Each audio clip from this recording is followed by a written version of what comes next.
All right. Got it minimized to 2. Hopefully that sounds a little bit better for y'all. And it doesn't sound like it's echoing.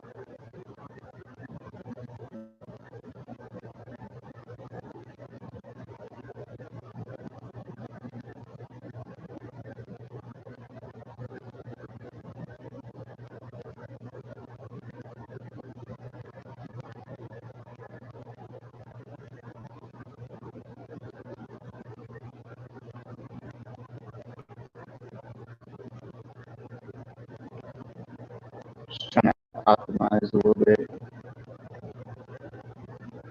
Trying to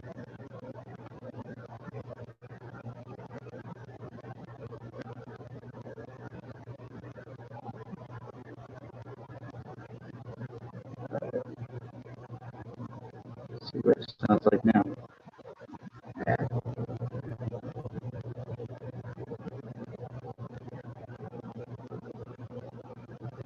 Well, how's everybody doing tonight? It is our very first live stream. I'm very excited. And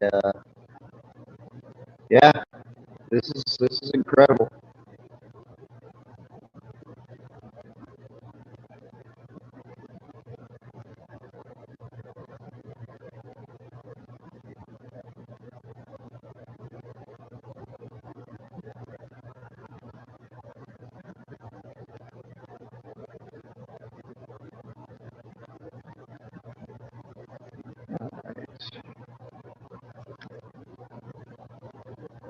So we got a full hour, well, a little bit less than an hour before the draft actually starts. So it's going to be a long one, guys. It is going to be a long night. I'm projecting a 6-hour night. Kaleb will be on shortly. He's just got a couple things he's got to do before he gets on. But today's draft day. I'm sunburnt. I'm ready to go. Oh boy, this is some fun stuff. I tell you, this is awesome. I can't wait to get this started.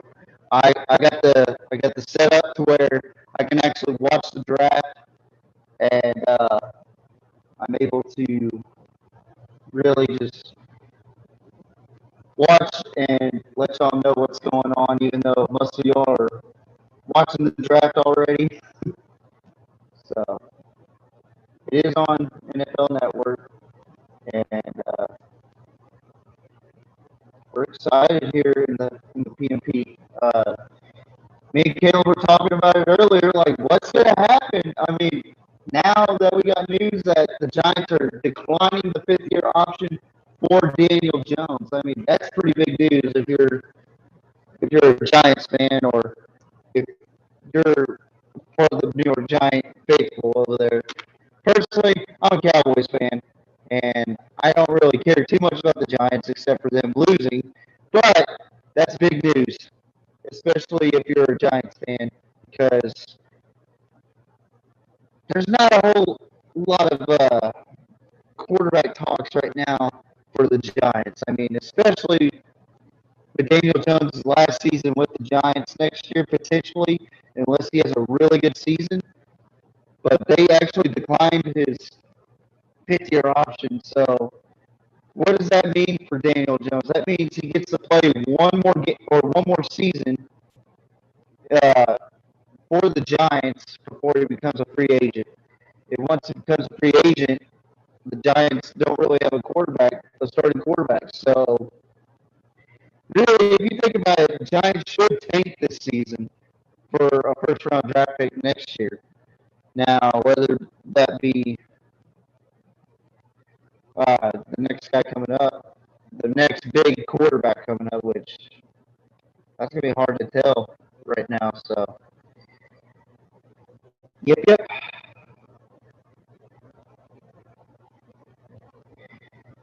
Michael Irvin with a nice strip. Oh my goodness! Everybody walking around. They're live in Las Vegas.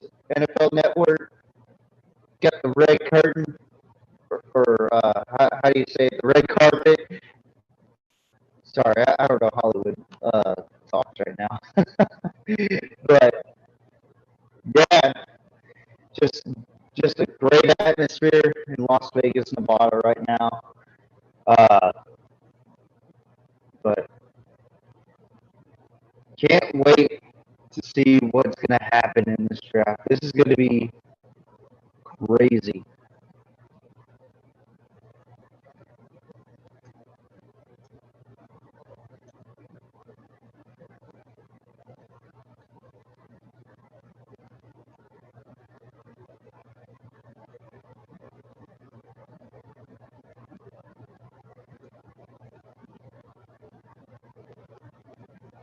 We only got one person on right now.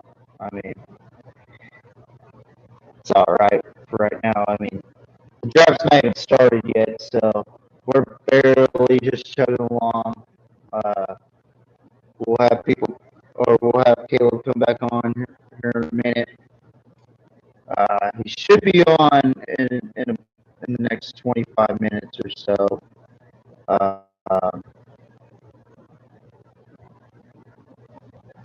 we are going through Zoom on our live, so yeah.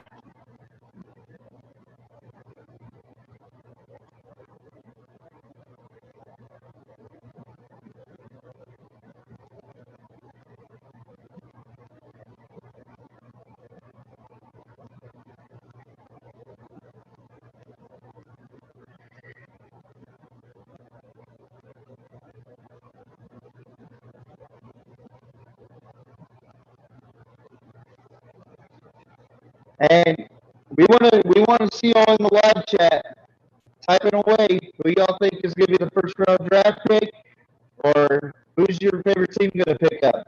Is your favorite team even drafting?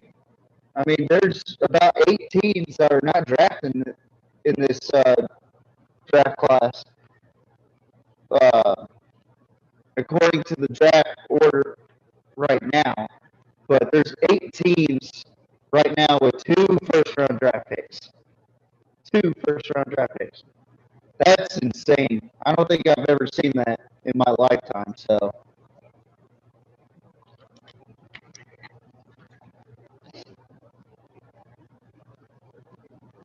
it is incredible. I I look forward to the draft mostly to see who's gonna emerge out of this draft class. So this is exciting as a fan, as someone who has loved and has watched football all their life. So I'm kind of multitasking too. So it's on commercial anyway. So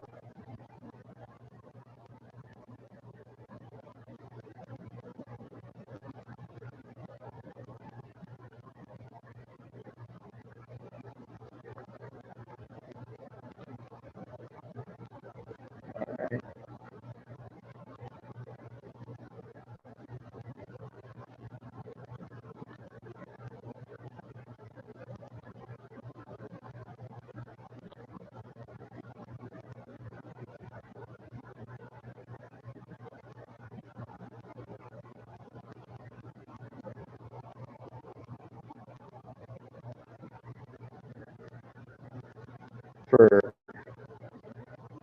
everyone that's not aware, the NFL draft is in Las Vegas, Nevada, so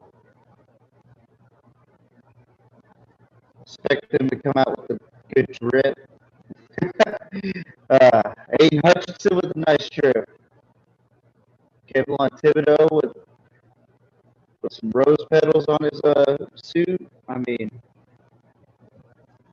what the heck is going on with Facebook right now? I guess I got too many.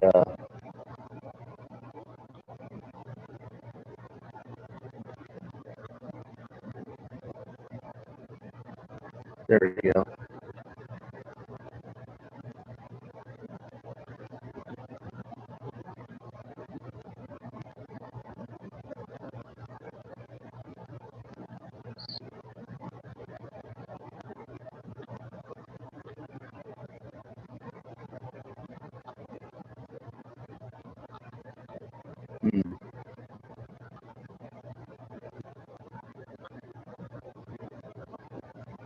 I probably just shared it twice. We're starting to come alive. See people watching now. Oh, Ian Rappaport's talking about who's going to be the first overall pick. He's saying it's Trayvon Walker. I'm saying, this is just me, hear me out. I think it's Kayvon Thibodeaux. I think he's the best overall pick in this year's draft class. Kid's got a high motor. He's really quick off the snap. I mean, he pushes tackles around like they're rag dolls. I mean, that kid's gonna be tough to handle, especially if he's in Duval County against a weaker division like the AFC South. I mean, if he went to the Giants, that would have made a huge difference too. I wouldn't be surprised if the Giants went for him as well. But I got the Giants picking up Trayvon Walker in the 7th pick. They got the 5 and 7th pick, so we're looking for the Giants to get for tackle and a defensive lineman or edge rusher in the first round. So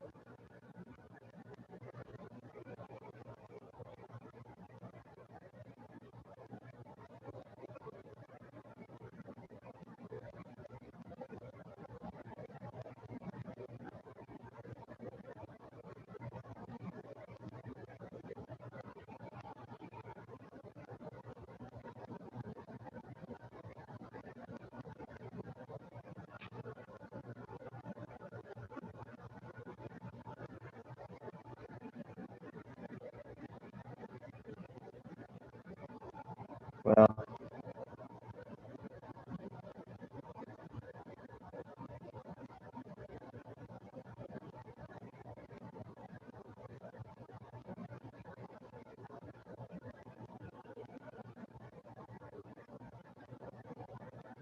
everything working for everybody watching so far?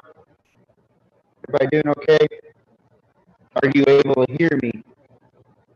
I mean, having a little bit of connection issues right now, but we're working on it right now. So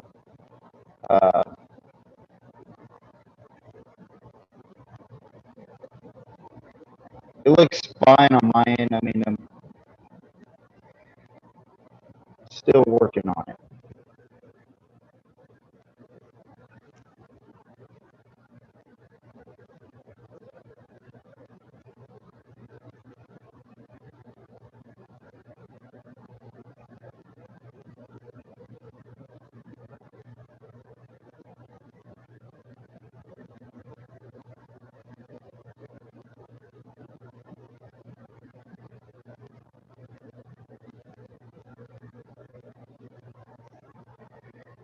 All right.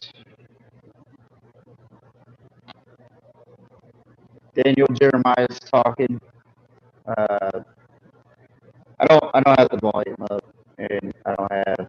Oh, got a Wes Welker fan dancing with the Colts fans, or Colts cheerleaders, what's going on? Roger Goodell taking pictures with a bad little honey wearing a Chargers shirt. Some old man that doesn't know what's going on.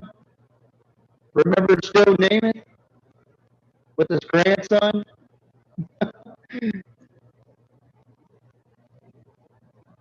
Man, it is jam-packed in Las Vegas right now. So, awesome scene right now.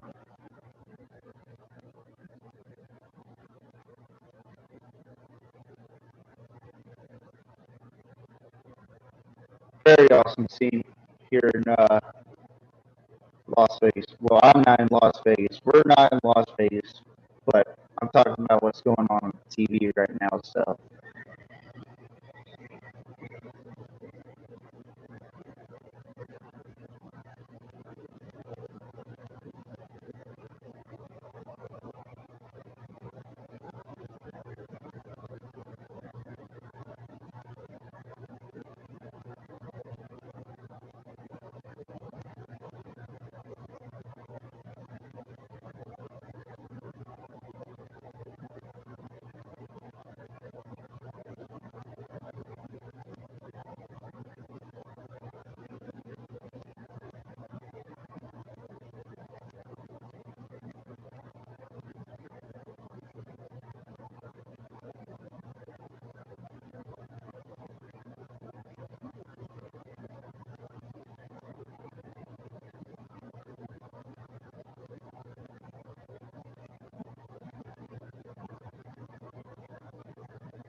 wow, he's got some drip going on right there.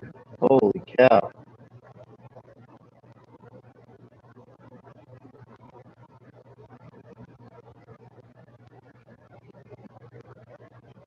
A lot of fans here in Las Vegas.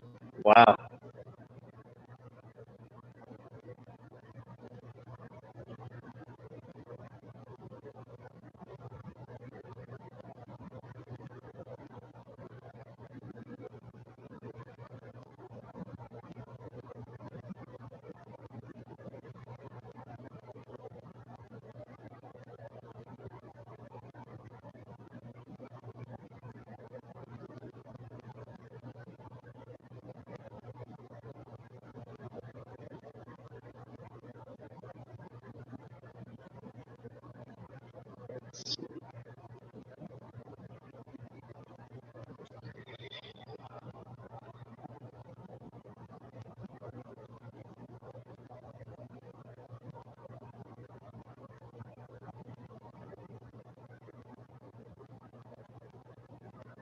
Still working on our connection issue.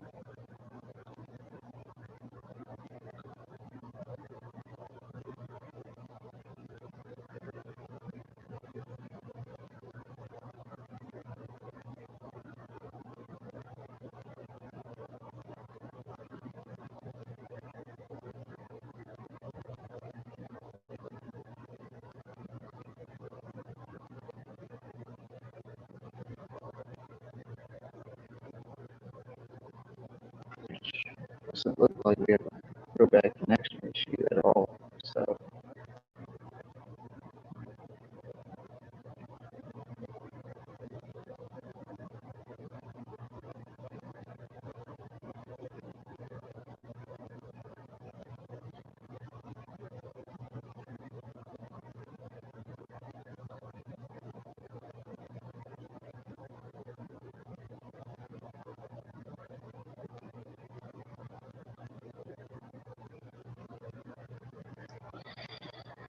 Oh, this could be a long freaking stream. That is for certain.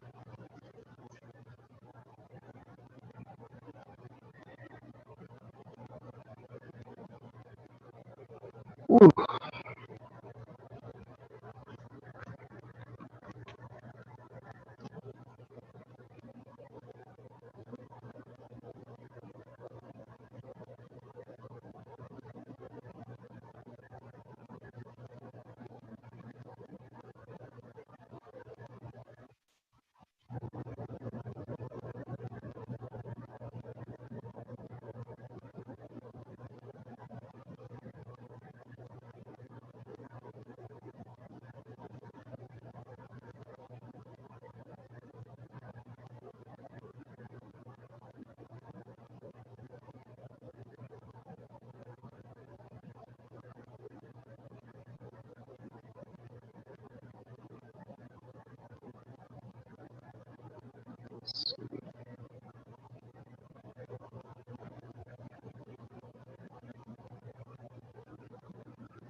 Alright, we're trying something else.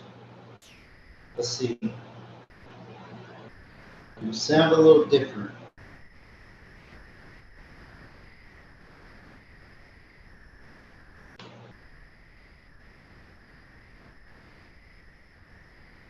Oh, those are rose petals. Those are, it looks like rubies.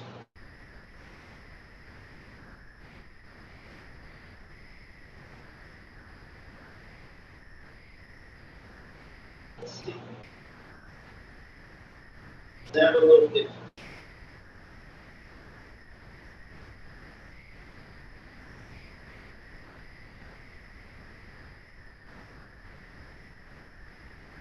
Oh, those are rose petals. Those are rubies.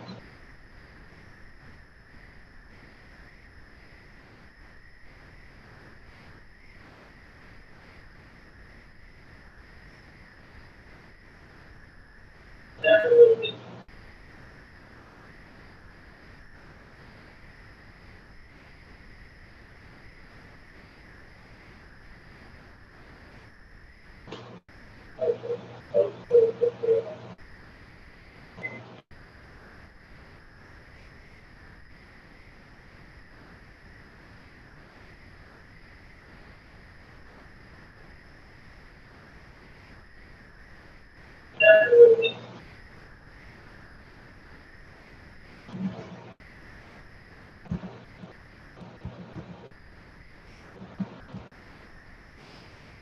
All right, does this sound a little better right here?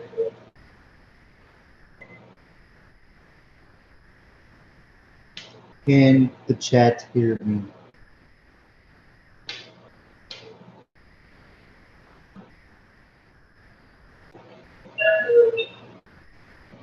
You might hear a little echo. That's the live stream being delayed, apparently. So I'll just go ahead and mute it. since y'all can hear me.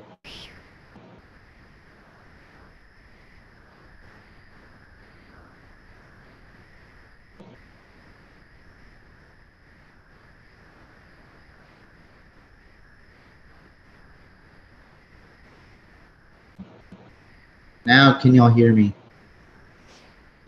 And talk on the chat, not text me.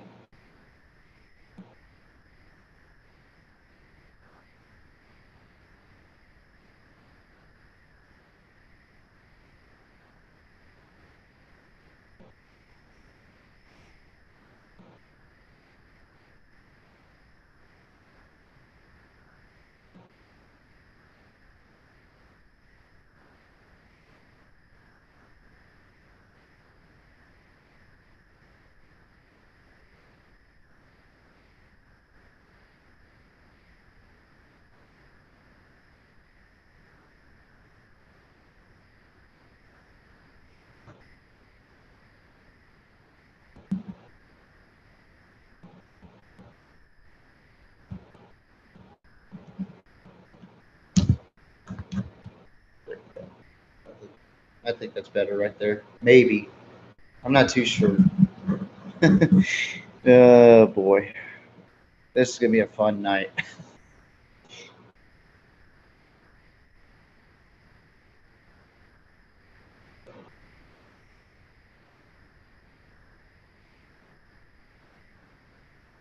All right. Thank you, Ben, for actually replying on the chat. All right. Sounds a little better. We're getting a little better. Here, short moments, we'll hear from Kaleb. He's just doing other things right now. But boy, I am excited about this draft. I mean, it's not just a quarterback draft. I mean, it's not even a quarterback draft. It is a wide receiver, a defensive line, and a little bit of cornerback in this draft. So I'm really intrigued to see what's going to happen. And like I said earlier, there's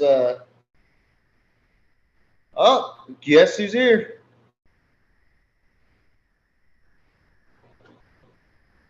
Ladies and gentlemen, welcome the man himself.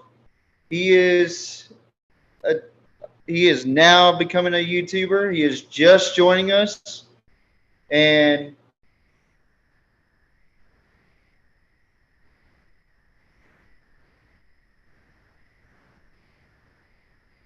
here he is, folks.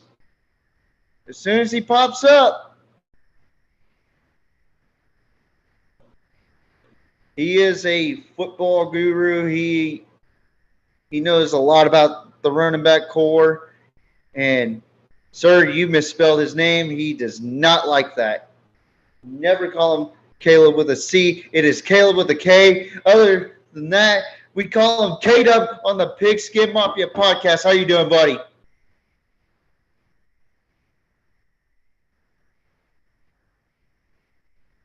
Can you hear? Oh, he just got it. Oh, no, we can't hear him. We can't hear you. Oh, no. He just got this mic, too, so it's going to be – I think it's because of the headset he's using. Oh, no. No. We can't hear you. Oh, no. Just use the headset that you're using. There he goes. He's connecting. Can we hear you now? I'm here. He's here. Yes, I can hear you. Yeah. Jorge Basketball's son is here. Oh, man. All right. How's it going? Right. Please tell me I didn't miss too much. Sorry. Not a whole lot, man. Hey, sorry, I mean, man. I had to take care of some of my You're good, dude. I mean, I had some audio issues, and they're just now talking about Daniel Jones. We talked about it earlier before we started the live stream. I mean, they're out in Las Vegas, and they're having a good time, So, and we got one person watching on the live stream right now. I mean, it's gonna be a long one, so it will be a while. So, y'all better fasten y'all seatbelts because it is going to be long. And honestly, man, we're not here to talk about trades. We're talking about possible trades for draft purposes, but we're here to talk about the NFL draft itself. We're here to talk about the up-and-coming stars, and we're also here to talk about our mock drafts. Now, Caleb, I don't know if you did a mock draft yet, but I did one. And it's based off of the draft order. This doesn't include trades. This doesn't include anything. So I'm going to start off with my mock draft, and then if you got one, you can let me know what you got.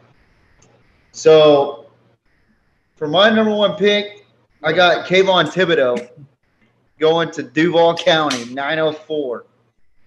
So the reason why I picked Jacksonville going with Kayvon Thibodeaux is because of the fact that I think he's the best overall defender. I think he's the best overall player going into this draft, and a much bigger need than Aidan Hutchinson and Trayvon Walker for the Jacksonville Jaguars. And it'll help out their defense a whole lot. So I got the man from Oregon, Kayvon Thibodeaux. He's got a high motor.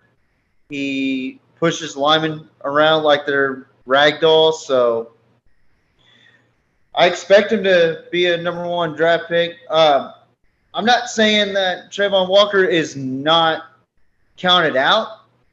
I'm just saying that's who I got as number one. Number two, that's good. For the Detroit Lions, I do have Aidan Hutchinson in, not just because of the Michigan connection, but he has the need for the Detroit Lions, especially with Motor City Dan Campbell. I mean, that's a good fit for Aidan Hutchinson anyway, especially with a coach like Dan Campbell. Do you agree with that, Caleb? I mean, yeah. I mean, I'm leaning towards he's more going to go to the Jaguars, but no, that seems like a great pick. I mean, I can hear my echo. Right. Oh, that was weird. Wow, that's crazy. But yeah, no, it makes good sense.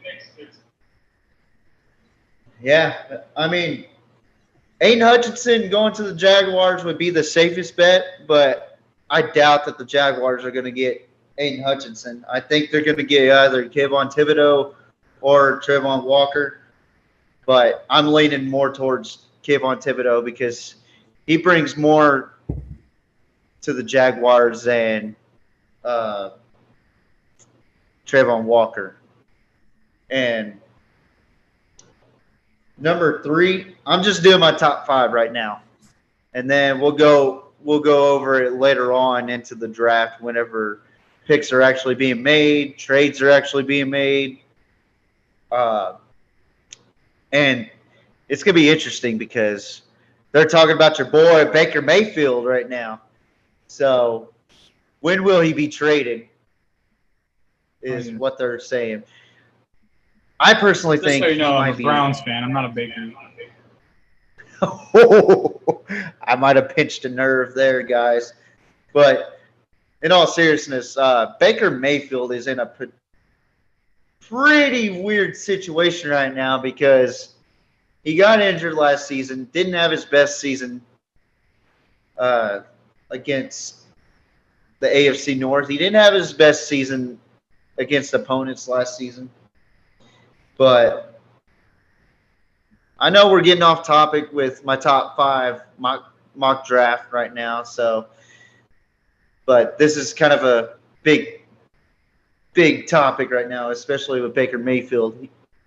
He may be traded in this draft. He may be traded afterwards. Hey, TJ. Go ahead. Yeah. Hey, go ahead and take this off its screen. It's doing that screen share again. You know where it goes back and forth on YouTube? Can you take that off? Okay. Just so we don't have that issue again. Okay. It should be off. Okay. Is that better?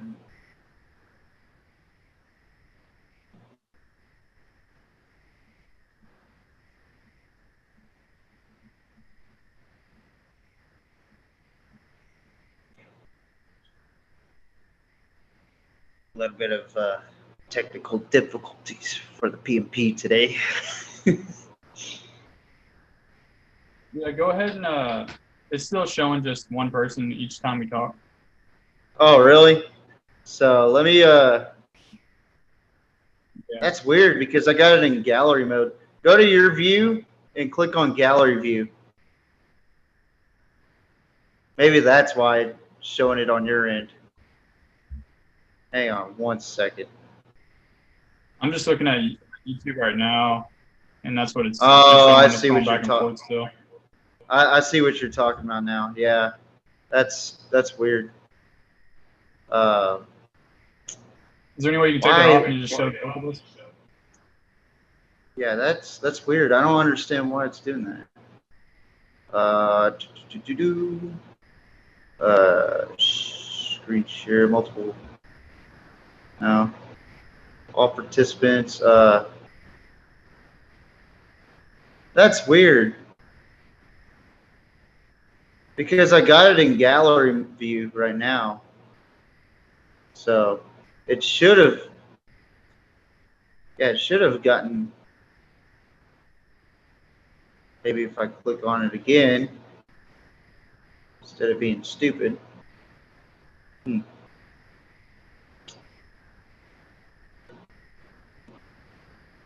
That is so weird. Like, is it still doing it?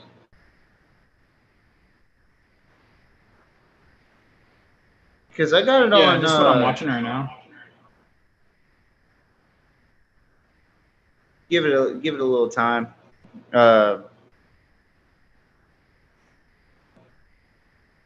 Because I got it on gallery view right now. It should. Maybe I gotta do it on YouTube. Don't you think?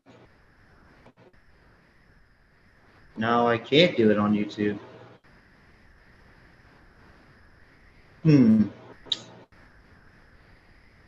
That is so weird.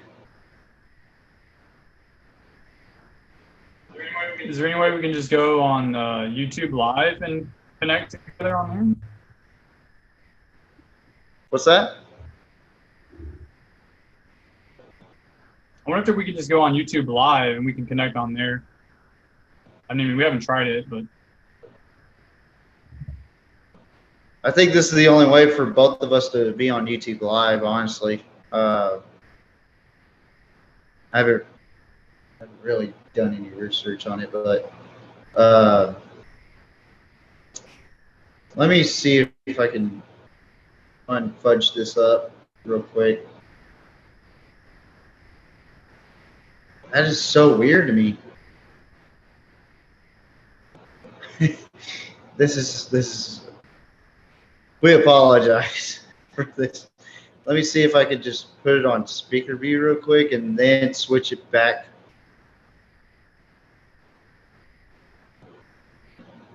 Maybe it's because I'm on gallery view. Hang on.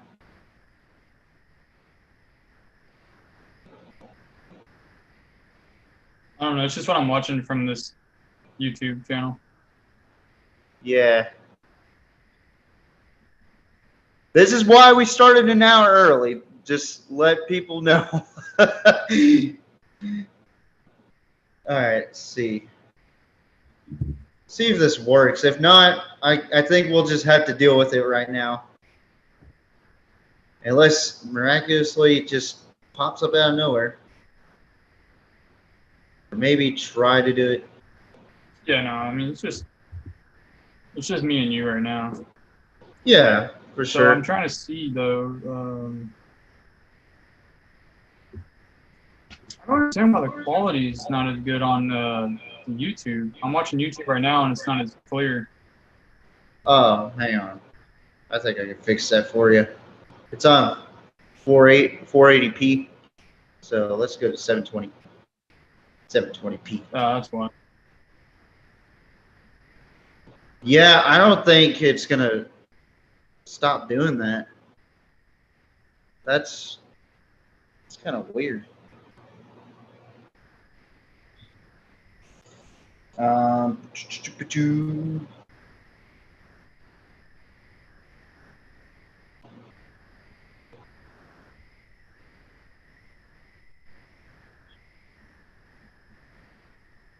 Doing some research right now, folks. It's not football, but doing some research before the draft starts. It's just me and you, bro. I know. Tripping, dude. YouTube live.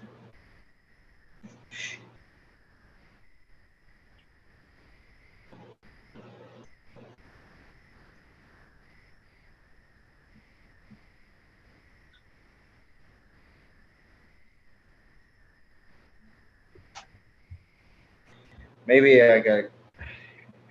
This is so weird.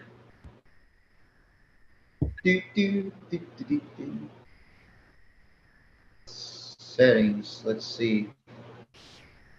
General. Oh no. Oh no. In order to take that off, we'd have to stop the meeting and then rejoin the meeting. And that would just mess everything up. I mean, the draft hasn't really even started yet. Yeah. We could shut it down. I mean, it's not like we're missing, you know? Yeah, we got about 20 minutes, or actually 15 minutes before the draft actually starts. They're actually having a. Yeah, go ahead and try it. All right, folks, we'll be right back. We're having some technical difficulties on how we're viewing, so we'll be right back.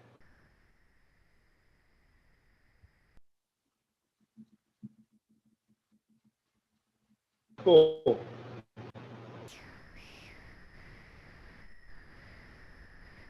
We're still alive.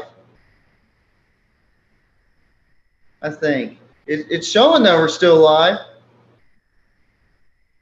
Yeah, we're still streaming on YouTube. Yeah, I know. It says live on YouTube. Yeah. Hopefully this works. Hopefully this works. Somebody's watching it. I know. This is the funniest thing we've ever done. Oh, no. That's so weird. It's not doing it. Did you already Yeah, I already changed it. They're actually showing a tribute to Dwayne Haskins right now. Rest in peace, Dwayne Haskins, former Ohio State Buckeye, former Washington Commander, and former teammate of the Pittsburgh Steelers. So, yeah, rest in peace, Dwayne Haskins on that end. They're actually about to get the draft started here shortly too. Well, darn it, I don't know what to do besides rejoin.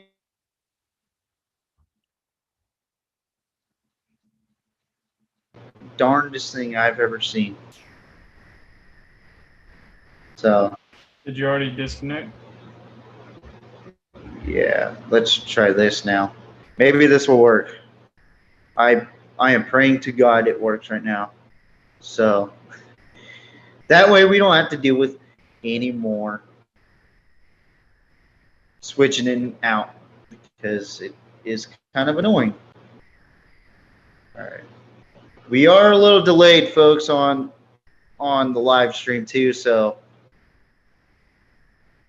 and I promise y'all Kaleb is not TJ Riddell. I am TJ Riddell. I know it says it on Zoom, but What? I'm really trying to It does? get this. What? Oh, they're doing the national anthem right now. I'm not seeing myself on here. Hold on.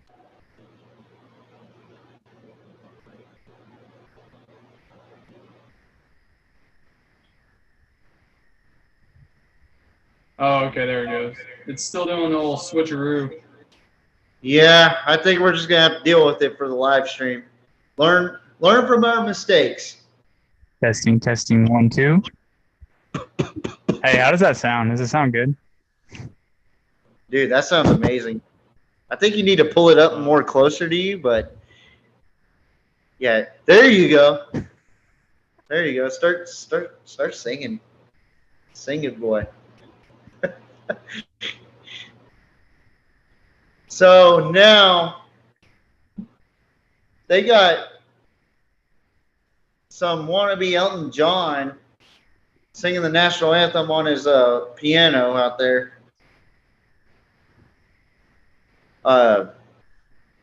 Good grief. Yeah, it might just be a Zoom thing when you're doing it on YouTube. I just remember Yeah, last time when I think we might have been using Skype where it showed all 4 of us. Oh yeah, Skype's different, man. Like I think what we have to do is when we go live, we'll have to use Skype for that one, and then just regular podcasting we'll do Zoom. So lesson learned on that one. Oh, what? They got the Nevada Army National Guard flying over in helicopters. Sheesh. Woo! That's sick. The fans are chanting USA. USA! USA!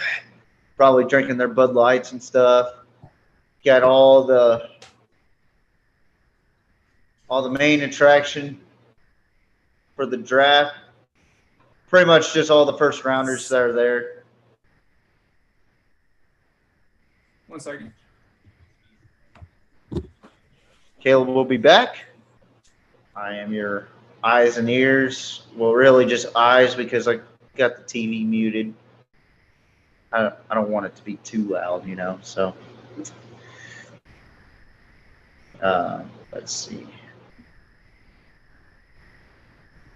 We still got 2 people watching, and that's actually impressive that we got 2 people watching when we're acting like monkeys fudging something. So,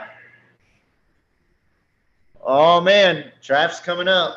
We got 10 minutes left, folks, before the Jacksonville Jaguars make their decision. Who is going to be in Jacksonville? Oh, and speaking of that, I need to finish my mock draft. The top 5 mock draft that I forgot to mention. So, number 1, Kayvon Thibodeaux. Number 2, Aidan Hutchinson. And again, I like the idea of having Aidan Hutchinson in Detroit for Dan Campbell. I think he fits his defense really well.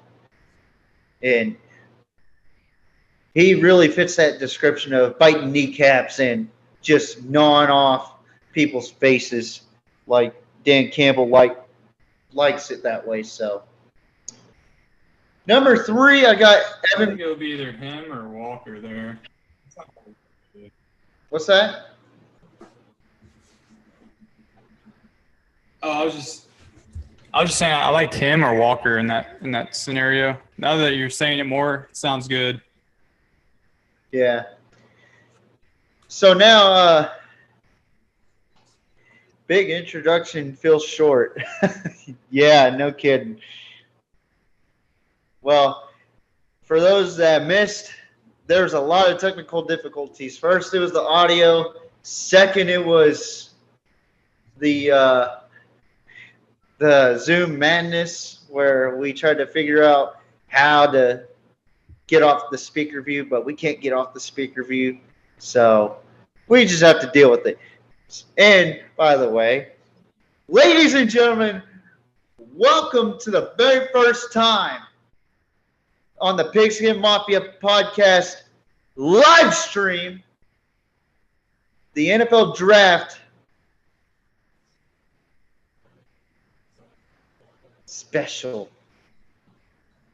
2022. And we got someone saying that Walker is going first in the NFL Draft for the Jacksonville Jaguars. I mean, that's not a bad pickup.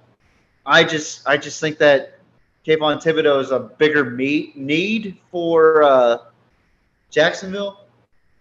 But for Houston, though, their division rivals, I have Evan Neal from Alabama, the offensive tackle.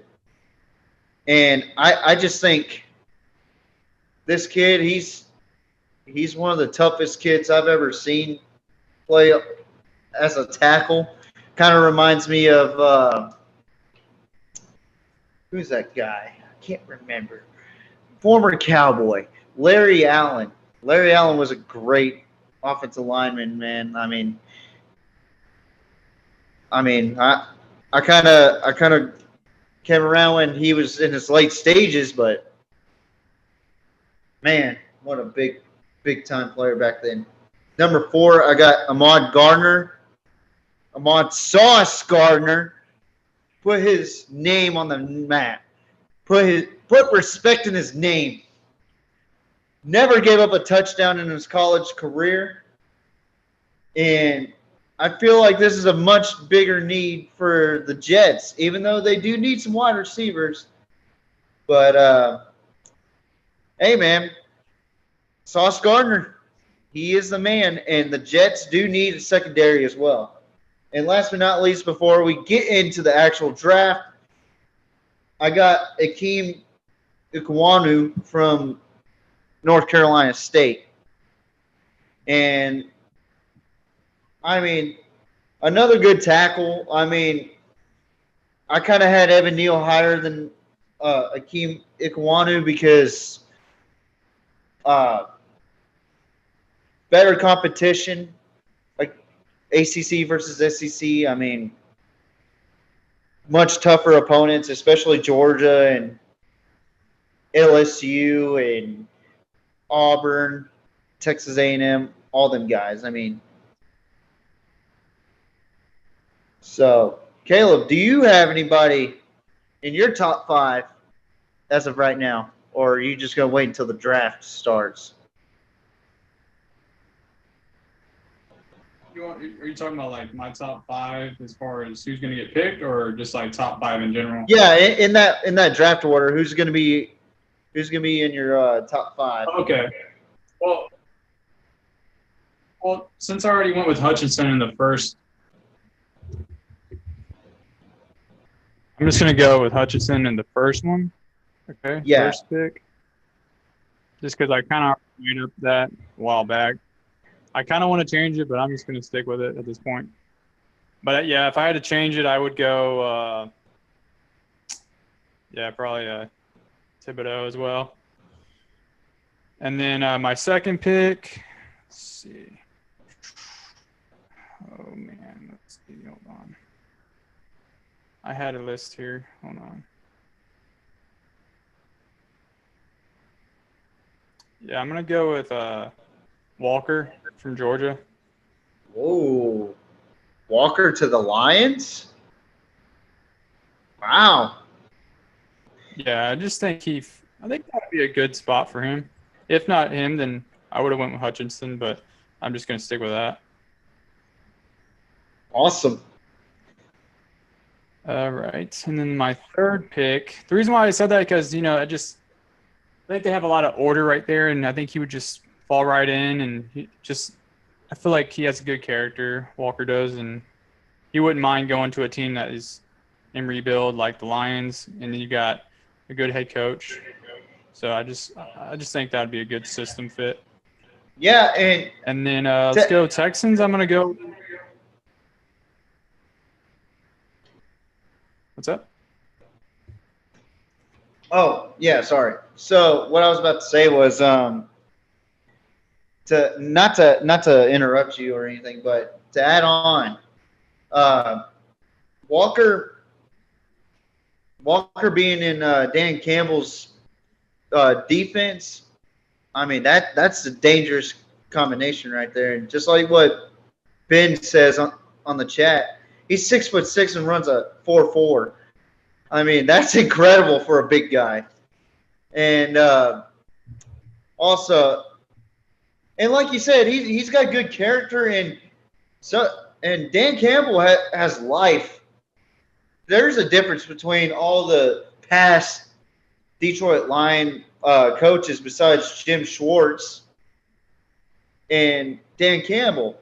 Dan Campbell, I mean, even Jim Schwartz. I mean, let's even throw him in the other conversation. Dan Campbell has got to be one of the most hyped up coaches I have ever seen in the NFL. Him and Sean McVay are two crazy individuals, but exactly what you need in the NFL right now, and exactly what you need for your team to be in a high morale. So, and you said your number 3 was who? I'm gonna go with Gardner right here, Sauce Gardner. Oh, I could see that actually. Houston needs money in that secondary. Justin Reed being gone, lost a couple corners as well. So it would either be that or a tackle, but I'm gonna go with the more snazzy pick there in Sauce Gardner. And then do you think it could be the Jets, I'm gonna go. I think the Jets, they need to get a tackle here. I think they need to help with the offensive line just to help out with Zach Wilson. So I'm gonna go with Charles Cross here. Oh, that's a good pick. Yeah, he's played. He hardly gave any pressures. Jeez. Yeah, I'm gonna go with that pick. That might be an unpopular opinion there. In the 5th pick, I got Giants taking. I'm gonna switch this one now. Dang. Well, this is when it gets kind of funky because I think there might be a trade here, but I'm not. I'm just gonna go with because I really think there might be a trade here, but I'm gonna go with already. I'm gonna go with Ikwanu right here. And that's my top 5 for right now. But it's hard to say at this. I just think there's going to be a lot of trades in the early rounds. All right. So as a Cowboys fan, as a Cowboys fan, do you think the Cowboys should trade up for a draft pick, or should they try to wait?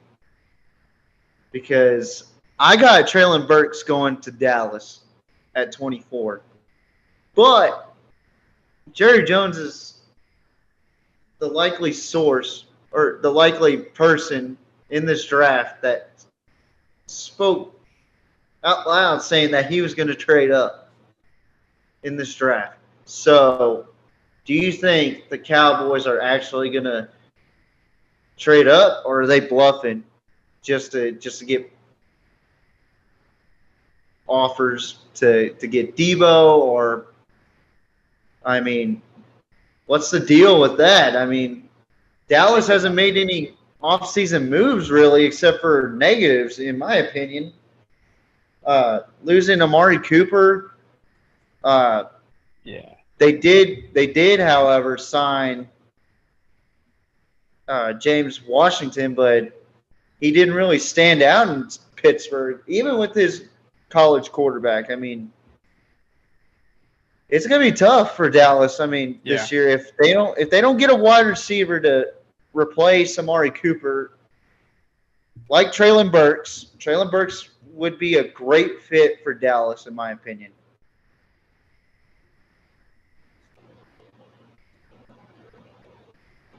Yeah, like you said, they haven't really did much this offseason. Well, it seemed like what they've done is they've gotten players at the positions that they've lost at, like Gregory and Hooper. But these aren't guys that are going to, like, fill that need. These are guys that are going to be maybe role players in James Washington and Fowler. You know, he's like a role piece. He's going to be mainly for past situations. He's not going to be on the field the whole time. And that's going to be good because, you know, well, I don't know if he played with Dan Quinn or not. He may have when he was with the Falcons. I don't think so, though. But anyways, and then James Washington, he's going to be basically trying to fight for a roster spot, in my opinion. But yeah, he'll probably make it as our fourth wide receiver. But we definitely need to get either a corner here or a wide receiver. Like we might even not have to go for a tackle or some interior offensive lineman. Yeah, I agree, man. I mean, but yeah, Jerry Dallas. Jones, that's something. Like what? I'm just kind of going with. It's kind of delaying, but what I was saying is, when Jerry Jones says something, it's like I don't even know. Like, what do you do with that? You know, it's like. I mean, honestly, you trust that? Honestly, I don't trust the Jones family. That's just me. I don't trust them because they have made shitty decisions before. Oh, first curse word of the live stream, but there's plenty more to come from, depending on how the Cowboys do in this draft. But anyway, they have made poor decisions before. Re-signing Zeke for $90 million for 4 years. That's a mistake, in my opinion. I could see them screwing the pooch on this one in this draft. I mean, drafting a position that we don't need, like a defensive lineman. We really don't need a defensive lineman. Like, there's no need for one. We only replaced one of them, and that was Randy Gregory. Not as – I mean, he's good, but he wasn't as much as a factor as what the Denver Broncos paid him to be. So I don't trust Jerry Jones or his son, Steven. I just hope that they make the right decision. Like they've made a couple of right decisions in the first round as of late. CeeDee Lamb and Trayvon Diggs. I mean, Diggs had the most interceptions, but he gave up the most yards. Yeah, big whoop, but he's facing the top receivers too. And some of them are pretty freaking quick. So it's kind of hard playing corner, and it's hard to criticize someone that has played the position at corner and played wide receiver, and to be that person that has never played a snap of football. Trust me, I have played corner. It is not fun when you get toasted, and I will never bring that up again. Hashtag Santa Claus. But anyway, I don't know what to expect out of this draft, especially with Dallas. But, oh, he's showing the Cowboys. Showing the balls. And it looks like Caleb's walking back out for a second. He's deucing real quick.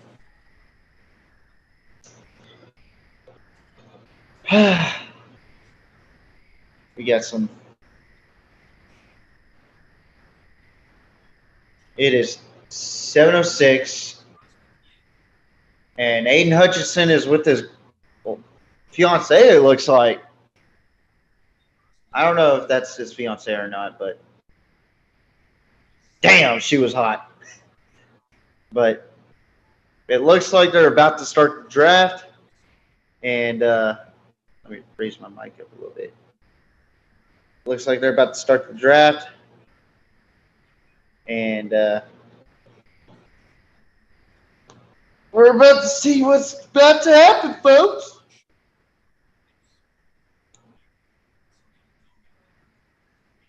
Oh, yeah, I'm excited for the draft, too. Here's good old Roger Goodell. I can't say the name right. Jeezums. But,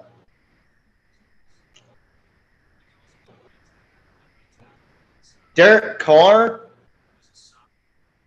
Marcus Allen, it looks like, and Darren Waller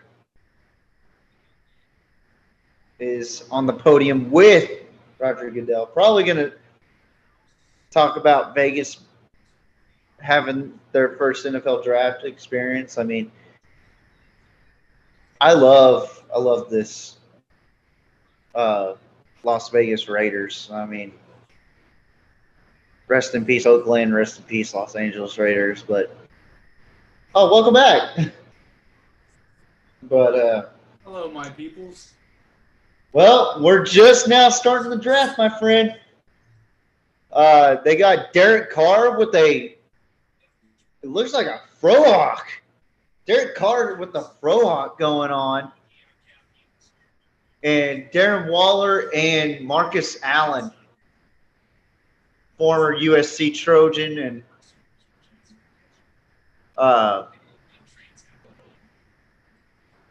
one of John Madden's biggest players while John Madden was a coach.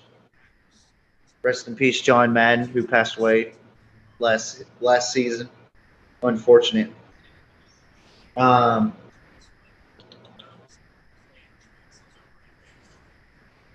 So right now they're basically just saying we're glad to be here in Vegas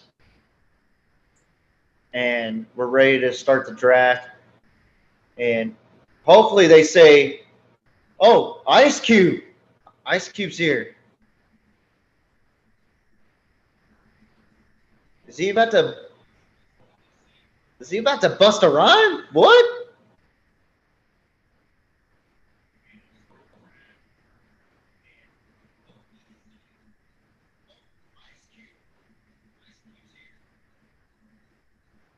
What? Ice Cube's like one of my favorite rappers too, just to let y'all know.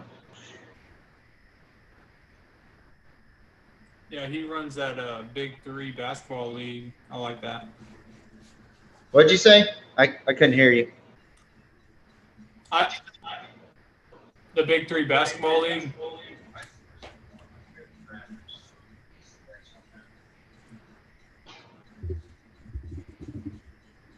The Victory Basketball League?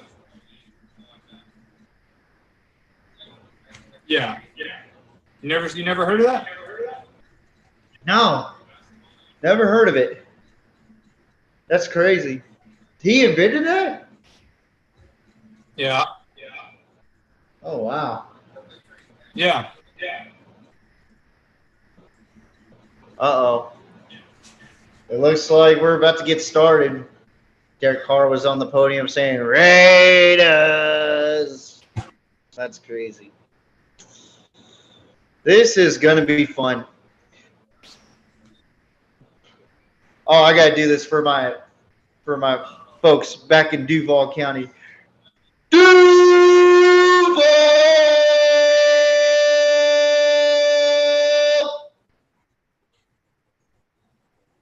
is on the clock.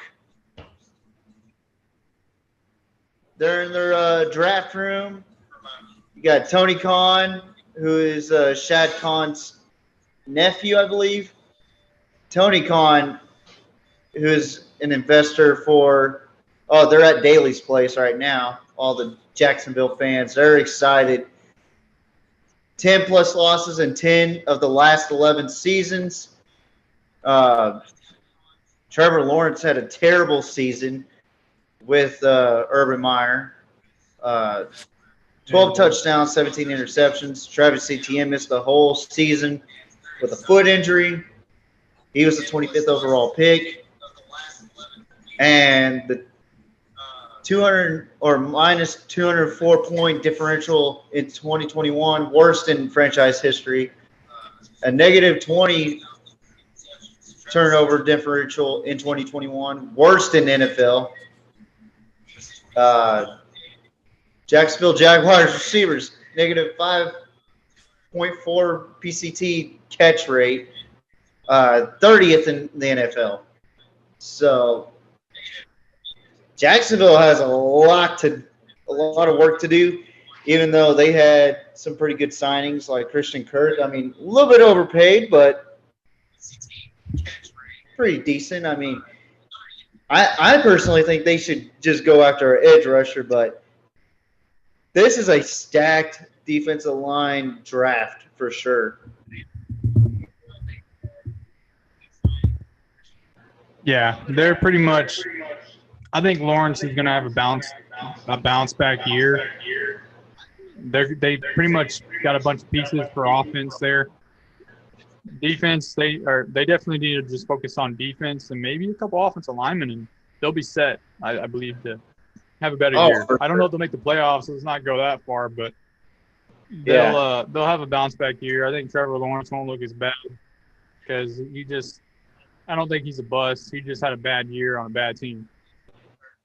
Yeah, he didn't really have any help in the wide receiver department, and I was kind of upset when Jacksonville got rid of Colin Johnson, man. I mean, he was a really big target for Sam Ehlinger for Texas, but man, they didn't have anybody except for dang, I can't even think of a wide receiver that they had.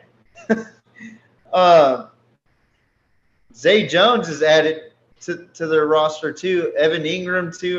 He's all right. I mean, they did lose DJ Chark to the Lions and Miles Jack as well. They lost Brandon Linder, Andrew Norwell, center and guard. So that's a pretty big shoe to fill as well. Another guard, AJ Cann, and they got rid of Tayvon. He's on the Giants right now. Yeah, Colin Johnson is on the Giants. I don't know if he's on the practice squad or if he's He actually had 21 targets. Yeah. No, he's on the active roster. Good old Joel Klatt, one of my favorite commentators as of late, or color commentators. But yeah, back to the Jacksonville Jaguars. So it's pretty interesting over there in Duval County because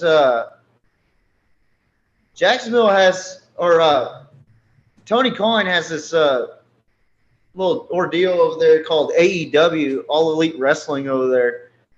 Like, he invested in it about 3 years ago.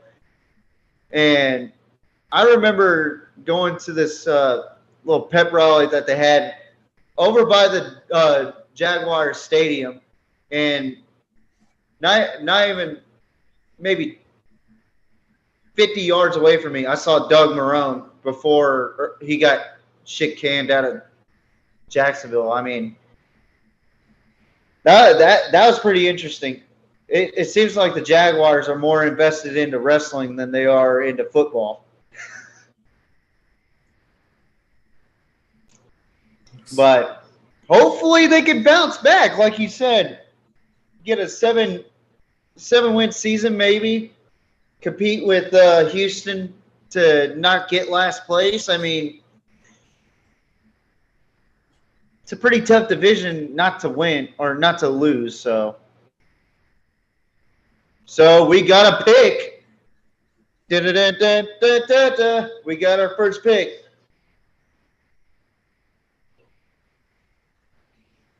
So we're about to see who is the first pick of the NFL draft. I got Kayvon Thibodeaux. Someone in the chat said Walker. And you said Aidan Hutchinson.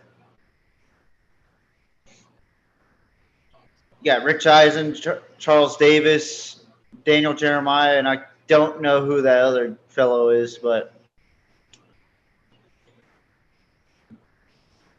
this is going to be wild, man.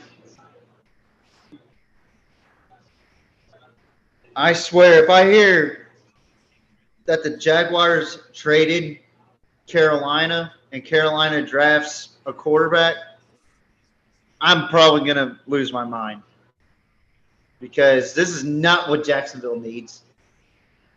But it's such a Jacksonville thing to do.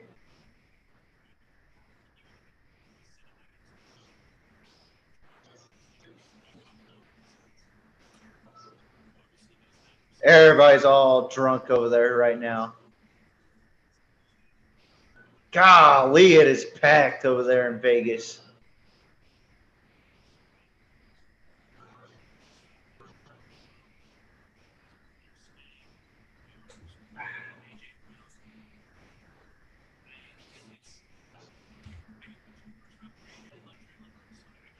Yep, they're bringing that Duval spirit into Vegas. And you know what, Caleb? I actually like the Jacksonville fan base. Like, when they lose, they still have a lot of team spirit, you know. I mean, it's incredible, man. Uh-oh, here we go. Jaguar selection. They're booing Roger Goodell. You got to love it.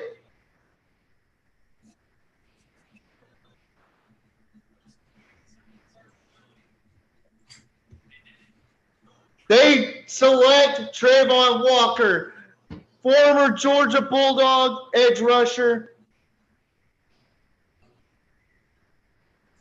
He looks happy. His family looks. That was right. Congratulations, Dad. You are a freaking genius. Even though this morning you told me Kayvon Thibodeaux will be the first person in the draft. But I'm not going to hold that against you. You were right. I told you, Walker #1. No. Hey, TJ, what grade do you give this pick? I like this pick, man. I really do. You give it an A, a B, a C, B plus? I give it an A. Just a solid A. Trayvon Walker, he's explosive. He breaks out of blocking like crazy. He could take on 2 blockers, even 3 blockers. I mean, he could play from the inside. He could play from the outside. I give it a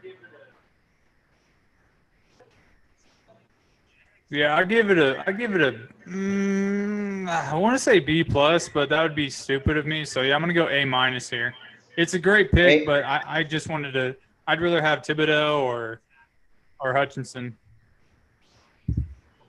To be a safer pick, right?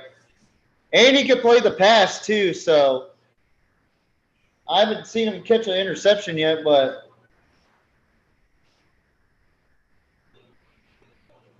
But that was actually a good pick for Jacksonville. And Detroit's already got a pick in.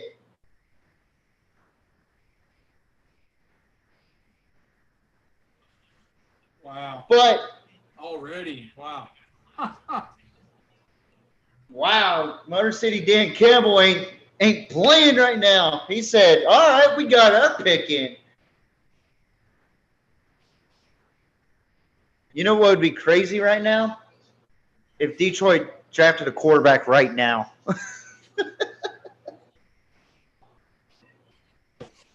Ooh. Yeah, no. Detroit has not won a playoff game since 1991.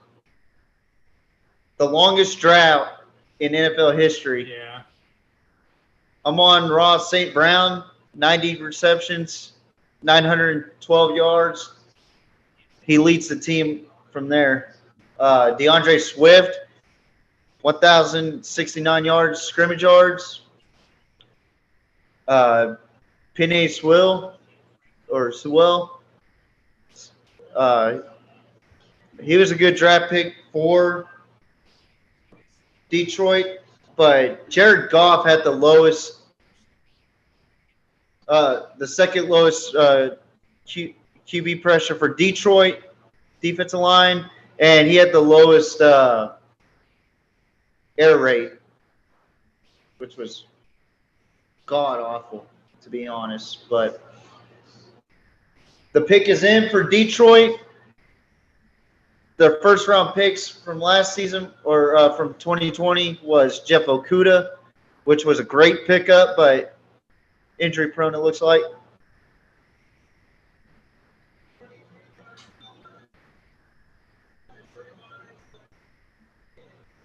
Aidan Hutchinson is going home to Detroit. Any thoughts on this pick?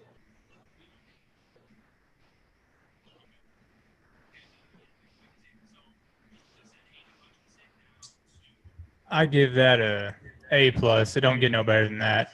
Even though I did say he was going to go first, but yeah.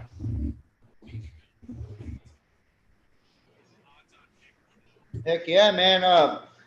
I like this pick because he's going to fit really well with Detroit's defense, like I was talking about earlier. Just tough and gritty and willing to play every snap of the game. He has a lot of heart, a lot of tenacity once he's on that field. Man, he's super hyped. Not only that, this just continues to make that culture even better because you got a good culture already just from Dan Campbell being there, and then you got now Aidan Hutchinson. So it's just a great culture there, and it's good to see because the Lions have had a bad culture ever since Dan Campbell, I would say, has been there. So they're really turning things around as far as that. Yeah, man. And just looking at Aidan Hutchinson, and I was watching the Ohio State game whenever Aidan Hutchinson played. He was a dog in that game. He had a lot of pressures against C.J. Stroud. He made several sacks. I mean, he's just an all-around edge rusher, man. And I love the kid. I love the way he plays. I love everything about him. He's a 2021 Lombardi Award winner and Ted Hendricks Award winner, by the way.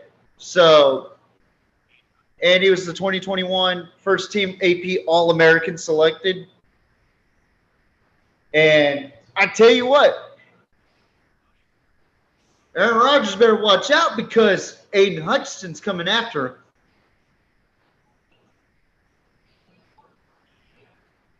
He's ready for AR-12, but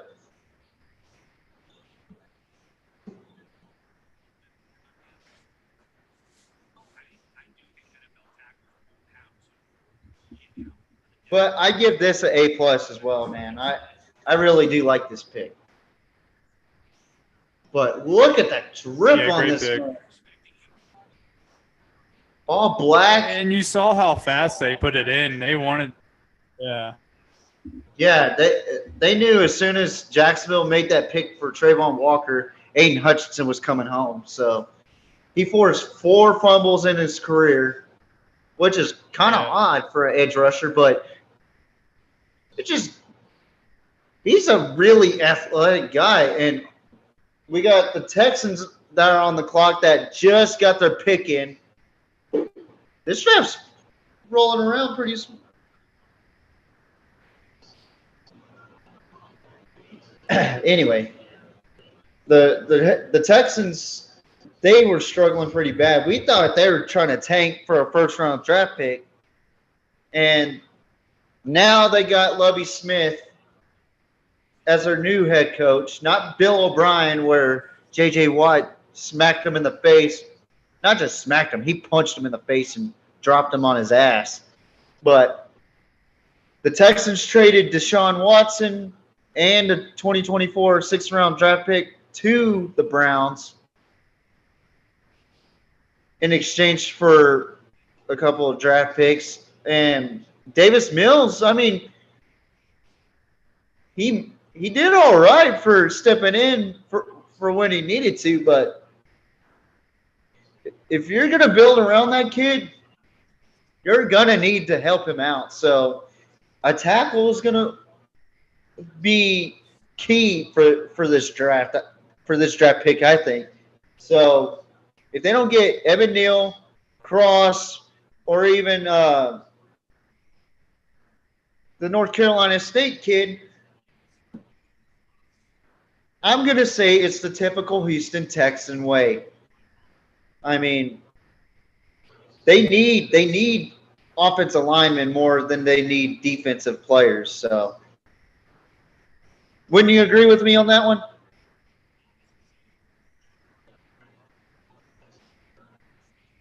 Yeah, for sure. One moment, I'll be right back.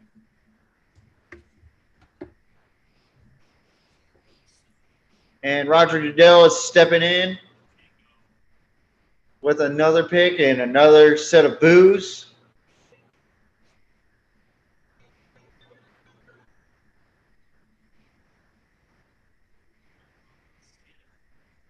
What?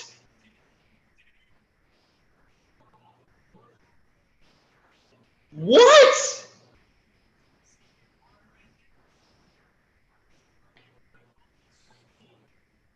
Wow. So Derek Stingley Jr. is now a Houston Texan.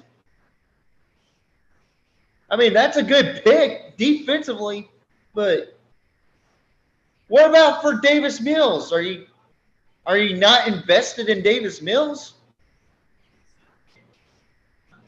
I mean, this is actually quite surprising to me. I thought Baltimore would be all over Derek Stingley Jr. Yeah, I agree. That's a head scratcher for me. I mean,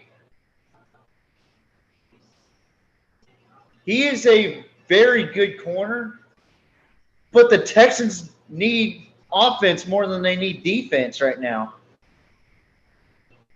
As far as like interior blocking, outerior blocking for offensive tackles.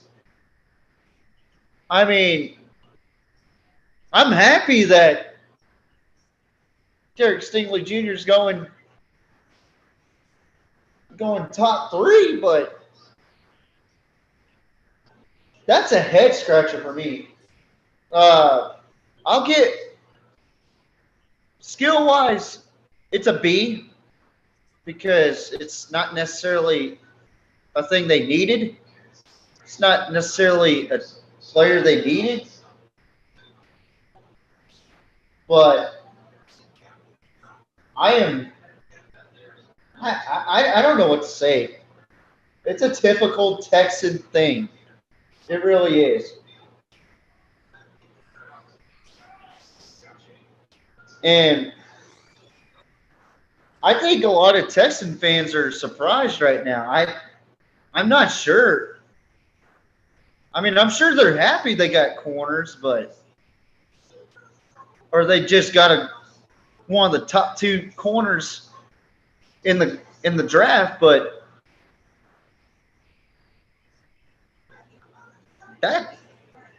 that's a head scratching steal. That's what I would like to call it. A head scratching steal.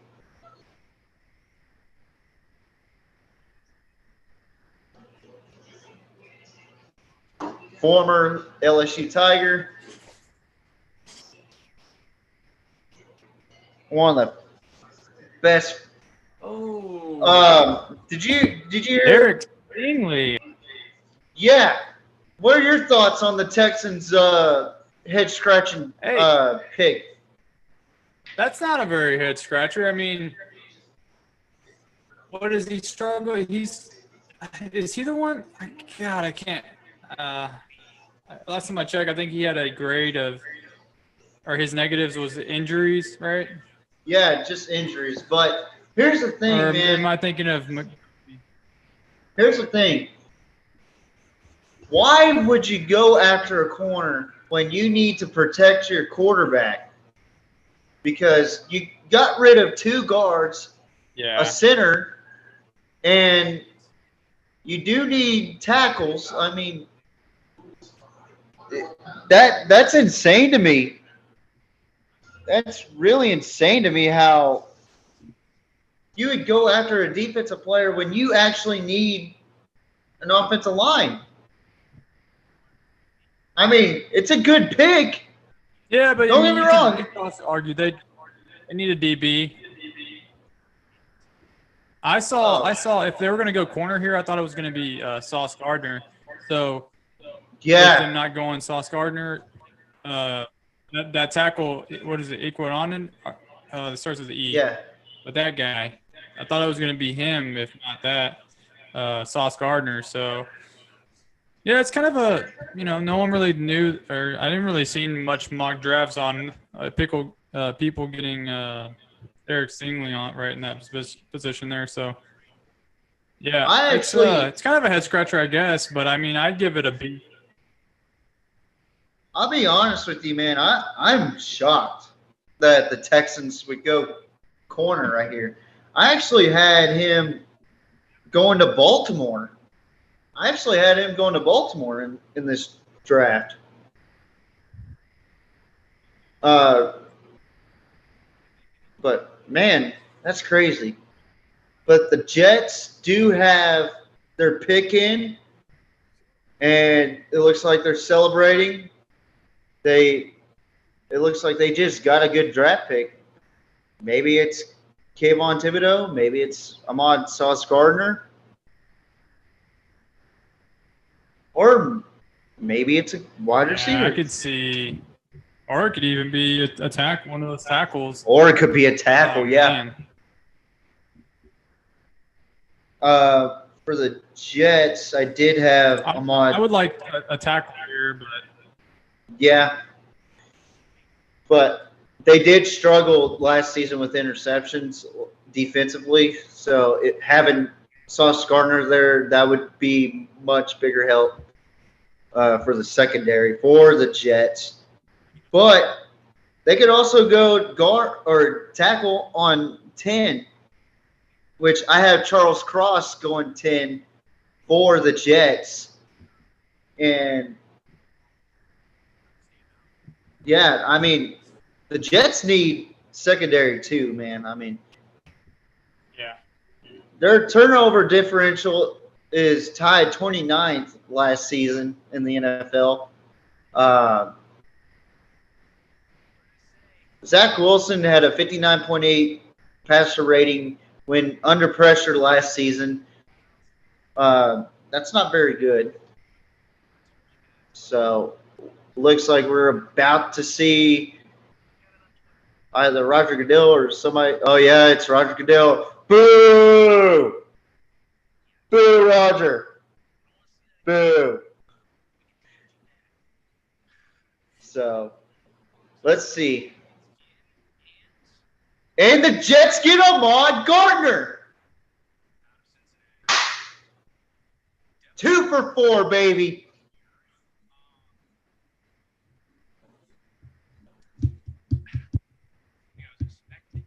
I love this pick right here. I mean, his production value is at a 97. This is draft scores by Next Gen Stats, by the way. Overall, 93. First team AP All-American selection. Has never given up a touchdown in his college career. American Athletic Conference. Darrell Revis. Yeah, Darrell Revis. They're getting Darrell Revis, boys. It's going to be Sauce Island. Sauce Island. I love it, dude. Sauce Island. Saucy Island, boys. Mr. Saucy Island. Oh, Better boy. Saucy. It's getting a little saucy in here. Saucy. Dude, it's going to be the New York salsa. The New York sauces. Yeah, salsa dance in New York. Yeah, so you're going to give it an A+. I'm going to go ahead and give it an A. Just because I didn't really see it here. I saw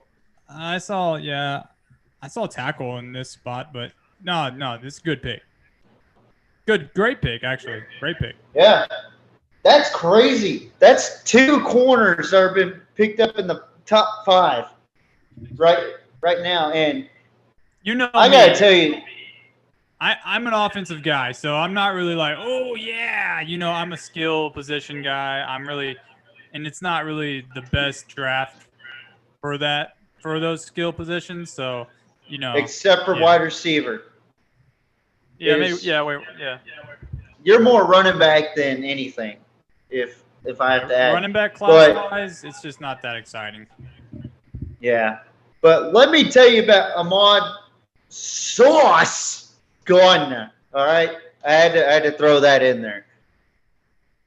This man has faced Notre Dame and Alabama. Did not allow Jameson Williams or any of them guys coming in from Alabama or Notre Dame score a touchdown. He did not let any college wide receivers score a touchdown on him at all. I get it. It's going to be a different feel for him. But you got to love this pick for Gardner because it's going to help the Jets defense out tremendously as far as the cornerback position. And I just think he fits that mold. He fits that defense right there.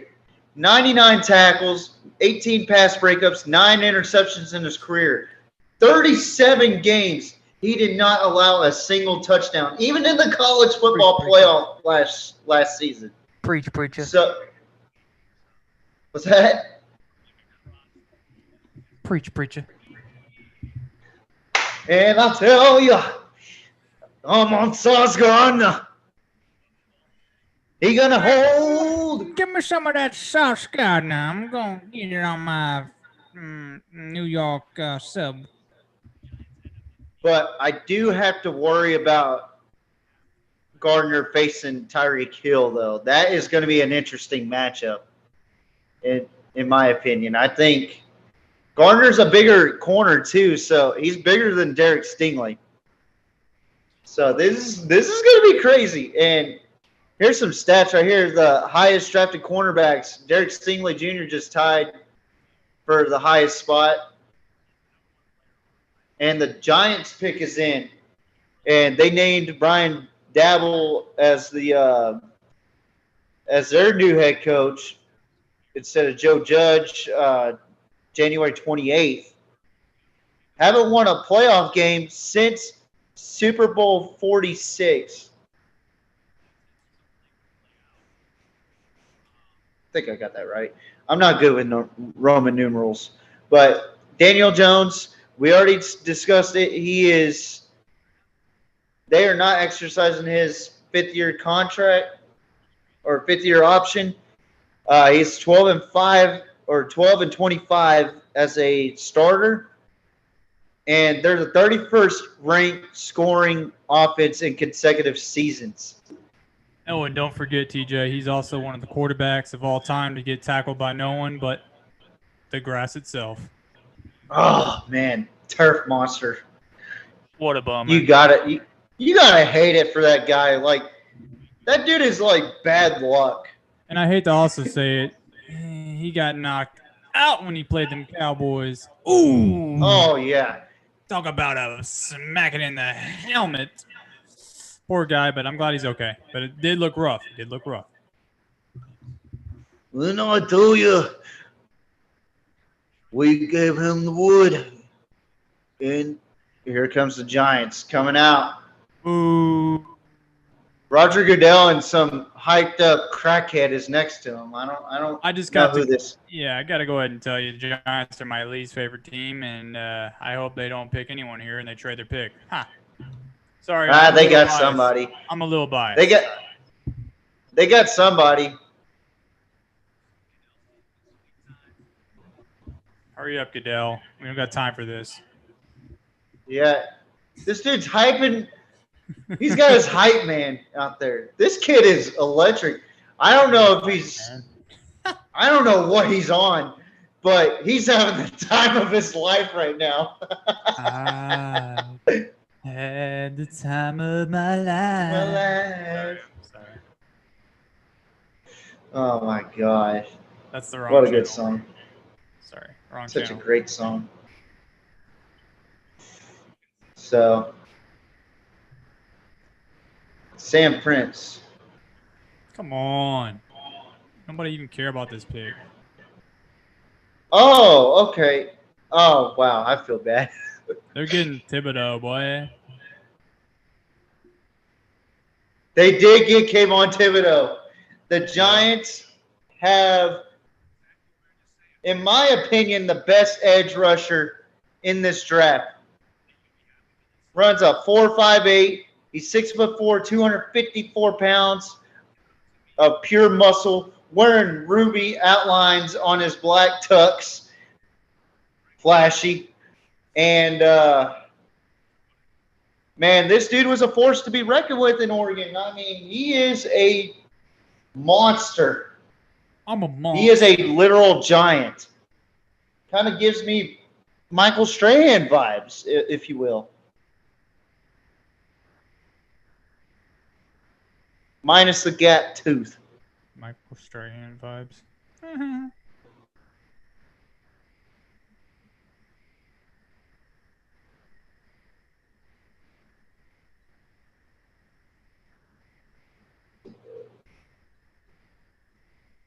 You know, why does he have to have a long name? So he's a second team, first team All Pac-12, 2022 or 2020 Morris Trophy winner, Pac-12's top lineman, Pac-12 championship MVP, 9.5 tackles for loss, 3 sacks. Flashy. He is so flashy as an edge rusher. And he's hype. Big boy.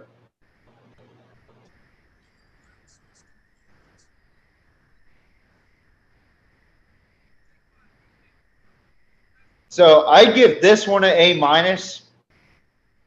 because I didn't want him to be a part of the Giants because that's a bias. really good pick. That's bias, sir. You can't say that. Nope, you can't say that. Okay, I'll go A+. You are the GM. You are the GM. Let's not do that. Okay, no. Okay. You're so right. What's the grade? It's an A+. Don't even play. It is an A+.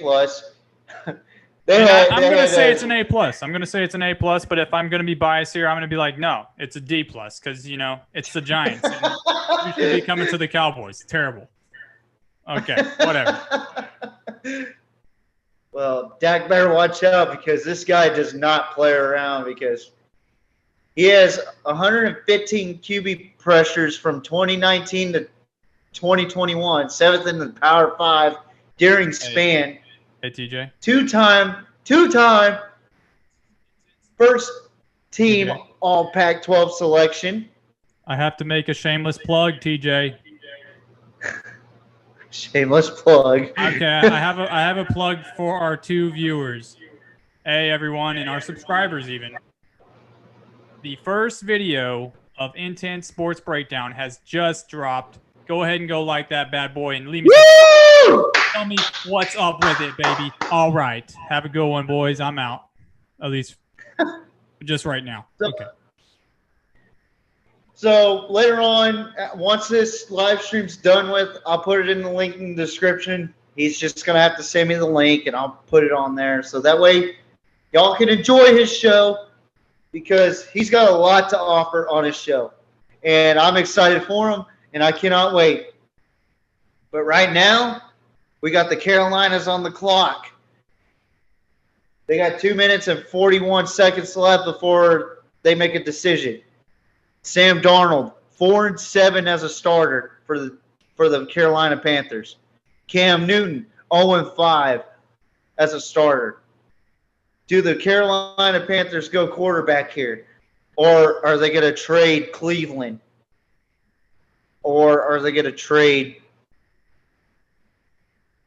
for a different spot? I don't know what's going to happen. This is the interesting pick right here, because they still haven't made a decision yet. So are they in talks with the Browns right now, trying to get Baker Mayfield and possibly trading Robbie Anderson?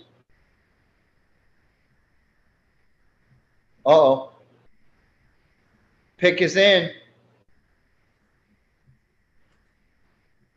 But is it Carolina?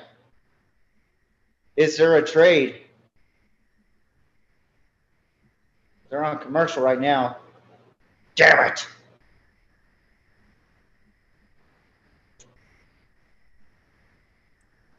This is crazy. This has been a pretty good draft so far. What do you think? Yeah, it's been full of excitement. Not really. It's kind of been lame to me, man. And there's been a couple picks that have kind of not really fallen in order. They've really messed with my system, and yeah. But anyways, no, it's been fun.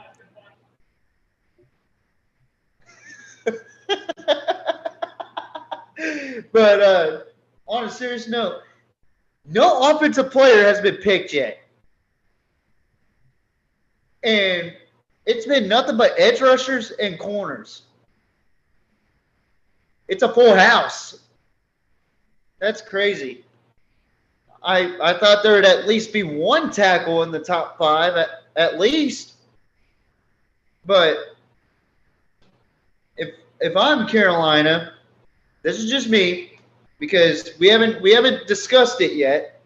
If I'm Carolina, I'm thinking, who's going to fit Matt Rule's offense better as a quarterback? And I am going quarterback with Carolina if they don't trade.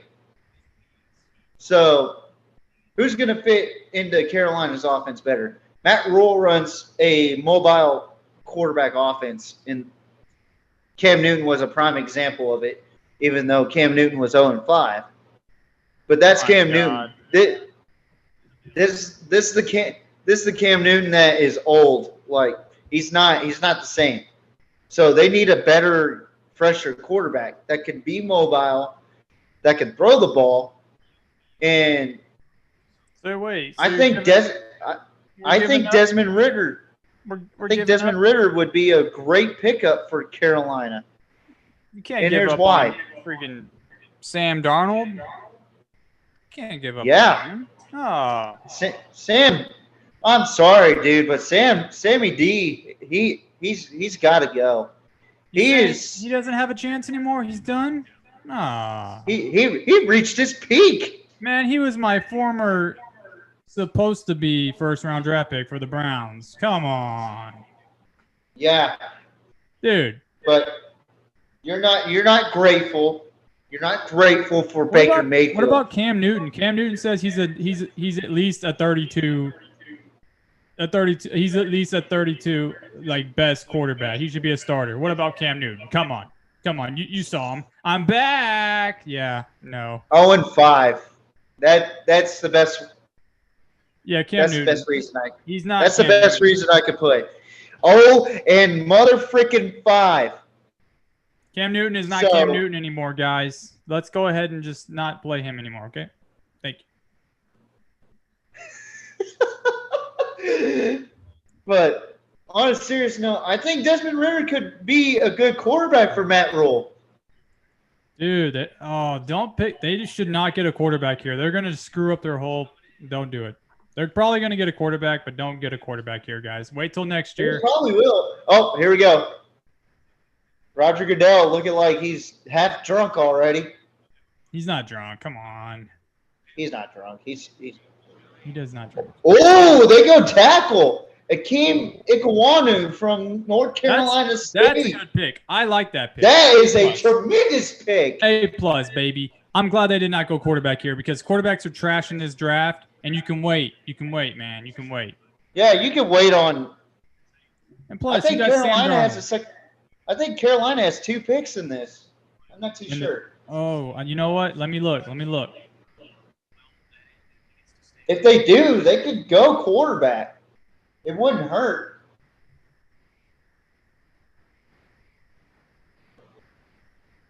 That is a good pick right there. First team all ACC selection 2021. 93.8 PFF run block grade in 2021. 7th in the FBS. Minimum 200 snaps. Only 3 sacks allowed, and he has 476 pass block snaps for that. So that's a good percentage of sack to pass block ratio right there. Just only allowing 3 sacks, not bad. Former NC State. Yeah, the Panthers are going to have to wait till next round if they're going to get quarterback. Which That's not a bad thing either because they could also go with Sam Howell, who's just like Baker Mayfield. So just like Baker Mayfield, dude? No. Baker Mayfield's way better. Okay. The more non-party Baker Mayfield. Better? Yeah. Baker Mayfield's better. Maybe not as an athlete, but yeah. Yeah. Speaking of that, he could be traded this draft. How about it? Baker? Yeah, why not? You think Baker's going to be traded? Dude, he's not going to be a backup. They have 3 other backups over there in the Brownies. They're not doing it. The only reason why they're going to hold him is because they don't know when that convict over there, Deshaun Watson's going to stop touching people. Dude, all right. Now you're going to get a shadow ban. Wow. Shadow ban to the nether regions. Mother. But I don't believe in that story, by the way. I personally don't believe in that story. Me I either. think they're just Me either. I think they're just trifling trixies trying to go after his money. That's all. But anyway, back to this pick. He only allowed 10 sacks in his career, and that's 12,056 or not 12,000, 100 or 1,256 pass snaps. 10 sacks allowed only. That's impressive, man. Definitely an A+ on this pickup.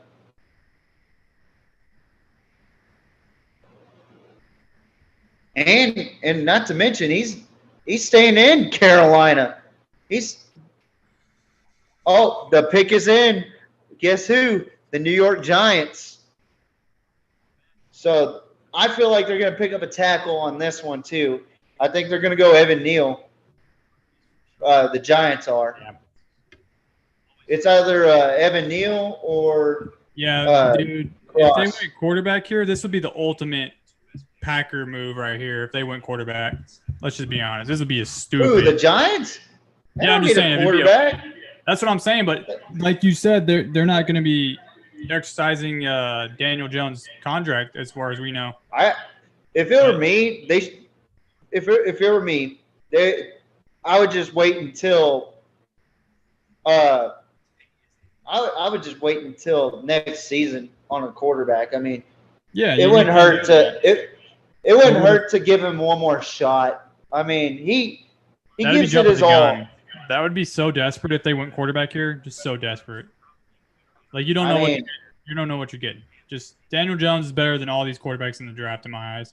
That might be a harsh. That might be. I seriously think so. Like day one, he's better than all these quarterbacks. Come on, guys. I know he gets tackled by Ghost. I know he gets tackled by air, but he's still a better quarterback. Come on. Yeah. He's playing for the Giants. Let's remember that, boys. Playing for the Giants. Not much around him. Yeah, it's not giving him too much leadway. I mean, he had Eli Manning as his mentor. Oh, here comes. He's definitely not Danny Dimes. I don't know who the hell gave him that name. He should be like Danny Nichols the way he plays. He's going to be throwing. His throwing percentage is going to be at least 5 out of 10, which is probably not even that bad. And the Giants select Evan Neal. Good Hey, pickup. job. TJ, oh my God, you're a GM, man. This guy, TJ. Come on, toot your own horn. Aren't you excited? I am a freaking genius. I am the worst person at mocking drafts. I'm glad I didn't finish but past 10 because I already lost. Okay. I only did like the first 10. And I've only got like 1 out of the 10 or 1 out of the 8 so far. I'll be honest with you. I'm like 2 for 4 right now. But I mean, you just guessed. Yeah, you had a couple. You've had a good guesses though. Well, here's the thing too. I mean, I thought Evan Neal was going to go to the Texans. I didn't expect the Texans to go after Derek Stingley. I mean, me either. No one did. I don't think. I don't think anybody expected that. I thought he was going to be. But I thought he was going to go into Baltimore. That's who I thought Derek Stingley was going to go to, and Evan Neal was going to go to Houston. But oh no, Evan Neal got passed up by the Texans, and they pretty much said, "Oh, well, you could just go up north to New York and be with Kayvon Thibodeaux." Started 41 career games, 15 at left tackle, 13 at right tackle, and 13 at left guard. 6'7.5", 333 pounds, massive anchor, and position flexible. So he could play any position, really. We can both agree this is an A. This is an A or an A+ on the grade. So I agree. It's an A+. It's a team need. It's a team need and a great player. So what else could it be? You know. Yeah, and he's a 95 overall according to Next Gen Stats. Oh wow, he's going to be Second 95 overall in Madden. Wow, as a rookie. Wow. I hate you. I hate you. Sorry, I'm always thinking about video games because I'm a nerd. And I don't, you know, I'm an idiot. All right, anyways, bye. First team all SEC selection 2021. I mean, this is a huge pickup He's him. for New York. What do you expect? He's him. He's that guy. Yeah. He's him. And he's positioned. He's a flexible offensive lineman. He could play defense. Oh my God! He did a viral. He went viral for doing a 41-inch or 48-inch box jump. Yeah. And it's not just like he just stepped on it. He didn't just jumped and stepped on the box. He actually did like a split type thing with like a running man logo. But so that's more impressive than J.J. Watts. Yes. Okay. I mean, he weighs This more. dude's 337 pounds. You're right. This guy's a stud, man. He probably has so many girlfriends. Oh my God. He probably has so many children somewhere. We're not gonna bring up the child support. Anyways, It's draft day. Come on. Right. Falcons on the clock, it's baby. It's a big day. Let's go. Let's go. It's his big day. But yeah, he's gonna be a dad. Man, now Atlanta's on the clock. They need a quarterback. I mean, they do have Marcus Mariota, but the pick is in. Will they trade or will they have a QB battle on their hands? I am interested to know. Or will they go defense?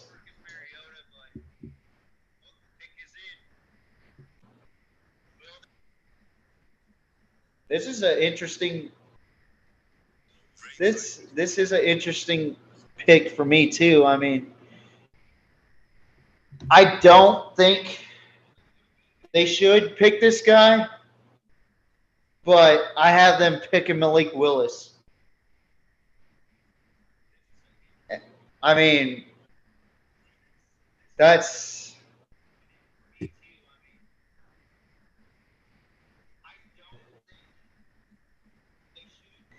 Thank you, compulsive footballer.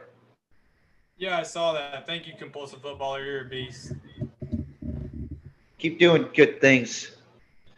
Hey, I'm glad we have some love in the chat. That's all I got. Yeah. People love us. And I mean, we're beautiful people. yeah, they love our vibe. I think we're going to do more live streams more often. Yeah, we're gonna have to go on a different streaming site or something to kind of get this quality up because man, it looks like absolute dog water. But hey, boys, we Hot sound dog good. water at that. We sound good though. It doesn't matter. We sound good. That's all that matters. And the Falcons select. Willis. Oh my God, they got Drake London. Wait, what? Why? They got Drake London, receiver, bro. Oh my, that's a terrible pick. I'm going C plus here. Oh my God. What, they got freaking Pitts all over again, bro? A worse version? I'm sorry. Oh my God. No, I never thought about. Well, they do need a wide receiver. I ain't gonna lie, but at the same time, why would you get a wide receiver right now? Why would you get a wide receiver right now, dude? That's my thing. I'm going C plus. C plus. But Drake London over Chris Olave, Garrett freaking Wilson. So what do you got there? That sounds like an F right there for you. I'm going C plus. They do need a wide receiver, but at the same time, like, you don't want to get a wide receiver right now. They do need to help. Like, yeah, I agree. I mean, it's not a bad pickup, but there's better wide receivers than Drake London, in my opinion. But I mean, he did lead the SEC, or not the SEC, the Pac-12. A lot of people are freaking out about this pick right now. That franchise guy, he just put an F on the grade as well. Yeah. This is a bad 160 receptions. 160 receptions, over 2,000 yards receiving in his career. His catch radius. Let's take a look at his catch radius real quick. Ooh. I mean, that's against San Jose State. One-on-one red zone coverage. He is pretty good in the red zone. So it does not matter. Like, okay, he's going to be a starter. Who cares? He's not going to be a game changer on your team. You need somebody that's going to be a game changer. Like Garrett Wilson, right? Well, even then, like, I don't see – like, you can wait for wide receiver, man. You could wait. I think you could wait. You could definitely wait. Who the heck – why? This doesn't make any sense. Oh, wow. He did a 540 dunk during his high school dunk contest. That's like 4 years ago. Well – USC football showing love for Drake London. It's only up from here. I promise you just got to wait, Drake. And the Falcons organization's really happy. Half of them are bald and half of them are old. I mean, this is this doesn't make sense to me right now. It's like they had a team need in wide receiver, but you could have waited. And even at that, like you said, I much see like 2 or 3 wide receivers over him. He's a top 5. Maybe 3. He's a top 5 for me, but I take Wilson or Williams or even Olave over him. Yeah, I agree. And he's only got 15 touchdowns in his career, and that's in 27 games. I mean, that's not a bad stat, but NFL comparison, they compare Larry Fitzgerald to Drake London. Uh-oh. Seattle is on the clock. Are they going to get Malik Willis? Dude. Who's going to get the first? That would be awesome back? Because Malik Willis could be sort of like Russell Wilson, because you know how he runs around like an idiot, like a chicken, like a head, with his head cut off. Except he's going to be throwing picks left and right. So, yeah. But if they go quarterback, I think he is the best for their system just because they're kind of used to that. You know what I mean? Yeah. I mean. Why not? I mean, that was pretty freaking questionable. Not going to lie. He's a. Yeah, you go QB, you go QB or offensive tackle here, and you can get. I think was it Cross? What's his name? Cross. Shit. Who did I pick for Seattle? Yeah, I actually got them at. Ooh, I'd go Charles Cross here, man, and try to trade for Baker. That's my thing for them. Yeah, I think so Baker's- too. But Baker's going to be I actually better than got. Willis at this I point. actually made a mental error, and I actually thought they needed defense too. So I actually picked Kyle Hamilton from Notre Dame. But we'll see, man. I mean, they might be stupid enough to go safety. I mean, I don't know. I don't know yet. It's getting juicy, though. We can admit it's getting juicy. It really is getting – no, it's getting saucy. No, we're done with that. No, we are not done with that. All right, I'm leaving. Saucy. I'm just kidding. And, I mean, they did get Shelby Harris, but that ain't going to do much good. Shelby Harris, he's okay. Yeah, he's okay. He's kind of. But the pick is in for Seattle. Don't go QB here. You can trade for Jimmy G or Baker. Come on. Don't go QB here. And if you do, you better get Willis. Don't be stupid and go Kenny Pickett or something like that. My grandpa Jim is probably rolling in his grave already because he's probably foreseen the season. We didn't pick up Willis or Baker Mayfield or Jimmy G.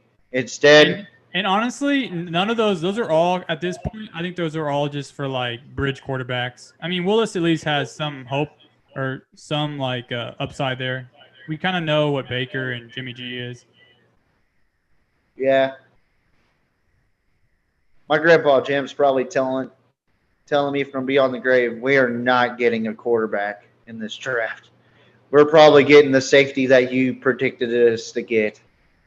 We're getting Kyle Hamilton, and he's a backup. Yeah. Pete Carroll has finally lost it. Oh, my God. He thought he lost it whenever he left USC. Oh, no. He lost it this time. This is what happens when you give certain parts on your team names, like Legion of Boom. Like, once those go away, it's so hard to get them back because, you know. Oh, they're showing Kyle Hamilton. Huh? They're actually showing Kyle Hamilton. Seriously? Oh, goodness. And Jermaine Johnson. Shout out to Coach JB, James Brown, who actually coached Jermaine Johnson over at Independence Community College. Dude, go tackle here. You got Cross. Come on. Well, they just showed Kyle Hamilton. I'm actually excited now. Kyle Hamilton, dude, he is built. 6'4", 220. Holy cow. He's built like a linebacker. Yeah, he's a hard-hitting safety too. And here comes Dude, Goodell. honestly, that could be like Cam Chancellor if you think about it. Yeah. I could see that. That's not a bad pick, but it's a safety. Come on, guys. It's a safety. They get Charles Cross. Yeah, I finally get one. Yeah. That's a good pickup. I am so State. smart. Okay. Mississippi State tackle, 6'4", 3/4. His overall is a 90 according to Next Gen Stats. Production 86, athleticism 72. First team all SEC selection in 2021. 2 sacks allowed in 2021 with 682 pass block snaps, and he had one season with Mike Leach. I mean, and also he did not allow a QB pressure versus Alabama. So that's impressive to me right there. So good pickup. I'm gonna have to go with an A+ or a solid A on this one. Yeah, I'm gonna go A right here.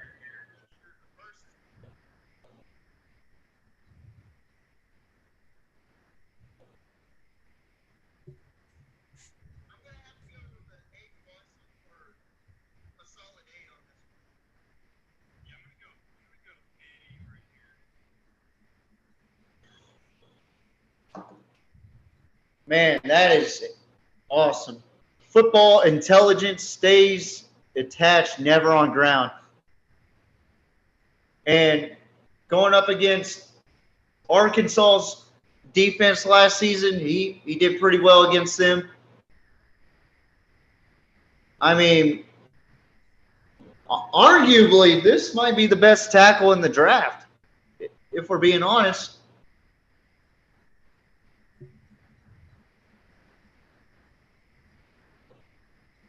According to PFF, he is the best tackle.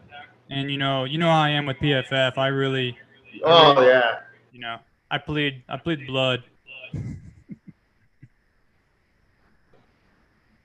I mean, that's incredible. 2 sacks allowed in all of the college football season. So Jets, I'm gonna go with Carl Loftus here. They need edge. For me, I did have the Jets picking up Charles Cross, though. I had them picking up Charles Cross, but I could actually see them going wide receiver, and they could go after Garrett Wilson. Jets not expected to trade for 49ers wide receiver Deebo Samuel, by the way. Okay. They are not expected to get Deebo Samuel or to not trade for him. You can knock that off of possibilities. Yeah. So this is getting spicy, man. Hey, nice hat, by the way. Oh, thanks. So I wish I had one of those. Oh, yeah. I mean, yeah. So for those that actually do want this hat, if you have me on Facebook or Instagram, at TJRid10 _ PMP, you can hit me up and I'll order you a hat. All you gotta do is just at that point, bro, you won't even be a subscriber anymore. You'll be a Mafia member. You will be a Mafia member. So you can roll around with us, bro. We'll be strapped up. We're good, bro. You're part of the family now. You're part of the family, and I give you the darn kiss. All right. I don't approve. I'm stupid. But the Jets have their second first-round pick in. I do expect them to go wide receiver, even though I did have Charles Cross, who just got selected by Seattle, which was a great pick for Seattle.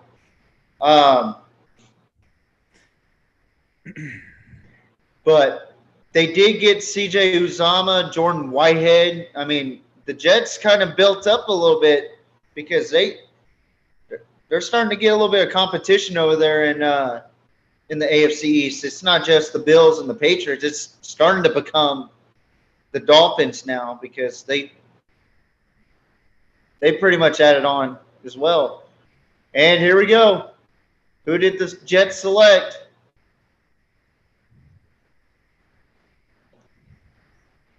Shout out to Meyer. What's up, boys? Who do y'all have for the Cowboys taking in the first round? I got Traylon Garrett Wilson to the Jets.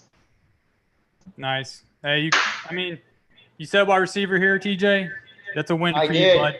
That's gonna be for me. That's gonna be I'm gonna go A. I mean, he's a great player. He's arguably the best wide receiver in the draft here, and they need a wide receiver, so that's gonna be an A for me. Yeah, honestly, this is gonna help out Zach Wilson right here. Garrett Wilson, Zach Wilson, the Wilson Bros. I can already see the headlines already in New York. And all second team, all Big Ten selection. He is very, very impressive. I mean, 12 receiving touchdowns in 2021. Tied second in the Big Ten, tied 8th in the FBS. And I'm not ignoring you, Meyer. I do have Traylon Burks going to the Cowboys. In his career, though, 70 receptions, a little bit over 1,058 yards. So, forced 19 missed tackles in a single season. He was a first-team All Big Ten selected back in 2020. He's fast, and he's shifty, and he attacks the leverage. I mean, this is exactly what the Jets needed offensively as far as wide receivers. They actually needed someone quick and could run those fade routes perfectly.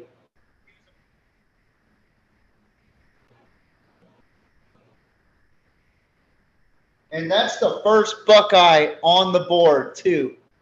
I actually had Washington pick up Garrett Wilson, but that's a steal right there. What is Commanders doing here?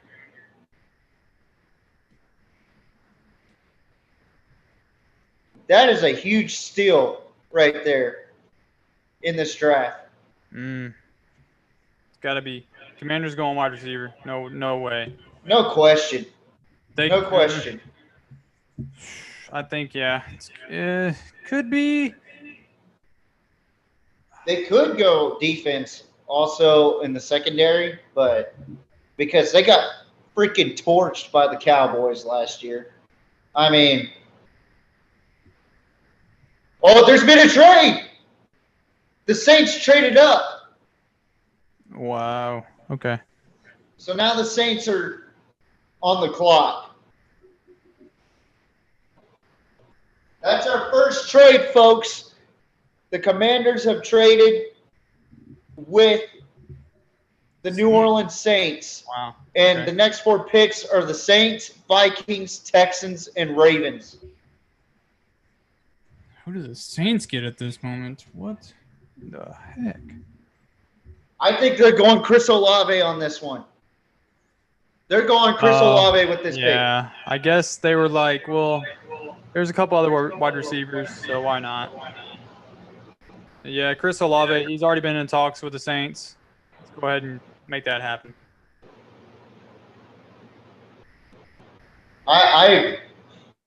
And they have struggled to have 2 good wide receivers at a time out in New Orleans. So with Michael Thomas being injured so much, they really been having an issue with filling that spot right there.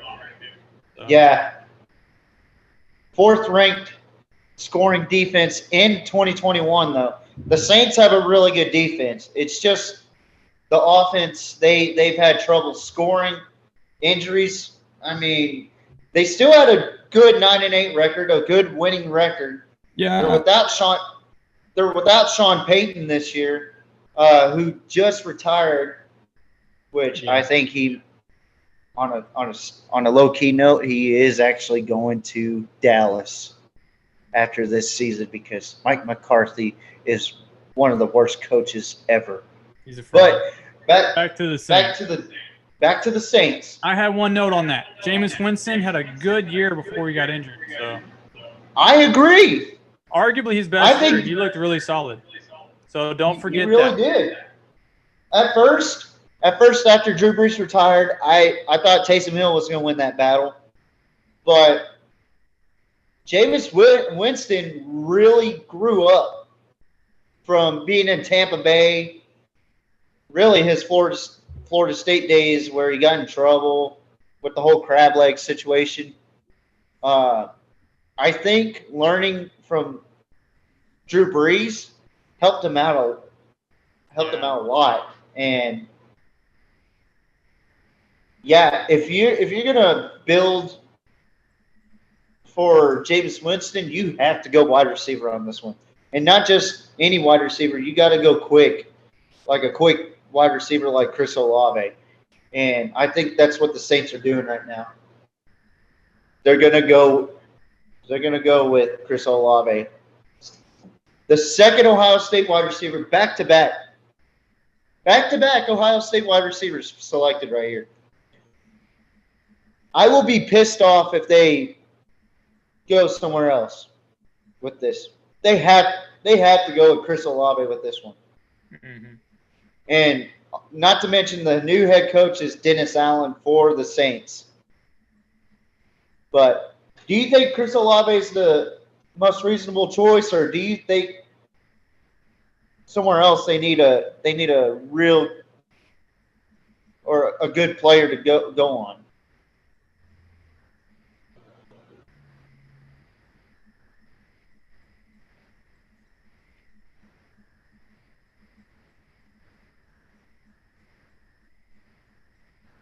Chat, if you're still with us, chat about the. Oh, so the Saints received the 11th pick, while the Commanders received the 16th overall, the 3rd round pick, and the 4th round pick. Wow. Yeah, that was a So great. that's a good deal for good W. That's a good deal for the Commanders. Commanders. Yeah. I'm not too sure about the Saints right here. They do have their pick in, but Got to be a game changer. it's got to be a game changer. It has to be Chris Olave.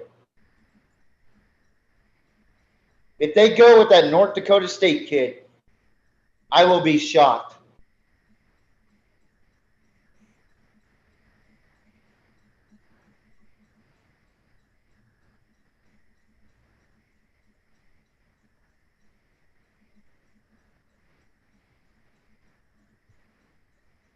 Come on. Come on, Roger Goodell. Stop showing Daniel Jeremiah. I like the guy, but yeah, they need wide receivers bad. They were at 1,013. Come on. I didn't see the ticker, but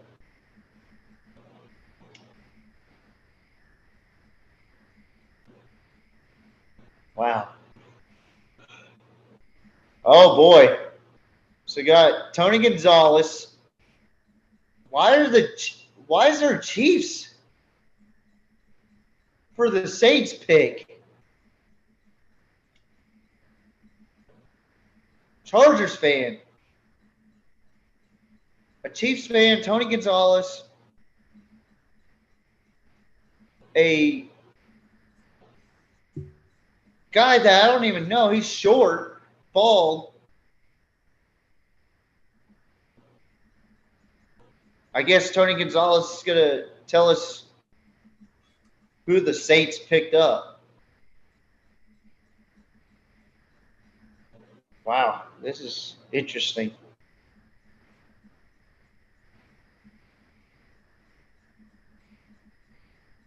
All right, Roger, hurry the hell up.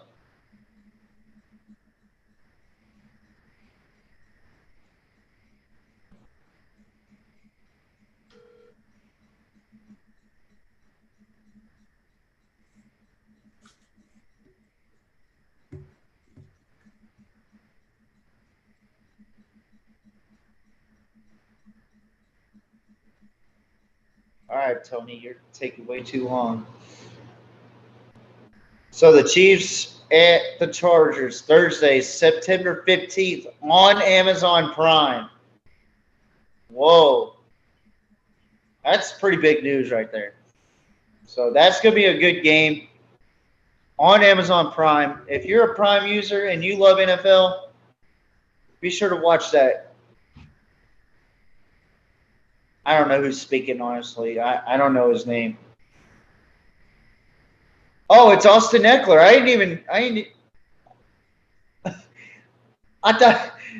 know that was him. I thought he was taller than that.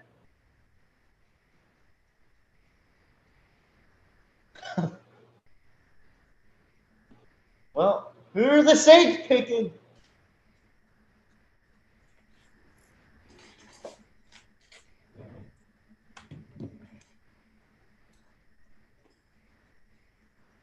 Well, are they going to pick? Or are they just going to talk about Amazon Prime? I mean, that's cool and all, but shoot.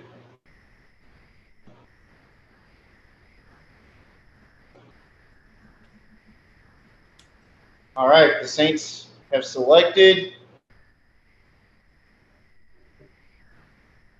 Chris Olave. Yeah.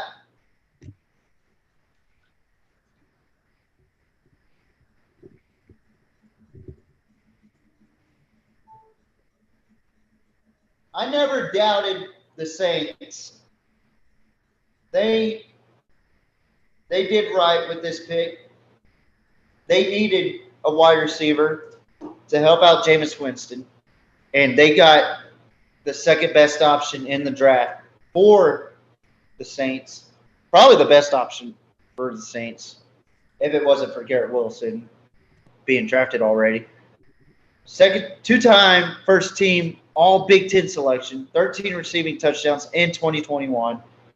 Led the Big Ten and tied sixth in the FBS. In case you missed it, Chris Olave? the Saints did. I'm sorry? Yeah, they got Chris Olave. Which is a great pick, 8+. Yeah, it's a good pick. I'm gonna go with A here. A minus. I'm gonna go A minus. That's 2 Ohio State wide receivers in a row. He has the school record of 35 career receiving touchdowns in Ohio State, which is impressive because there's been many great wide receivers from Ohio State. He's silky smooth. Route tempo is excellent and needs strength. So the one weakness he has is he doesn't have a whole lot of strength, but he is quick. And he has that good vertical speed going down the field. Yeah, he's good. He's a great route runner, and he's got great speed, really good hands, but he does struggle to break tackles after the catch. Detroit just got their pick in. They traded the Minnesota Vikings. Yeah, I was like, what? The Vikings were there. Okay. Wait, the Lions traded down? The Lions traded up. Oh, they traded up. They traded Minnesota. Oh wow, they traded 30. They traded their 32nd pick.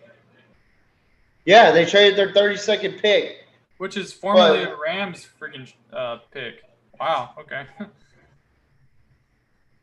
Detroit making some moves already. Oh, and Michael Thomas is ready for Chris Olave. Question is, let's who run did it. They get, though? Is the real question. Who did they get here? Oh my God. Who's the Detroit Lions getting? Matt Corral?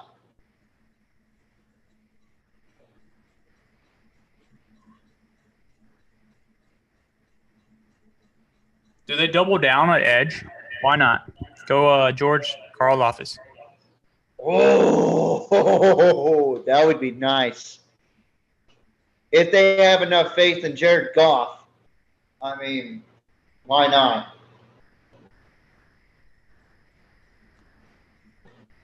So that's 2 trades in a row right there. And Michael Thomas is ready for Chris Olave to come in. Did you hear about that?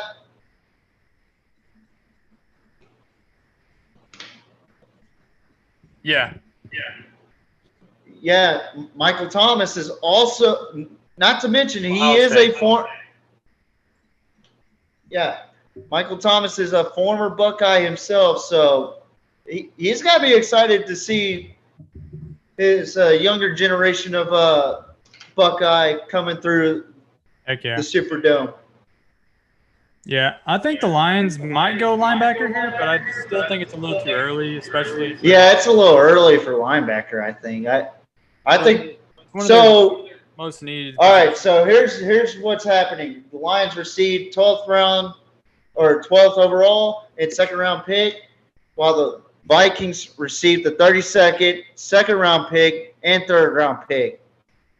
So that's a good trade, in my opinion. I think that's a good trade for both teams. That's well balanced as a trade.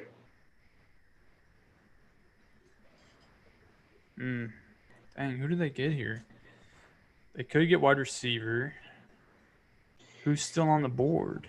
There's a couple of wide receivers. Jamison Williams. They could go for Jamison Williams. Dang, yeah. Oh, here we go. Roger Goodell is on the podium. With I'm the gonna 12th go. pick of I'm the gonna NFL go. draft. I don't know why, but I'm gonna go double down at edge. Carl Office. I don't know why. I'm doing it. Jameson Williams to the Detroit Lions. Jameson Williams.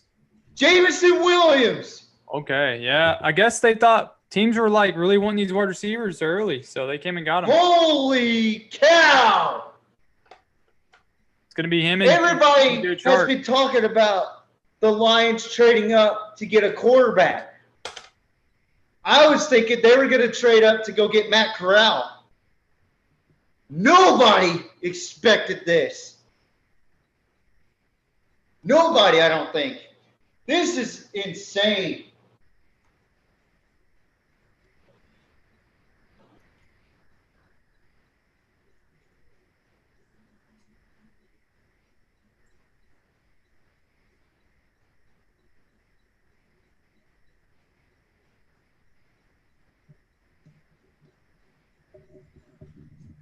That is the second Crimson Tide picked up. Excuse me. In the first 15 picks. So that's 2 trades in a row. Detroit making some moves already, but not only is this a good wide receiver, he's a good special teams player. Andy transferred from Ohio State following the 2020 season where they had COVID.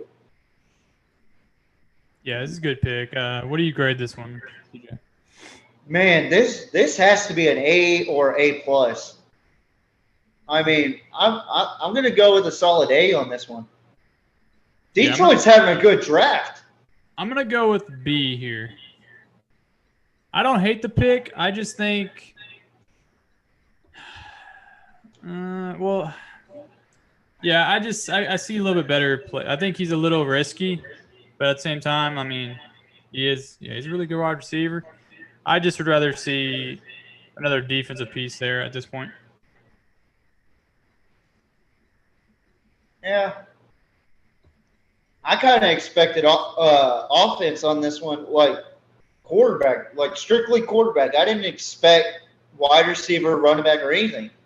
I didn't think that they were wanting Jameson Williams. They could possibly trade again in this first round for a quarterback, or they could wait in the second round. Who knows? But it looks like he's got a lot of good footwork, and it looks like he worked out with it looked like for a second he worked out with Justin Jefferson, which is really odd. Mm-hmm. Oh, another trade. Another trade. Another trade. Dude, it's getting That's spicy. 3 trades in a row, and it's the Eagles. The Eagles are trading? Oh, no. Dude, I'm going to be so mad if they pick up who I think they're going to pick up. Why would they trade down? They had the 15th pick. They probably didn't want to wait any longer. So is this the 13th pick, right? Yes. What the heck? Okay. 2 spots. I have a feeling I already know who they're going to get. So they got Drake, right? So they just traded with the Texans. Who was their first pick? Who? The Eagles. They didn't have a first pick. Oh, I thought they already had a first pick. Okay. No, you're thinking of the Texans because the Texans were the 13th pick, and then Philadelphia just traded up. But if they get this player, I'm going to be pissed. Never mind. Okay. They're going to get this player. If not, they're going to go defense. They kind of do need a safety back there. I would think they would go after Kyle Hamilton. Who do you think they're going to get? Kyle Hamilton from Notre Dame. Mm. Or they could go with McDuffie from Washington. solid corner right there. Yeah. Trent McDuffie. I had Minnesota get Trent McDuffie. Or they could go another edge rusher. They probably are going to go with Jermaine Johnson, which would be incredible for Philadelphia. But if they get who I think they're going to get, well, I don't think they need wide receiver. Nah, I don't really need wide receiver. They got Devontae Smith. Crying out loud.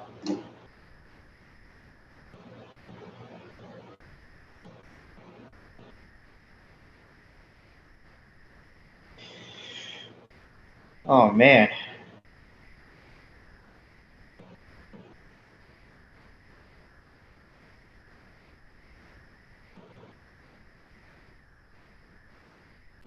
Now the NFL's got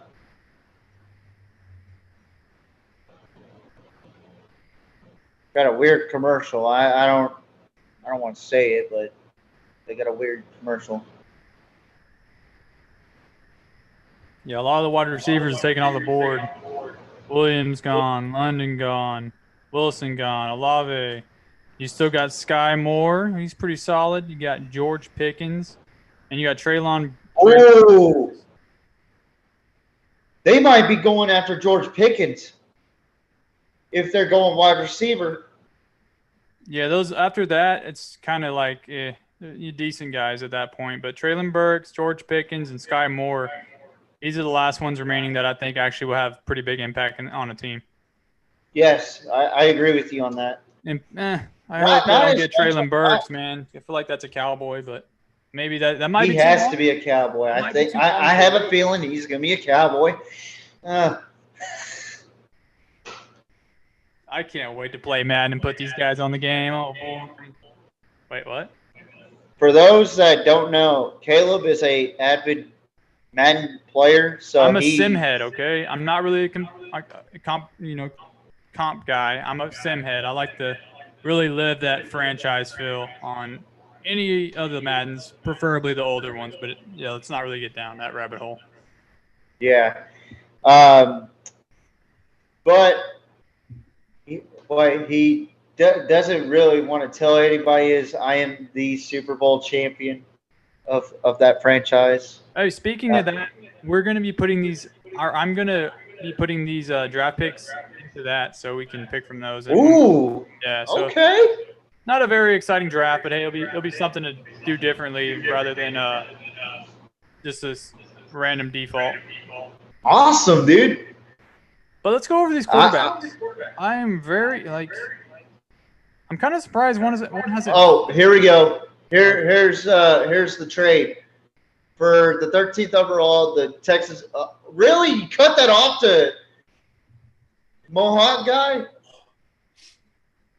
What the hell? I was reading. Thank you. What a jerk. He doesn't care about our pod. It's tough. I hate Philadelphia so much. Not the town, but the fans. So it looks like a bunch of high schoolers are out there dabbing up Roger Goodell, Bishop Gorman. That's a high school out there by Nevada. One of the top premier high schools in all of high school football in the United States. So the Eagles select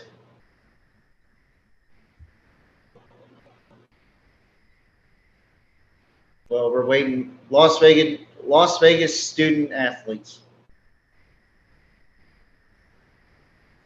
Okay, we're kind of waiting until he gets done showing his love and support. I miss the old commissioner. He didn't play no freaking games. Like, he just went to the podium and said, with the first round of the NFL draft, the Philadelphia Eagles select so-and-so. Went back to his back room and waited until somebody came around. What the second pick of the NFL? Oh, Jordan Davis. is a Philadelphia Eagle. Congratulations to Jordan Davis. That's a pretty good pickup for Philadelphia, but I don't think it's a necessary pick to trade up like that. Give it a B minus.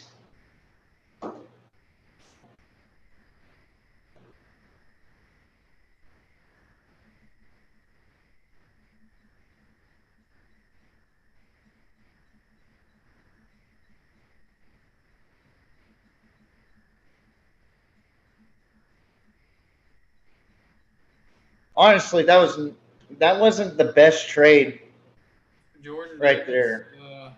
I personally do not like that trade right there for Philadelphia. It's not a B minus. Yeah, it's not a very good. I don't really see the value there. What's that? I'm having trouble seeing the value on that one. Yeah, I got B minus on that one. He is a terrific defensive tackle. He is very fast. He can stop the run. Played 47 games, 7 sacks, 12.5 for the loss, and 91 tackles. Ran a 4.78 in his 40-yard dash. Fastest by player, over 315 pounds since 2003. For a while, everybody was thinking he was going to be the number 1 draft pick of the NFL draft. 341 pounds, 6'6", 3 3/8. Oh man, he hit a swerve. Athleticism 98, production 74, overall 84. Draft score from Next Gen Stats. He is the Chuck Bednarik Award winner, nation's top defensive player, Outland Trophy winner, nation's most outstanding interior lineman. He has range, pass rush potential, and the comparison is Albert Hainsworth, which we all know how that rabbit hole went down. Started off good and then just did not end well. The Ravens on the clock, right? They should be, unless there's another trade. Yeah, I'm going to go with George Karlaftis here, if so. For Baltimore? Yeah, I think it's the best. In my eyes, I think it's the best player off the board, but. Who'd you say? Karlaftis. Okay. I'm thinking more wide receiver on this one too. For Baltimore, they actually need to give Lamar a wide receiver. If they're going wide receiver, I think George Pickens would be a good pick.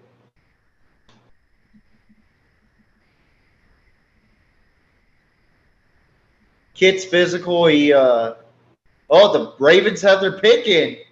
No trade. So the trade streak is over. I'd go Sky Moore. That's just my preference. I think they're – yeah. Okay. Sky Moore?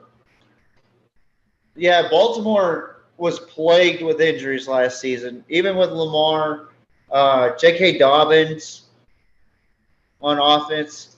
Defense wasn't really the same Baltimore defense that we've seen in a while. And that was the first time they finished last in the division since 2007 when they had that. Could they go Kyle Hamilton here? Ooh. They could. They could go Kyle Hamilton right here. I'm going either Kyle Hamilton or Karlaftis. I had Derek Stingley for this pick. So that is off the board now. Kyle Hamilton, could he be a Baltimore Raven? Moved from South Bend to Annapolis, Maryland? Or Baltimore, Maryland? Yeah. Yeah, I could see that. I could actually see that. He's a hard-hitting safety. It's gonna be a. This is a tough pick for me. Like, it was hard for me to choose for Baltimore, but I thought more secondary, and I picked Derek Stingley because I didn't think that teams weren't that invested until like the later rounds for corners, except for Gardner, because Stingley's a little bit more injury prone than Gardner. So I put Stingley for Baltimore. And then Houston just came out of nowhere and hit that whammy on us. Didn't understand the pick, but now the Ravens, they have selected Kyle Hamilton to Baltimore. Okay. I was gonna say Carl Loftus, but yeah, that's my second one right there. But I can't say it was a win, but I do give this an A grade. Yeah. His production value is at a 91. Yeah. So that's good news. Bad news is his athleticism was at 74. Oh, he does not look happy. No way. He does not look happy to be a Baltimore Raven. Maybe he's just mad because he got skipped over.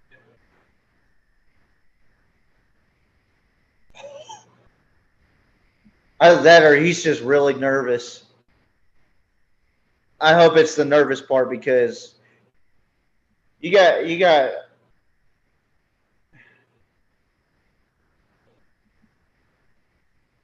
I don't know. It just seemed like he wasn't too happy. Maybe it's just his facial expression. I don't know. Yeah, I don't know. That is weird. I don't know. He looks pissed off. I mean, he did miss 6 games last season due to injury, but he's got range on him. He's got good ball skills, and he could cover tight ends. So if you want a guy that can cover Travis Kelce or George Kittle, Kyle Hamilton's the man, and he's not afraid to hit either. So yeah, he's gonna be pretty. He's a good tackler. And he's not afraid to go for a pick either. So he's really good with the sideline to sideline. He ran a 4.59 in his 40. And also, if you want him in the punt if you want him on the punt team and you just want him to go for a kill shot, he's there for you. Well, now he looks a little happy. And Houston just got their second pick in.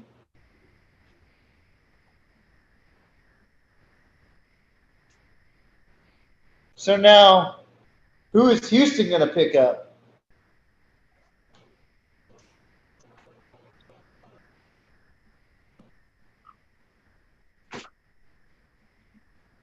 Ooh, boy. Getting a little.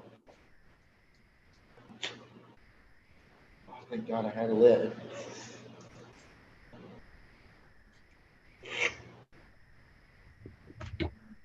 Either he looks unpleased or he's just got that weird facial expression that he hates or that he doesn't hate. Or, what?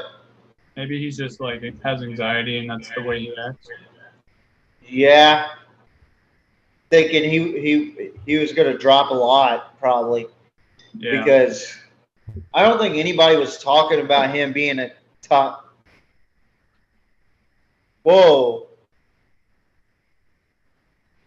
So the Ravens trade Marquis Brown to the Cardinals. No way. And a 3rd round pick for the 23rd pick. Oh my. That's right before Dallas. What the hell? Why would they trade Marquis Brown, dude? I don't know. But the Cardinals So- now, holy cow, they're gonna be stacked at wide receiver. Well, the Houston Texans have selected the Texas A&M guard Kenyon Green. This guy could play up to 4 positions. He's got good roll hips. Good comparison, Laken Tomlinson, or I think that's his name. Overall, he's an 84, production 83. He's not really athletic. He's just one of those type that'll just push you to the second level. And Wow. he's a first team. I didn't watch this guy at all, hardly. Yeah, he's a physical specimen. I'm gonna just go with a B minus. I mean, I guess they need help at the line, but I just think there's a couple others that I'd rather take. I'm going to have to disagree. I think this is going to be a B plus on this one because they need a good run blocker, and he's the right guy to do it. He started at right tackle, right guard. Dodson over him, honestly. He started at right tackle, right guard, left tackle, and left guard. And he's second team All-American selection from AP. The Commanders pick is in.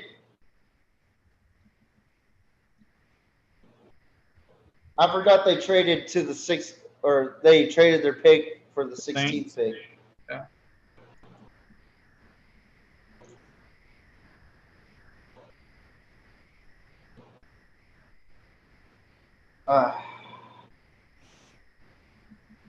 Man, that is insane to me. So let's talk about this trade real quick because I just saw that.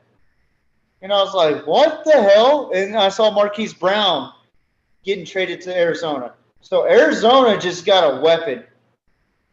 Yeah. Hear me out. That was Oklahoma Sooner Marquis Brown that the Baltimore just got rid of. Like, they just pushed him away. Like, you're gone. You're out of here. And they gave up the 100th pick of the NFL draft to Arizona for the 23rd pick. He's been their best wide receiver the last couple of years. I don't understand that. That's crazy. I don't understand it. He's a good wide receiver. He doesn't really do much. Well, he does a little bit after the catch, but you know what I'm saying. He's just really good at getting open downfield. That's his main thing. Now, here's the thing. I think they're going after Pickens on that one. That's just me. I think they're going to go after Pickens, and then Arizona, they just got another weapon on there. Who's going after Pickens? Baltimore. Oh, the Baltimore? Oh, okay. Yeah. If it isn't Washington on this play or on this pick. Because, man, this is getting wild, folks. So now I got to write down for the 23rd pick.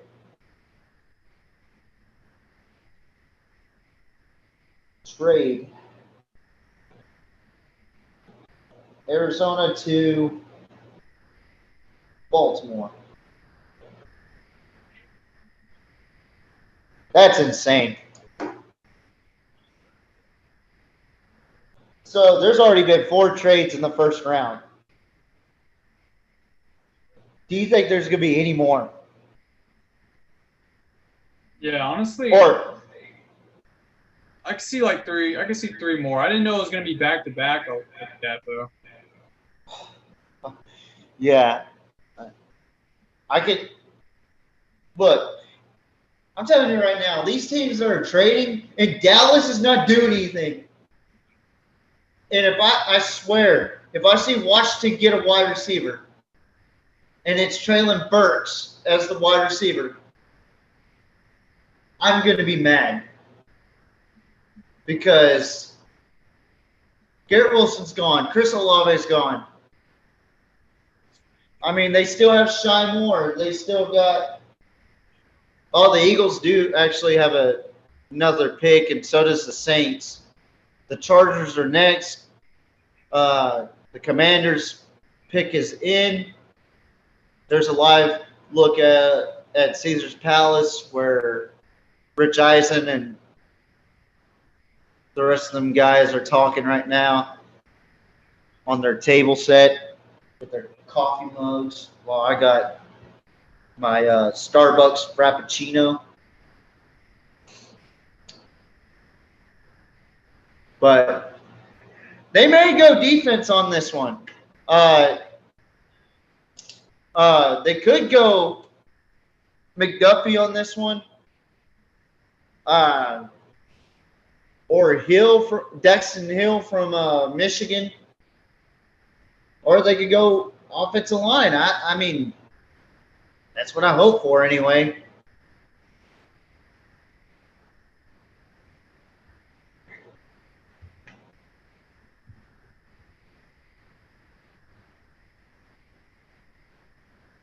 Oh, God. Here we go.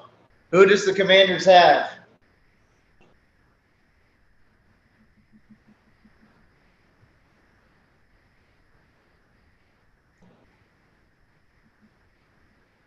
Jahan Dodson to Washington Commanders. That's a good pick.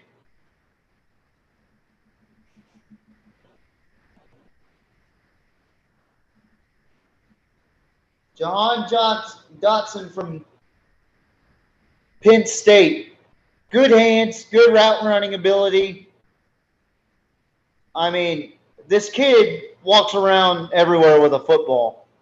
I mean, he's a third-team AP All-American selected at wide receiver. Second-team All-Big Ten selected. Wow. I just read a note on him. He only dropped 2 of his 93 catchable targets. Pretty nice. Very impressive So indeed. he has really nice hands. Yeah. And he's a very, very physical receiver. He's very competitive against corners. And like I said, he's got good route running ability. He's not the fastest guy, but he's got a lot of stride. What team was that? Wait, what? Who just picked him? I missed the Commanders picked him. Commanders? Okay. Yeah. But why isn't Jerry Jones trading for a pick? Why? You would think, since all these other teams are trading for trading picks for a wide receiver, don't you think it's time for Jerry Jones to say, hey, how about we make this pick right now instead of waiting? Oh, no. The Chargers have selected Zion Johnson, Boston College. That's a good pick. That's a good pick right there. Well, on that previous pick, I'm going to have to go with a B-. I just see Sky Moore and George Pickens better than him, and also Traylon Burks. I got him as a B, a solid B. I mean, like you said, like you said, there is better options, but you got to give it to the guy. He's a smart player. He's got good hands. He's got good playmaking ability. He's very contested. So should be interesting to see what Washington does for him, So yeah.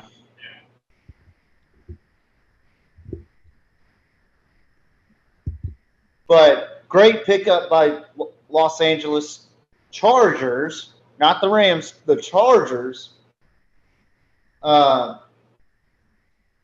They need protection for Herbert. And I think this is a kid that will help Herbert out. I got this one at a B+. Yeah, I'm gonna go A- on this one. It's good.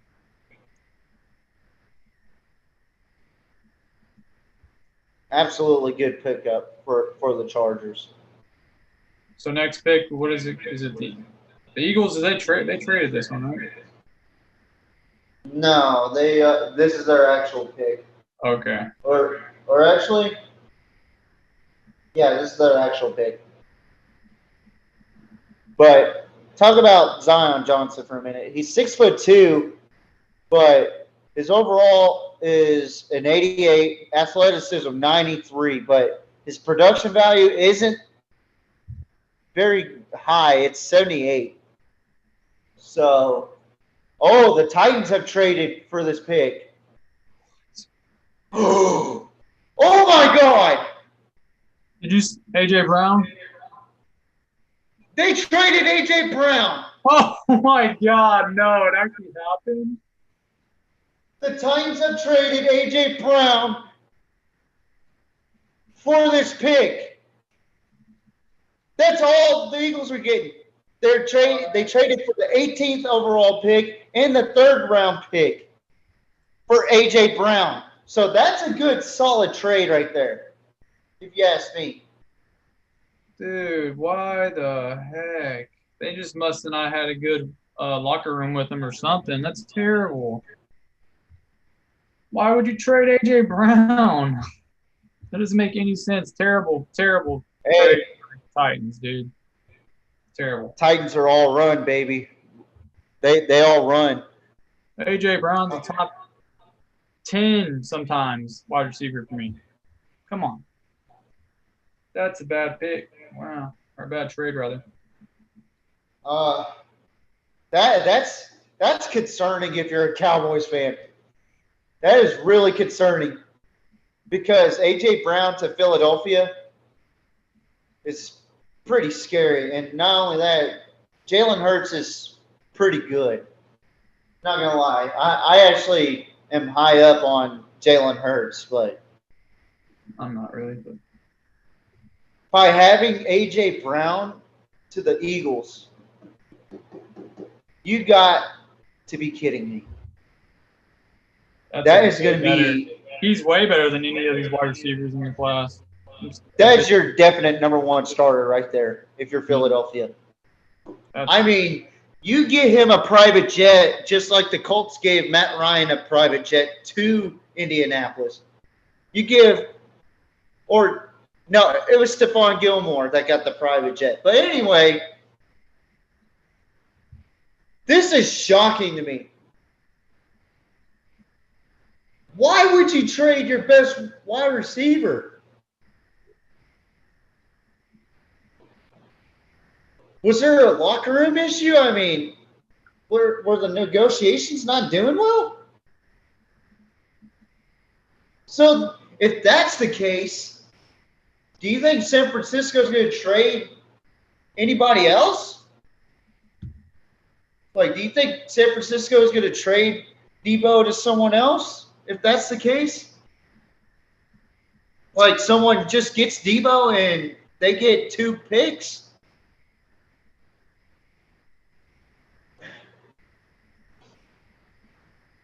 And the Titans pick is in, so this is very, very interesting. They do need a backup. They do need a backup running back. Do they go corner here? McDuffie? They could go corner. Trent McDuffie would be a good pick. He's still on the board. Yeah. Oh, my God. I still can't believe that. This is absurd. You all right? Huh?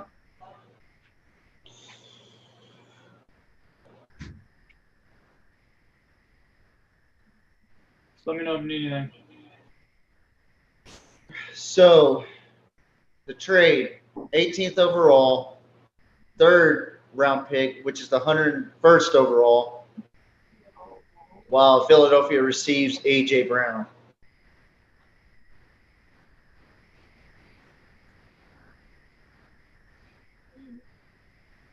They lost Janoris Jenkins. They lost Deontay Foreman and Rashawn Evans. So they could go linebacker on this pick too. And Julio Jones. And they have no wide receivers right now. They might go wide receiver, dude. Yeah, they could, honestly. Traylon Burks. They could go Sky Moore. But still, it's dude, they just destroyed their whole offense.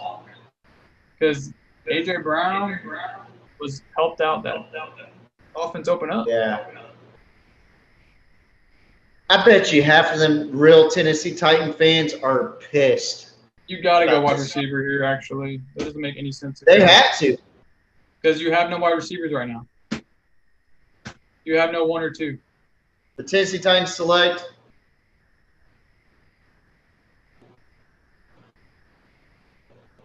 God damn it!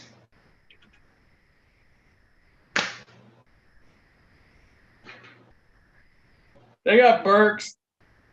They Did they get Burks?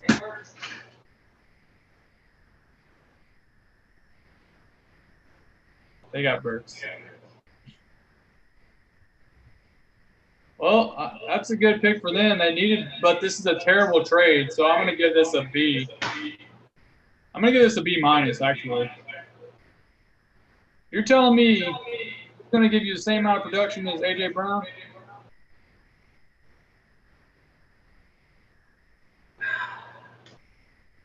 I need to walk out for a second.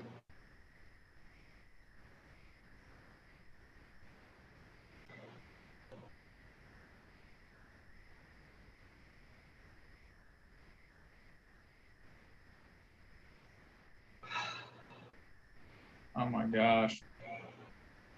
I swear to God, if Dallas picks a stupid pick, I'm done. I'm going to actually dump this down to a C+, final. So it just doesn't have the value of an A.J. Brown. Like, I know he's maybe not wanting to be there, but come on. You got to do better. Traylon Burks has the same, or his player comparison is Deebo Samuel. So that's – if the Cowboys don't get Deebo Samuel, I'm going to be pissed.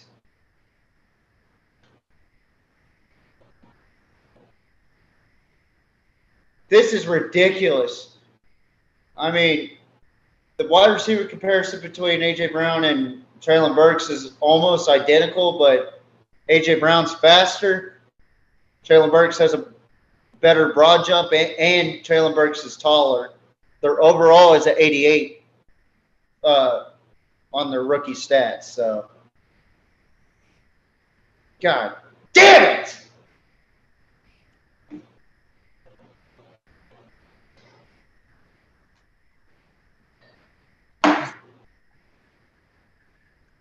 So I'm guessing you don't like this pick at all, because it's a pretty bad pick. I give it a B because of the fact that the Titans got rid of A.J. Brown. But I'm more angry at Dallas because they didn't trade up for Traylon Burks. So if they go with a stupid position, I'm going to be furious.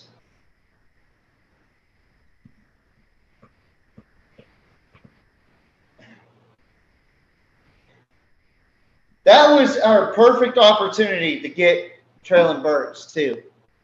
The only wide receivers left that I see that have value is Sky Moore and George Pickens. Maybe Jalen Tolbert. But, We have to get wide receiver this it's got to first be. round. I'd like Sky Moore, I guess. But dang, that sucks.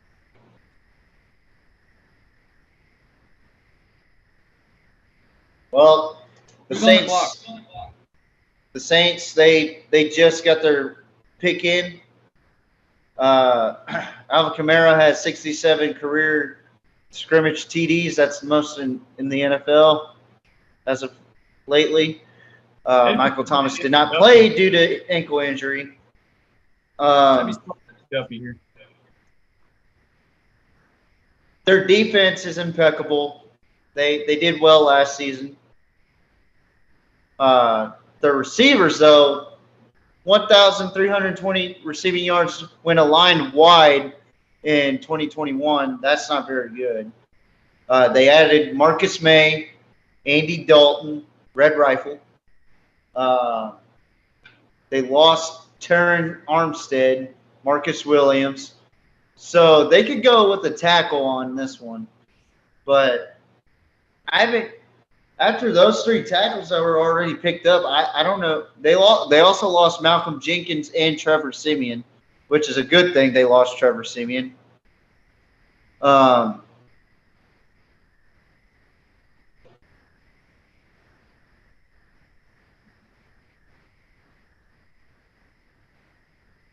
Offensive rank was 28th in the NFL, while their defensive rank was 7th. Wait, why were they showing Pittsburgh fans just a while ago? Oh, because they're next. That's why. So, yeah, a little bit about Dennis Allen. Dennis Allen was the defensive coordinator from 2015 till last year. And after Sean Payton announced his retirement, Dennis Allen was named the head coach February 8th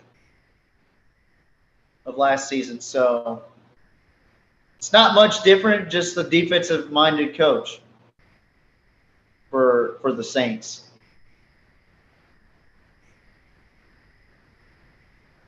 Yeah, they need to probably go tackle here. I was going to say go corner, but their defense looks pretty good. That guy from Northwestern or Northern Illinois. Yeah, I'm sorry. Yeah, go ahead and they need to just get Trevor Penning here, Northern Iowa. He seems to be the Trevor only. Penning. I think he's the best tackle available. Yeah, they just got him. Yeah, Good pickup. I got that one. I'll toot my own horn. Thank you. Yeah. Yeet. Well, he is nasty, ideal frame for the Saints, and a comparison, Jake Long. His athleticism is 87, overall is 84, production is a 79, but he is the first. He's a first team AP FCS All-American selection. Yeah, he's a great run blocker. By PFF, he had a 99.9 run blocking grade, which is literally damn near perfect. Damn near perfect. One of the best ever recorded, they said. That's crazy. Yeah.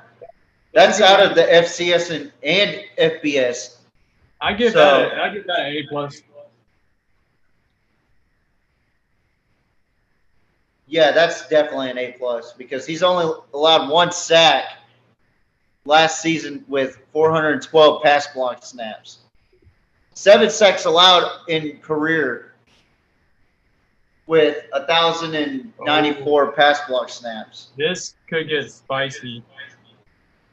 The Steelers could go cornerback, get McDuffie, or they could do a trade. Trade for Jimmy G. Do you think Steelers could potentially trade with the Browns? Their division rivals? No. That's what you're saying? They're not going to. Wait, no, the Jimmy G. I can see that. If he's still in the trade block. I ain't really looked up on that, but that's my check. Well, Pittsburgh is on the clock now. They could keep it basic. They need a cornerback. Because Joe Hayden, he's out. The pick is in for Pittsburgh, so no trade. I'm just going to go McDuffie.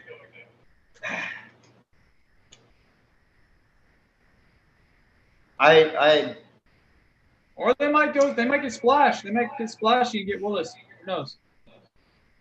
I think they're going to go with Kenny Pickett. Not because it's a Pitt thing. I think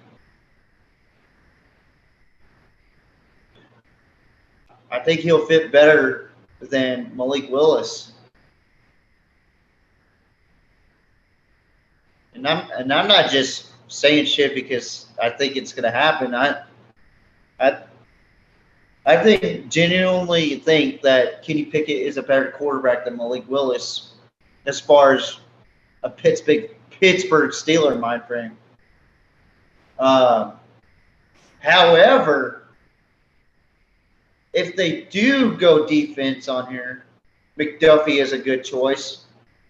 Najee Harris last season, he was a rookie, 4th in the NFL in rushing with 1,200 yards.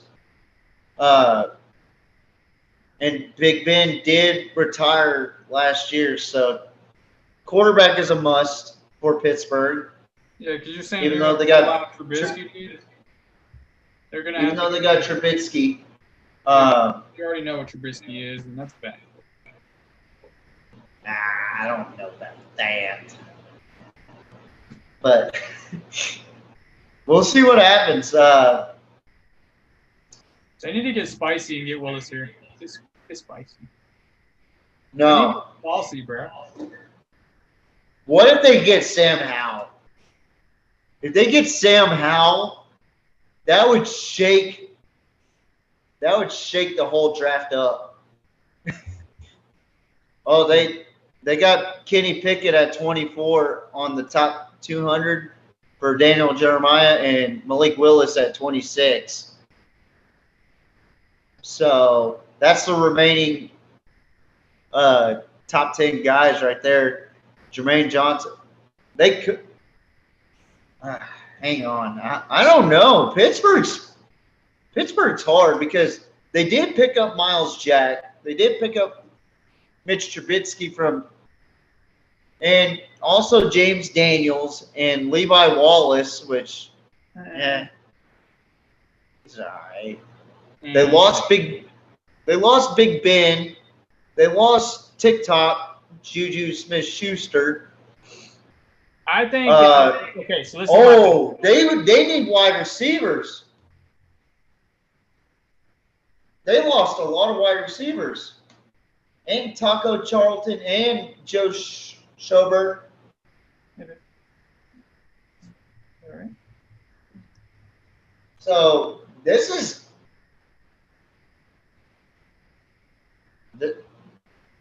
Pittsburgh needs this pick no matter what. So whatever they pick is going to determine their season. But this is my thing. So you get a quarterback right here if you really like that quarterback or that you're going to be wanting to work with. If not, go safe and get McDuffie. Yeah. So we got – pardon me. Why is Michael Irvin on the Pittsburgh Steelers stage? Oh, my goodness. Disgraceful.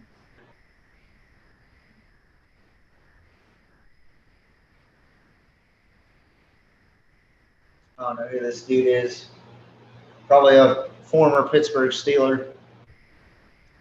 Oh, I'm going to stretch. Do your thing. I think he's going to announce the Steelers selection, but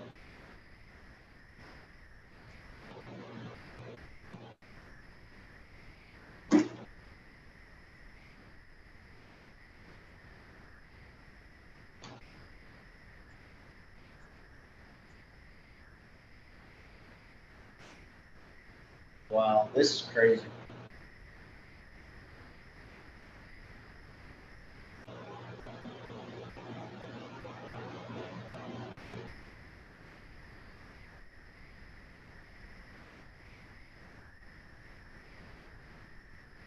Oh, that's Franco Harris. I ain't even recognize him. That doesn't even look like him anymore.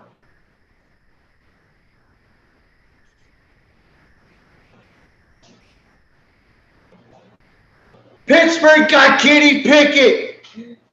I told you people. I have told you people. Kenny Pickett is staying in Pittsburgh. The first quarterback is going to be Kenny Pickett off the board. Ew. He's my fourth quarterback. Are you kidding me? I had Willis, Kenny Pickett, Ritter, and then I had Sam Howell and Pickett. Hey, Let me give you a fact about Kenny Pickett. He is a Johnny Unitas Golden Arm Award winner, second team AP All-American selected. Okay? And he was infamous for doing a fake slide for a touchdown. ACC Player of the Year, led Pittsburgh to most wins since 1981. 42 passing touchdowns in 2021. ACC single season record, fourth most in FBS. 4,319 pass yards in 2021, sixth in the FBS single season score record. You are not a Kenny Pickett truther, okay? He has over 12,000 pass yards in his career. 32-17 career as a starter, most QB wins in school history. He has a 92.2 PFF passing grade in 2021, second in FBS, minimum 100 attempts. Anticipation playmaker and his QB comparison, Matt Hasselbeck, former Seattle Seahawk great. He's not great. He was a good quarterback. Okay, he wasn't that great. He was a good quarterback for a couple years. But I predicted Kenny Pickett going to the Pittsburgh Steelers. And not just because of the Pittsburgh connection. It's because he's probably top 2 quarterback in this draft, in my opinion. He could get out of the pocket and throw. And to be frank, I'm not high on Malik Willis getting to play in the first round. I'm really not. Oh wow, I was about to write Malik Willis, but on a serious note, Kenny Pickett really had a really good season last season. I'm happy I got this right. I'm actually glad I got a QB pick right. I'm usually wrong about these picks. Well done, Pittsburgh. I'm giving them a B-. Uh-oh, we got another trade. But Dallas won't trade for some freaking reason. The Patriots are trading their pick? What? Yep. To the Kansas City Chiefs. And the pick is in. They're getting a wide receiver. They have to. I swear, if San Francisco doesn't trade Dallas for Deebo Samuel, I'm going to be so mad. Wait, was it their 29th or 30th pick? Because they have 2. Oh, God. For New England? Yeah. It was their 21st. Oh, you know what? I think they're going to go Carl off this year. I could see it. They're going where? I think they're going to go Carl off this year. Or McDuffie. They do need a corner, so McDuffie would be perfect. I'm going to say McDuffie here because, yeah, I'm just going to go with that. I don't really have a good explanation. It would be a bonus, or it would be a plus for them to have McDuffie.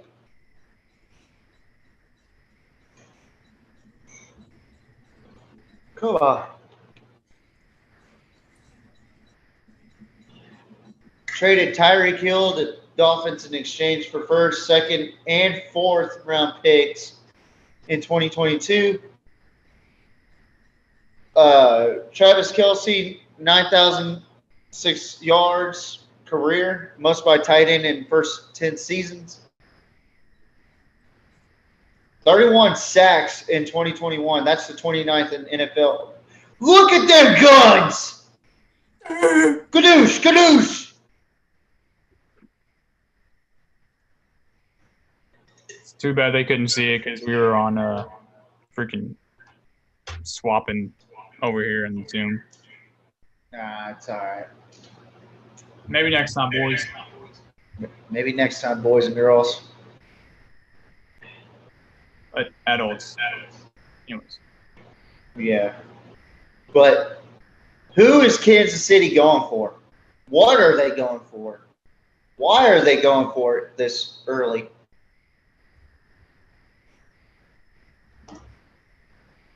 And just to remind everybody, the Chargers at the Chiefs Thursday, September 15th on Amazon Prime. That'll be the first game Amazon Prime will be playing. For the NFL anyway. Trent McDuffie to the Kansas City Chiefs. I called it. Ha. Good, Anyways, good pick for him. I think this is a good value pick. I think that's a good trade. Yeah, football intelligence, easy mover, and comparison, Jaire Alexander. Overall, 87, athleticism, 75, and production is 84. Third team, AP All-American selection. 2021, first team All Pac-12 selection. And he plays against the run pretty well. 35 tackles, 4 loss, 6 pass breakups in 2021. Career high in TFL and PBU. 88.7 PFF coverage grade in 2021, second in Pac-12. And you would think the Packers would get Owen on that trade/pick. I give that an A. I give it an A. Yeah. And then the Packers, you'd think they go wide receiver here. You would think, but you would think they'd go Packers, but we know in the past they haven't been Packer or wide receiver friendly for Aaron Rodgers. It's either that. If I'm the GM, I'm going wide receiver or I'm going edge. So you're going. I would go Sky Moore or Carl Loftus. So we officially have 6 trades in this draft. That's crazy. All in the first round.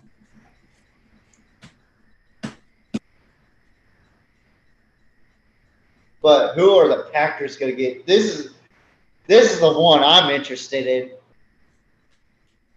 Because Aaron Rodgers needs weapons. I'm surprised that Green Bay didn't try to nudge at Baltimore and say, hey, you want to trade Marquis Brown? Have him come over. Right. But it's Green Bay. They're probably not going to pick a wide receiver. If they do, I'm happy for Aaron Rodgers. And I'm happy for this guy, Ty Schmidt, for Pat McAfee, if they get a wide receiver. I will feel bad because for 2 years in a row, I have watched this guy just crumble because the Packers have picked other than a wide receiver. The first season, he did a walkout like I just did, but it was way worse. A lot of F-bombs, a lot of Packers shit and get out because every Packer fan effing hates you. And they have not selected a first-round wide receiver since Trayvon Walker in 2002. So 20 years in the making, Green Bay. Is it finally time to get a wide receiver? Because last season, the first-round pick was Eric Stokes. 2020, their first round was QB Jordan Love. Who are the Packers going to get? I wonder. I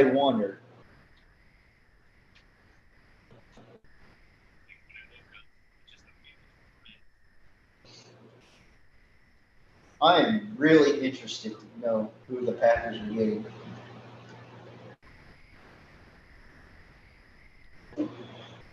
Whew, this is heating up, boys and girls. With the 22nd pick of the NFL draft. Oh, jeez. Roger Goodell says the Packers select. They go with the linebacker! Are you kidding me? God. Quay Walker?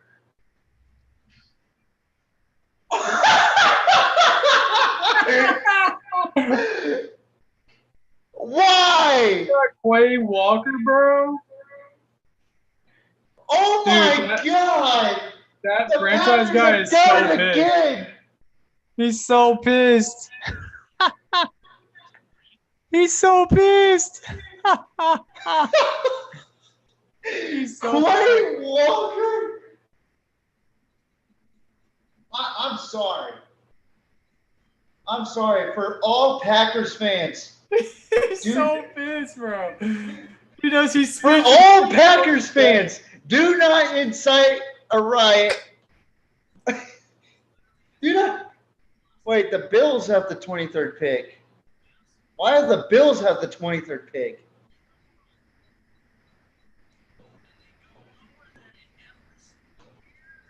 Or is it the 25th?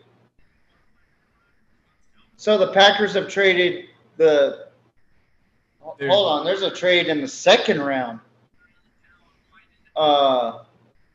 Minnesota's second round. Wait, what is going on here? So the Bills are stealing the first round pick for the 23rd or the first round 23rd pick. So Baltimore traded Marquis Brown to Arizona for the 23rd pick. Then Buffalo trades. This is a confusing trade right here. So Quay Walker, linebacker. Yeah, that's an F You for got me. I think that's the worst one so far. As far as That value, is as far as value and team needs, that's the worst pick so far, I think. the worst pick. D minus. I do think they need a linebacker, but Yeah, but there's like come on, bro. You need a wide receiver. There's like 2 or 3 other linebackers better than him, man. Definitely a D minus on my part, dude. Terrible. Gutekunst and all them other schmucks over there in Green Bay, they better watch their cars. I have to see Ty Schmidt's reaction. I have to know what Ty Schmidt has to feel right now.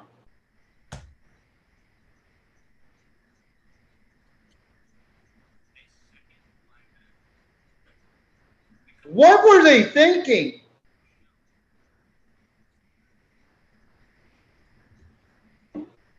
Now Buffalo's on the clock, and I think they traded their 25th pick to Baltimore.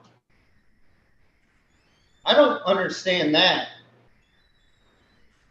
Yeah, that's a bad pick. So now Baltimore. Oh my God. I still can't get over Quay Walker. Oh my God.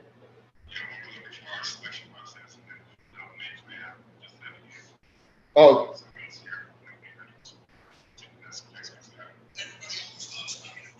Oh, they're talking. So Pat McAfee in his show is actually talking to Cliff Kingsbury right now. Yeah, I would have went with, if you're gonna go linebacker Packers, I'd go Devin Lloyd or even Nakobe. Oh my God! Yeah, Devin Lloyd. Nakobe Dean. Nakobe Dean. Ooh, Buffalo might go with Isaiah or Bryce Hall on here.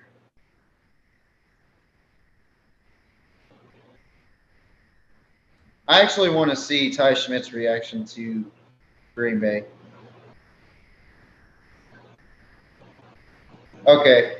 Obviously, I'm going to see it later. But, George, yeah, Devin Lloyd's like, what the fuck were they thinking? That's my reaction. Buffalo's probably the most complete team out of this whole draft. But they need a running back. Who knows? Maybe the Packers are geniuses and Quay Walker's a beast. Yeah, All right, so here's the trade details for Bills and Baltimore. So the Bills received Baltimore's 23rd pick, which was originally Arizona's, while Baltimore gets the 25th overall pick and the 4th round pick for Buffalo. So now you got a double trade.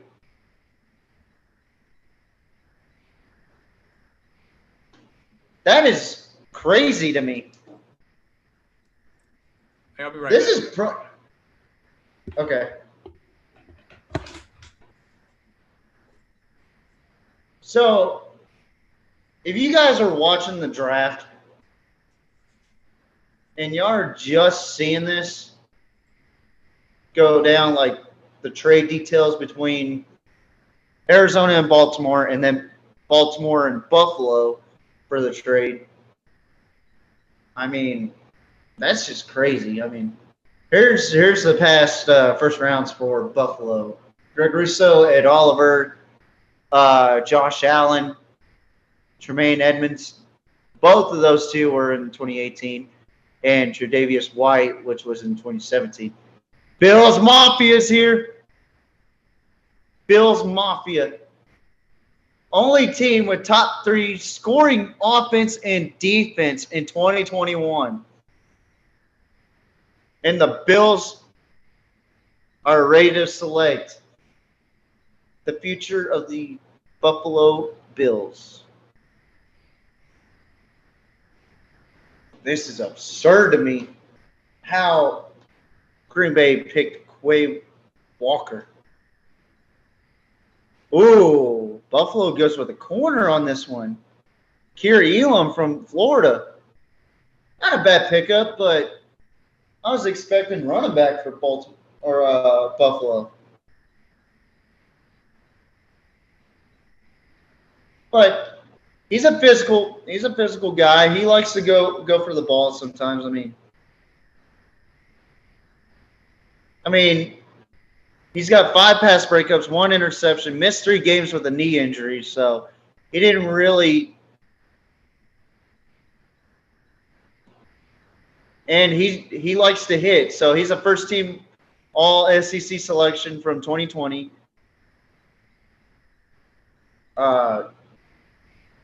11 pass breakups, 2 interceptions in 2020, and 39 tackles.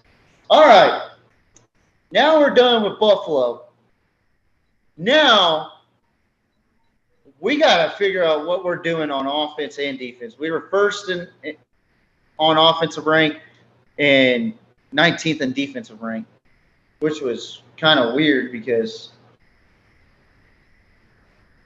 I thought we were a little bit better on defense, but that's just me. But we lost 2 wide receivers, a tackle, a guard, and a defensive end.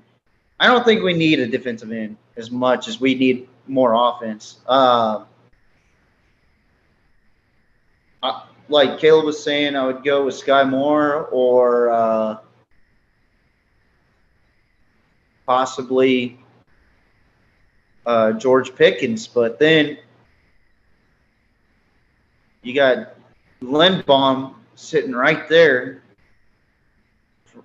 from Iowa. Linderbaum is a pretty decent cat too. Ezekiel Elliott almost at 10,000 yards, most since 2016. Micah Parsons, defensive player or defensive rookie of the year. Trayvon Diggs, first player in PFF era since 2006 to allow 1,000 plus yards in coverage and record 10 plus interceptions. Dalton Schultz received a franchise tag this offseason. Dak Prescott, 23 passing touchdowns versus defense in 2021. Second most by any quarterback in this era.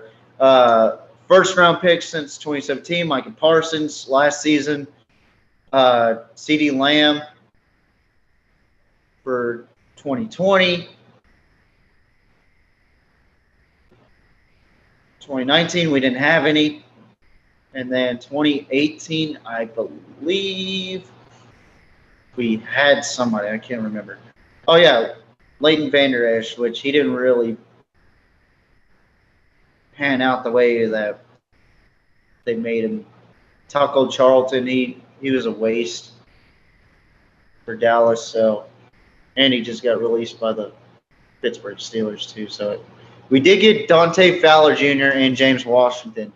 I loved the Dante Fowler Jr. pickup for Dallas. But we did lose Amari Cooper, Randy Gregory. Not really upset about the Randy Gregory release. I didn't really like him anyway. Lowell Collins, Connor Williams, which he was a flag machine. Goodness gracious. But what Dallas needs is one more weapon on wide receiver. But the Cowboys have not reached the NFC Championship since 1995. So, fun fact for y'all. I was born the day after the Cowboys lost their last Super Bowl. And I'm not too proud to say it because it makes it seem like I'm the curse of the Dallas Cowboys, if you will. Dak Prescott, 37 pass touchdowns in 2021. Cowboys single-season record. And the Cowboys pick is in. So who do we got? We need offense more than we need defense.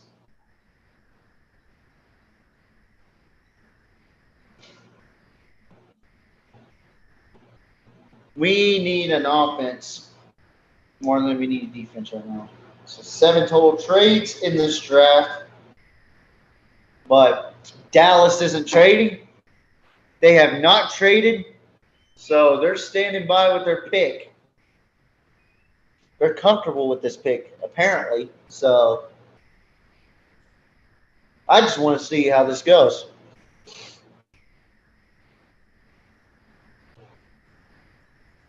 So you're probably about to see me way more pissed off than I was earlier because we didn't trade up for Traylon Burks. Or you're probably going to see me go, well, that's a position we needed. I prefer wide receiver, but Traylon Burks is gone, so now I'm starting to think we need a guard. Dallas-wise. Ooh. Oh, man.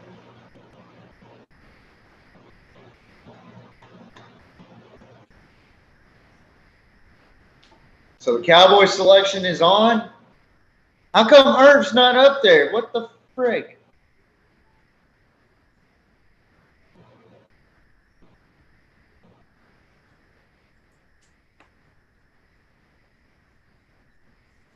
Tyler Smith.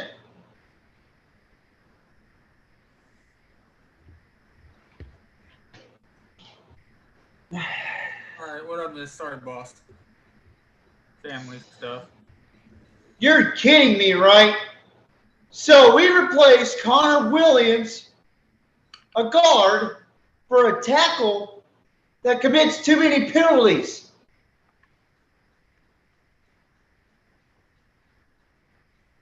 Wait, we got a tackle?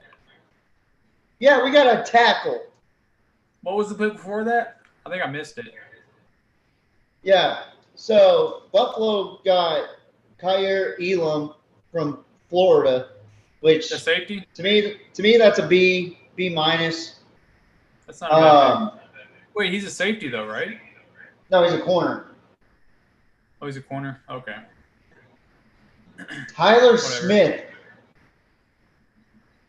Tyler Are you Smith. kidding me? This is a I mean, bad he did need a pickup. lineman, but But a yeah, I'm lineman gonna give that commits- a C-minus. C plus. C plus. Yeah. Just because we need He a lot, we commits need to to me. tackle. So We need a tackle, but we don't need a tackle that commits penalties. So that was not a good pick, in my opinion. And also, I'm more pissed off because we could have traded for a better spot. So Baltimore's on the clock now. I'm not too upset because we did get a position need, but it's the wrong guy. So I knew this draft pick wasn't going to be that good. I mean, he's a penalty machine. You don't want a penalty machine because the more he holds, the more he commits a penalty, the more yards you're going to back up, and the more you're going to lose. So I don't know. Maybe that Dallas offense will get him to where he's more disciplined. I don't know. I do not know. His PFF grade was a 70-something. I don't even know. But I'm not impressed with that pick right there.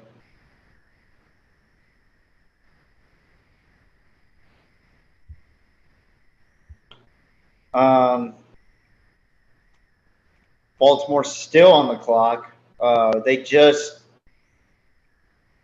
They traded Marquis Brown to the Arizona Cardinals, if you haven't heard. They lost Sammy Watkins and Deshaun Elliott. Deshaun Elliott's actually with the Detroit Lions.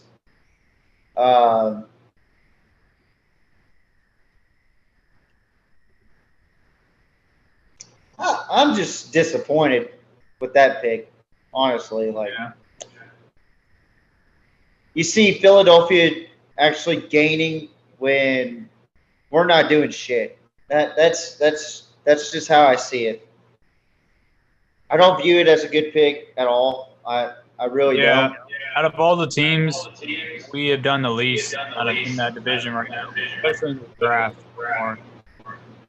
Yeah.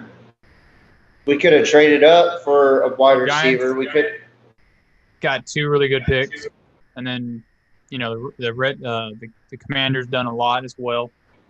Yeah, the Commanders actually helped out Carson Wentz with with Chris Olave and Jahan Dodson. So that's two Big Ten receivers right there.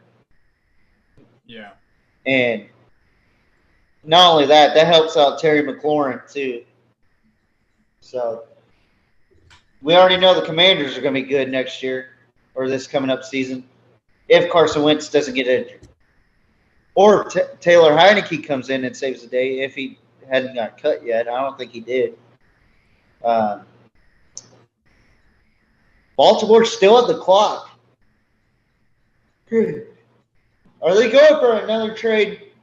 They've been moving around a lot this draft. Holy cow.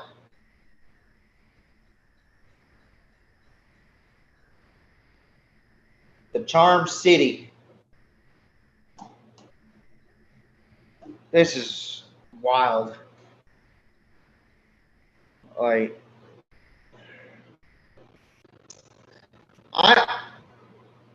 don't know.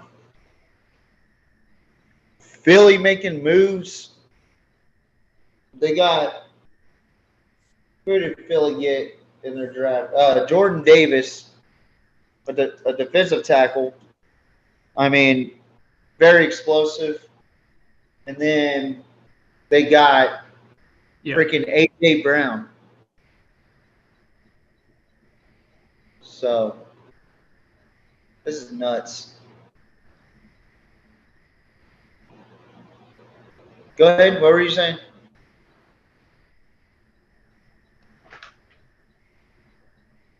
Testing, you there? Yeah, you're there. I can hear you. Just trying to hear you.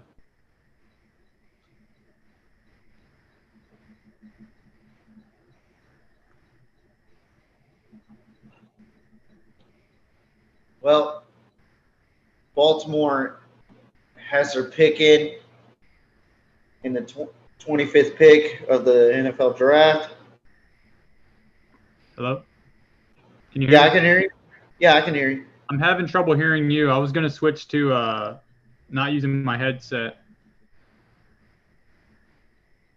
Uh-oh. You might have to go back to your headset for that.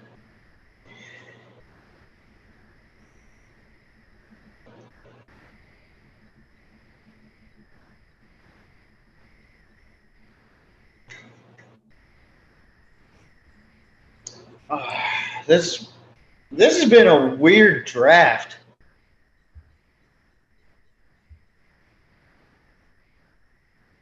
Seven trades already. And it's not even the end. I can hear you. Can you hear me? Yeah, I hear you.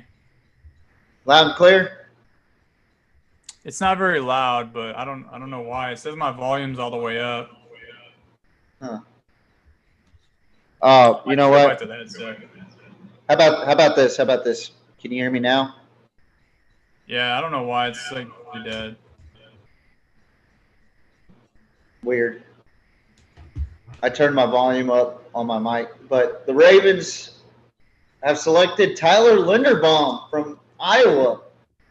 You know, that's somebody that we could have needed right there. Good God. Baltimore has selected Tyler Linderbaum. Overall, 99. Athleticism, 89. Production, 91. All right, can you hear me? I can hear you.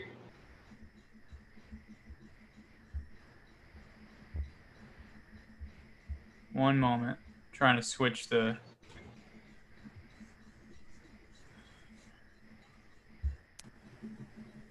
Okay, can you hear me? Yeah, I can hear you. Damn it. So this guy, I was looking forward to There we go. see because he's a very productive center. 96.6 PFF run block grade, second in FBS, minimum 200 snaps. He's 2020 second team AP All-American selection.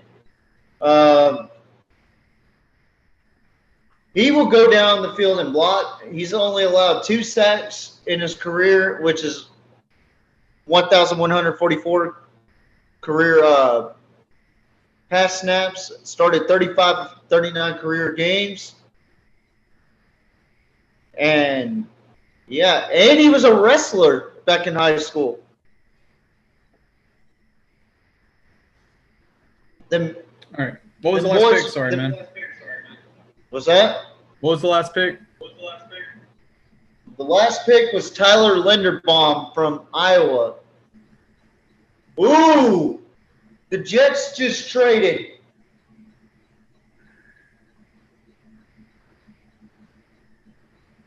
The trade is to the Jets. This is probably the best draft the Jets have ever had in a long time. So now it is 8 trades, 8 total trades in the first round. Yeah, we I don't know kind of predicted there was going to be a lot of trades in this round, but yeah, I didn't expect I didn't this know about much. 8. Yeah, I thought maybe like 4 or 5. Well, the Titans have traded their pick to the New York Jets. I just missed what they traded for. Do you think they go edge rusher on this one? You said the Jets? Yeah, the Jets. Yeah, I'd like them to go edge rusher, but I mean, as a GM, I'd go. I don't know why Carl Loftus is falling so much, but It may be a production value. I don't know.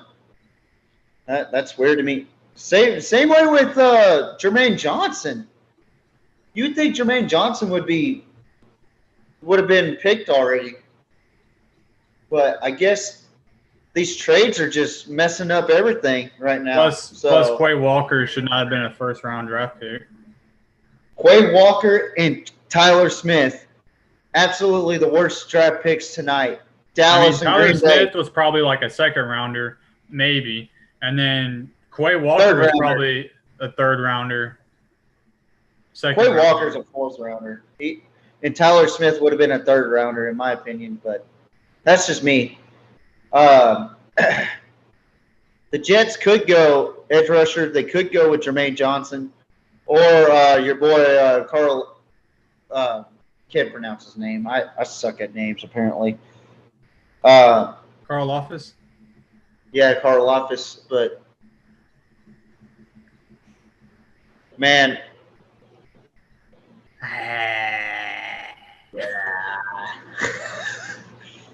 Oh, boy. Yeah, this is taking a toll out of me. I am tired. And we're so much today. Holy cow. Yeah. I actually feel like a dad now. I still feel single and I'm tired. Sheesh. So Jets are on the clock, huh? Well, the pick is in for the Jets now. So let me go over the trades first. The first trade was the 11th pick, Washington to New Orleans.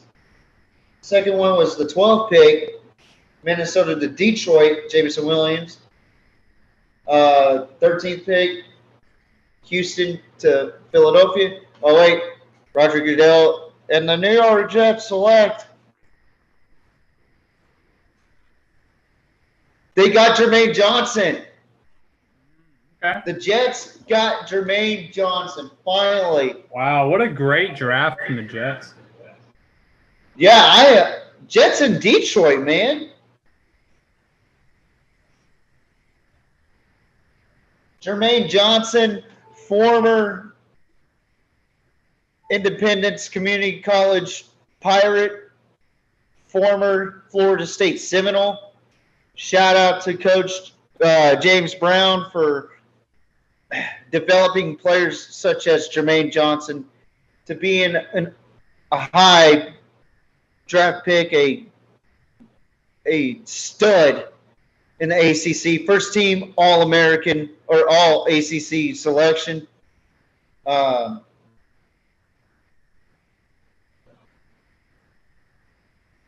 Expect him to be like Micah Parsons in this draft.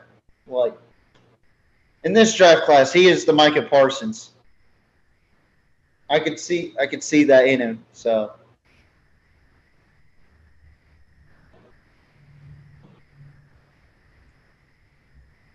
but what a good draft. Pick. I'd say that's a A minus pick right there. I'd say A actually. Yeah, I'm going with A on this one, man. Like overall performance by the Jets, I would say A plus. Great value for their whole draft. Just great value. Oh my God, yeah, like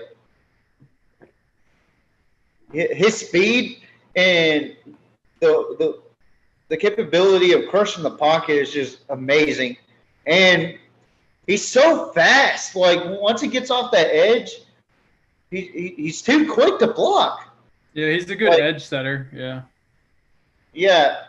So this is a great pick, and like I was just saying, he's the Micah Parsons of this draft class, and they're drawing comparisons to Neal Hunter, but I see a lot of Micah Parsons because of the speed and just the physicality that he has.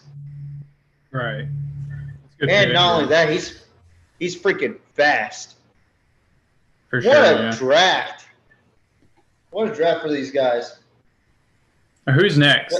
Who do we got next? I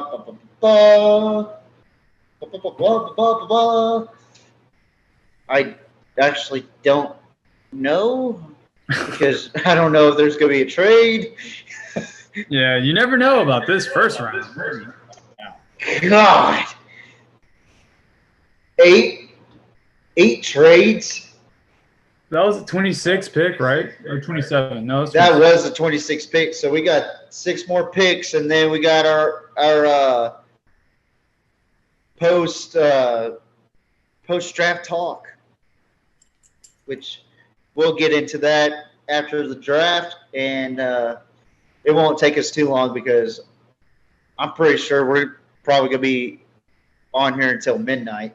And the Jacksonville Jaguars, another freaking trade.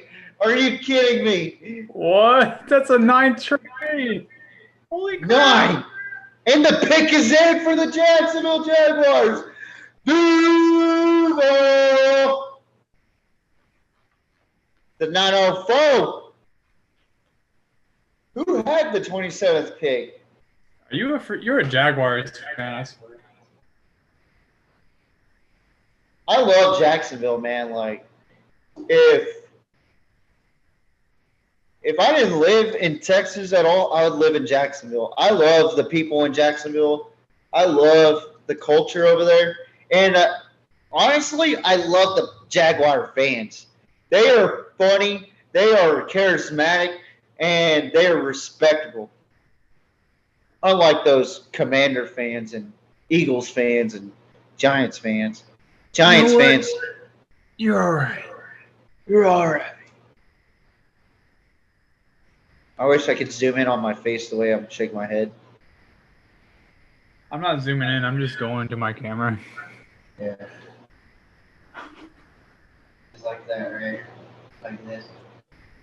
Like a damn. Anyways, if you're still watching this, which I don't know how people are still watching this. We're stupid.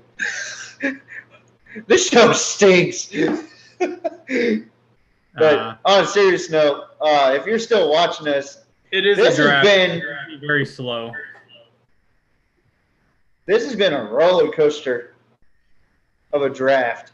Like, I didn't All these expect trades, 9. yeah. All the 9 trades have made this worthwhile. That and dumbass decisions by the Green Bay Packers and the Dallas Cowboys. One of them I really laughed at. The other one I'm just surely disappointed in because It's we like could have the gotten Packers Tyler have done this- Linderbaum. The Packers have done this like 5 years straight now where they've just done stupid stuff in the draft. Well, it's going to be a continuous first round without a – well, I don't know. The Packers actually got a 28th pick. Watch the Packers get a freaking running back. If they get a running back, I'm a loser. Oh my God. Like, why? You already have Aaron Jones and A.J. Dillon.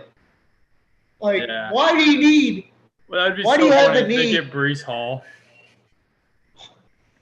Wouldn't that be so stupid? What's the best? Oh my God! What's the best case scenario for this guy? Like, he'll never start. So who did have this 27th pick? I forgot.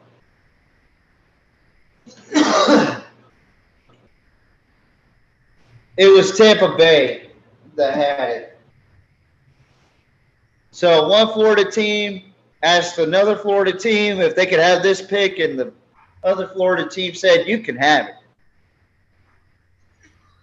So Tampa Bay said, here you go, Jogs. My mock draft is fudged completely. Like, if I ever thought I was going to have a perfect draft, think again. I probably got like 3 right on here, honestly. I was on a hot start, and then trades started happening. I'll be right back. I'm going to give me something to drink. All right. Michael Irvin calling us.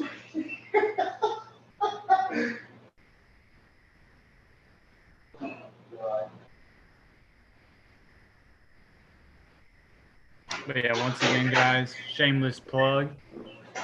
Oh my God. Intense Sports Breakdown. My channel. My first video just dropped. It's just an intro video, but go ahead and like it up. And leave some comments. I really want to see what y'all guys want to talk about. Whatever. We got a lot of videos to come. Thank y'all.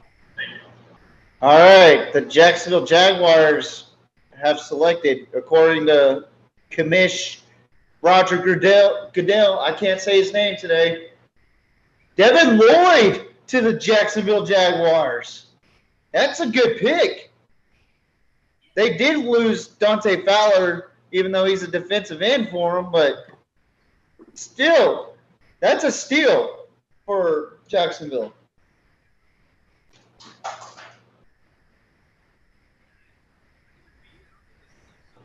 Production 89 overall, 86, athleticism 71. What's your take on good old Devin Lloyd there, K-Dub?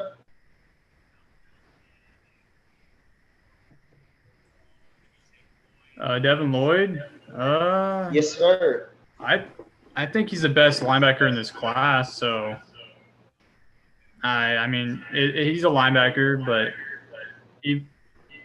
he's gonna. The way their defense is set up, I think he's gonna be pretty productive. So this is not a bad pick. I give it a B+. I have to agree on that one. B+. Slightly A- if I had a different opinion, but I don't. This is a great pickup for Jacksonville. 56 defensive stops in 2021. Two-time first team All Pac-12 selection. I can't wait to see. Oh my God, he just bear hugged the shit out of. He just bear hugged the shit out of Roger Goodell. Almost killed him. Yeah, he said, "Don't ever do that to me again, or I'll fine you." He's already suspended one game. He's suspended a whole season. So, things about him, he kind of reminds us of all Fred Warner. He's explosive, versatile, 6'2", 3/4, 270 or 237. He was a beast in that Rose Bowl game against Ohio State. And he's really good at reading the quarterback's eyes. And he's not afraid to hit. Not only that, he'll pick the pass off. I mean, he's not afraid to use his hands for catching a pass, intercepting the ball. Yeah, he's all around. He's versatile. So. Yeah, just a Fred Warner, maybe a little bit more elusive than Fred Warner, but man, this is a good pickup for Jacksonville. Also, another good draft for Jacksonville. But who are the Packers going to get? Oh man, here we go. Can they? Packers are going to trade. Like, who the heck got in their chair back there? A 10-year-old? Gutekunst. That's his name. That's that old man's name, Gutekunst. Unless Quay Walker's a Pro Bowler next year, he should be fired. I swear, the Packer faithful are probably getting their pitchforks sharpened. They're getting their rocks, and they're getting everything ready to go to battle against Gutekunst because the pick is in for the Packers. Come on, George Pickens to the Packers. You already got a shitty draft pick, so let's get another one. So they could potentially have 2 Georgia Bulldogs on their team, which last year in their first round draft pick, they had a corner from Georgia. So I don't know, maybe the Green Bay Georgia connection, Jermaine Johnson shouting out Duval, mad respect. I mean, Tallahassee's about a 2.5-hour drive, so he may go to Florida State on Saturdays drink a little, and then get ready for the game on Sunday in Jacksonville. I mean, get old Jermaine Johnson. Ugh. So the Packers are 7-9 in the playoffs since winning their last Super Bowl, which was what Super Bowl was that? I'm not good with Roman numerals. Anyway, they traded Davante Adams to the Raiders in exchange for a first and second round picks. Have not selected a wide receiver in the first round since Trayvon Walker in 2020. That's crazy. Or 2002, I'm sorry. That's crazy. Yeah. So they added Sammy Watkins, which is, I guess, a plus for the Packers, and Jaron Reed at defensive tackle, but they lost Davante Adams, Marquez Valdez-Scantling, Equanimus St. Brown, Zadarius Smith. So that's why they went linebackers, because of Zadarius Smith. Lucas Patrick, Billy Turner. They lost 2 guards.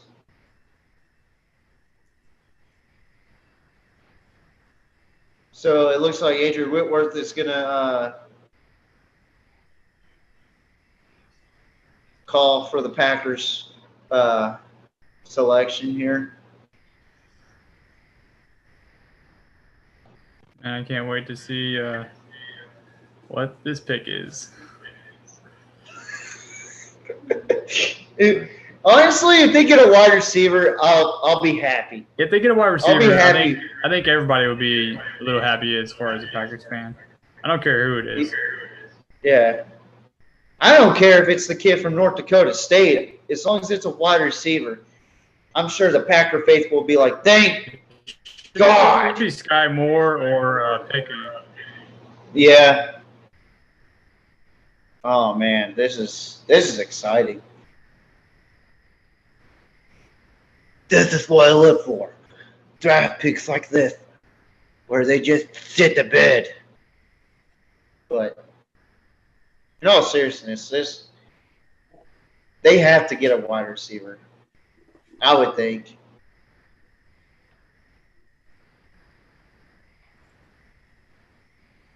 So, just to give you a heads up on the second round, Tampa Bay, Minnesota, Tennessee, New York, and Houston will be the first 5 second-round draft picks. So, we're not going to have a live stream about second round and third round. It's just first-round draft picks because first round is where it's at. And I know there's a lot more talent than there is mostly in the first round because half of the first round, maybe 3/4 of the first round turn out to be busts. But, yeah. But, all right, well, let's see who Green Bay gets. Go, Pack, go! Na-na-na-na-na. The Packers have selected anticipation is building. They got a defensive tackle from Georgia, Devontae Wyatt.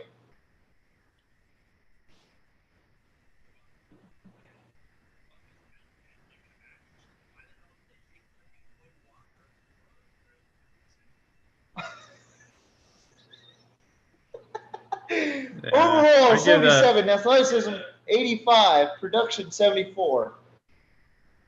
I give that a C+. It's kind of a lousy pick, in my opinion.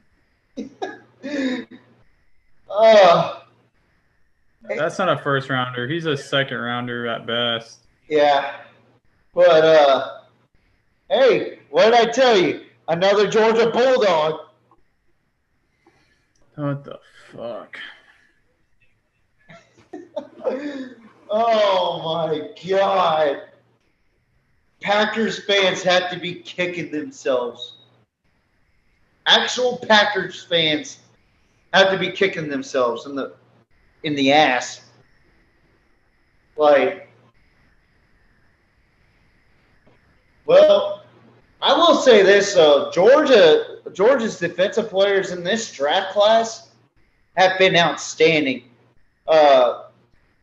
Four Georgia defenders have been drafted in the first round. That's product right there. So that just goes straight. All right, New England's pick is in.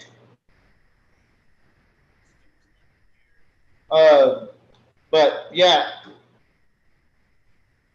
just a lot of production, and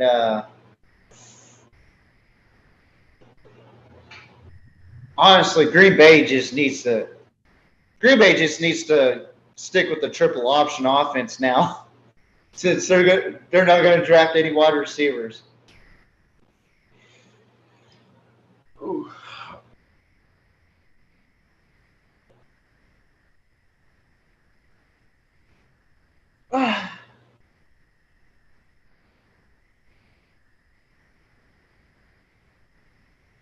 Is it the Chiefs next, or was it trade? No, it's the Patriots. It's their go. Their picks in. What the hell? Okay, there we go. My microphone was slipping for some reason. Whoa! I didn't see that part. The Patriots traded a guard to Tampa Bay. I don't know who it was though. So it's the Patriots pick though? Yeah. Their notable first-round picks are 2021 Mac Jones, which turned out great for the Patriots. They didn't have a first round for 2020. 2019 was N'Keal Harry. I think they need to go. I could see them going linebacker or wide receiver. Tackle was Isaiah Wynn. They might need a cornerback, really. In 2018. And Sony Michel in 2018, who's now with the Rams. In 2017, they didn't have a draft pick. Oh my goodness! What is Daxton Hill off the board yet? Say what? Is Daxton Hill, is he off the board yet? No, he's not. So, excuse me. I have a feeling that New England will pick him up. I think I have him being picked up by New England. No, actually, I have him picked up by Kansas City.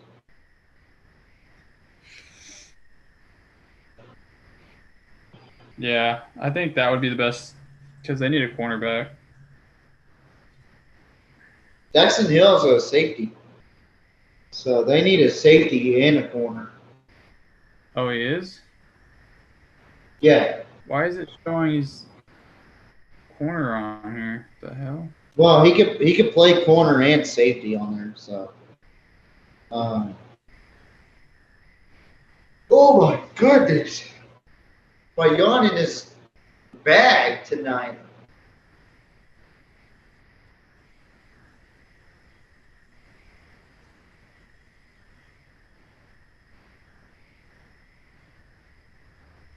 Well, who did the Patriots have? So, fun fact about the Patriots, they've reached the playoffs 18 out of 22 seasons under Bill Belichick and have won 6 Super Bowls with Bill Belichick. And 15 rushing touchdowns for Damian Harris. Oh, they traded Shaq Mason to the Bucks in exchange for 2022 fifth-round draft pick.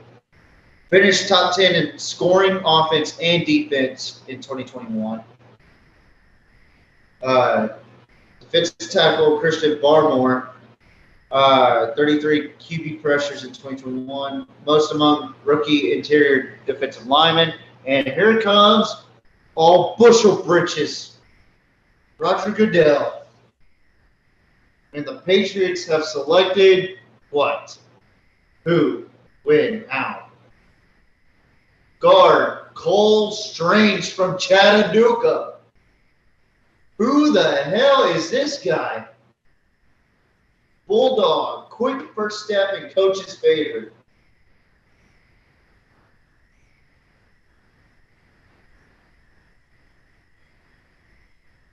So,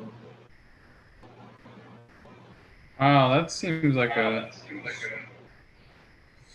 stretch. Kind of well, reached here's on the that thing. one. Here's the thing. That's not surprising to me because Bill Belichick's known to draft really no-name players like that, you know. And nobody really knows this guy because he plays at Chattanooga. PFF ranks this guy 86 overall out of all the players. Yeah. I don't know a whole lot about this dude, so So he has an I can't really 86.4 say much. He has an 86.4 run block grade in 2021. Has only allowed 1 sack, even though it's only 296 pass block snaps. The Chiefs picks in already, and that's probably going to be Daxton Hill. Yeah, I'll just give that one a B. I don't really know much else to say. Yeah, I mean, I'll give it a B minus, just be on the safe side. I really think they should go cornerback, but I don't know. I guess there's not really much. Well, there's a couple cornerbacks still. I'll give it a Oh, B. they got your boy. Kansas City got George Karlaftis, or whatever his name is. Oh, really? Yeah, Nice. he finally got picked up by the Kansas City Chiefs. I give that. Yeah, I give that an A. I think that's a good pick. He's got an overall 86, athleticism 78. Third team AP All-American selection.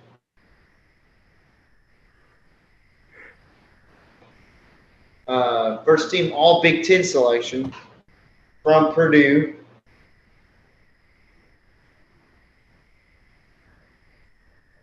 Uh, 11.5 tackles for loss, 5 sacks, 3 forced fumbles in 2021. Led team in those 2 categories.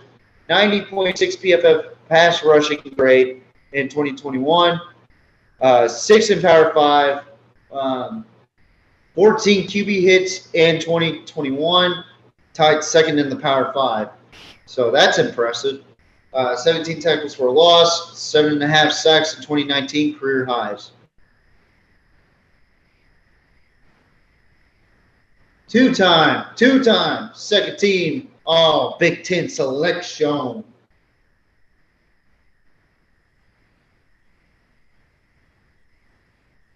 .30.5 tackles for loss, 14.5 sacks in career, 27 games. That's a good stat right there.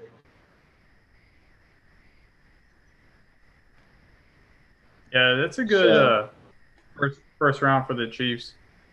Got McDuffie, and then you got Karlaftis. Yeah, that's a good pickup right there.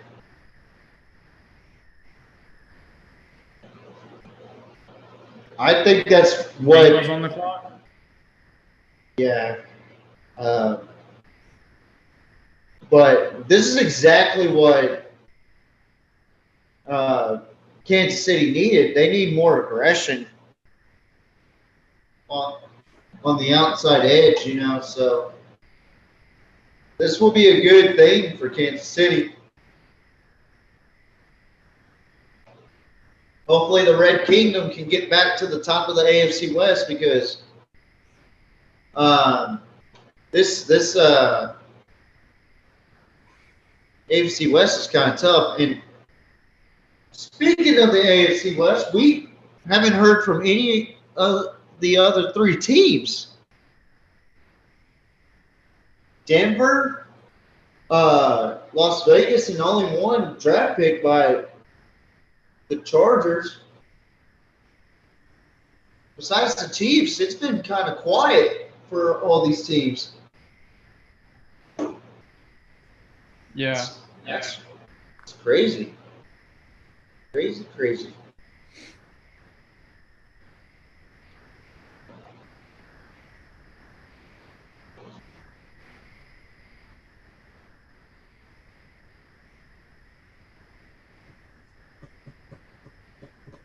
Well, I would love to see who's being selected.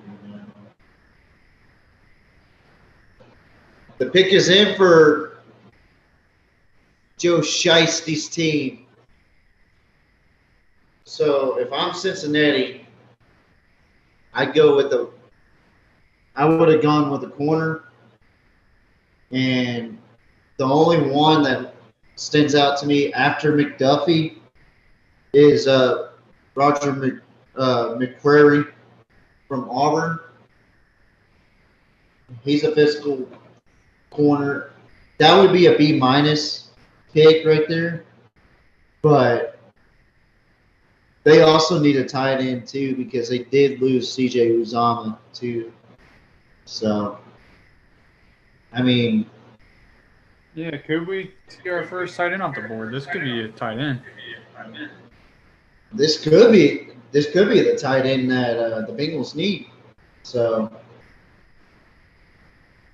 to complete the offense for Cincinnati, so this is pretty interesting to me.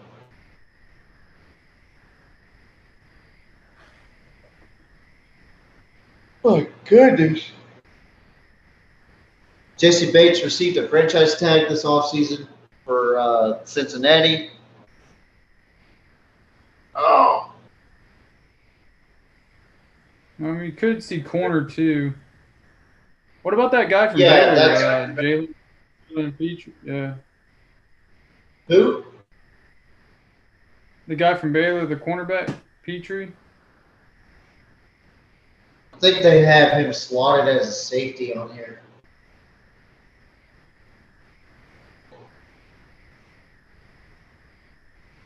Oh, he played slot corner a lot of time. I don't know. This is I don't really know anything about this pick. Yeah. I would go with a corner and go with the guy from Auburn. At this Roger point. McQuarrie. Yeah, at this point, I'm just like waiting on the damn running backs because I don't really know a whole lot of these other players. Like I do know some of the names, but I don't really, what I'm saying? I don't really know them like that.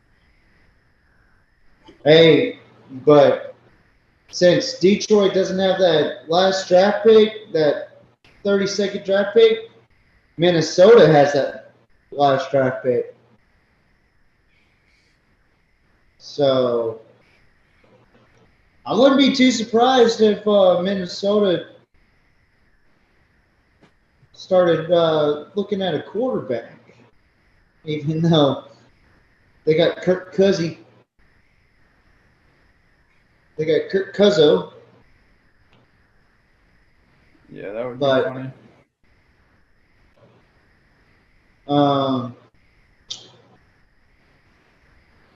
To me, Minnesota needs more defense and offense. Probably go linebacker with the last pick. But with Cincinnati, they're already talking about Malik Willis not being picked. They're saying, is Malik Willis going to be picked? We don't know. We do not know. Minnesota really doesn't need a quarterback because they already got Kellen Mond as the backup. But Cincinnati has selected. Who did they select? Jackson Hill from Michigan. Wow. Okay. That's a good pick. Jackson Hill, he's 6 foot and a quarter, 191, and he runs a 4.38 40. His athleticism is a 96, production is a 76, and overall is an 88. Yeah, I give that an A minus. Nice. That's a pretty nice pick. A minus. He's a first team All Big Ten selection. Part of the reason why Michigan was really good against the pass. 9 pass breakups in 2021. That's a career high for him.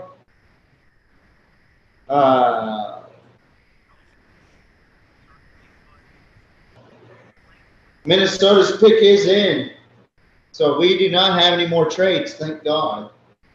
Because I am tired of writing trade on my Was it sheet. 9 total trades?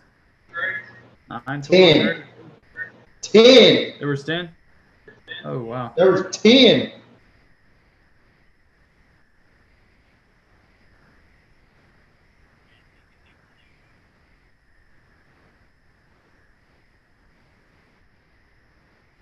But Minnesota does have their pick in. Like I said, I would go linebacker or possibly. And they did fire Mike Zimmer, and they named a new coach, Kevin O'Connell. Missed the playoffs in 2 straight seasons. So they need to. They signed Kirk Cousins for 1 year, $35 million, with a contract extension through 2023. Kirk Cousins, who threw 33 for 7 and passed touchdowns and interceptions. Skull! Skull! Skull! I love Viking fans too. Maybe they get. The heck. Oh, good grief. Who will they get? What position do they need?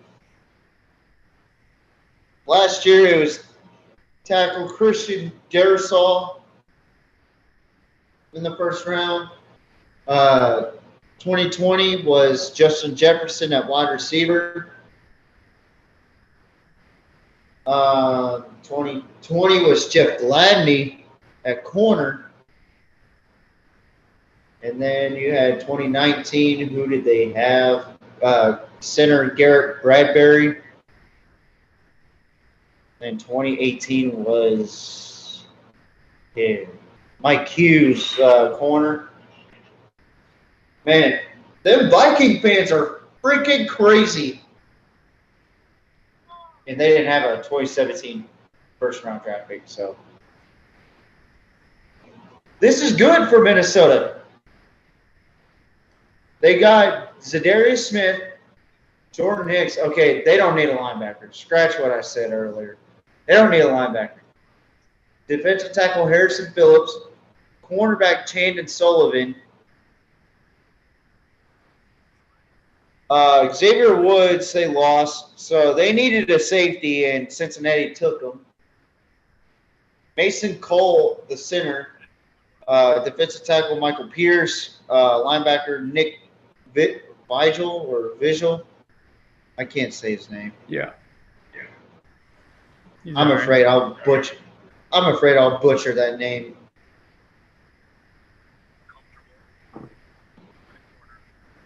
Oh, but yeah, Kevin O'Connell was named the head coach February 16th.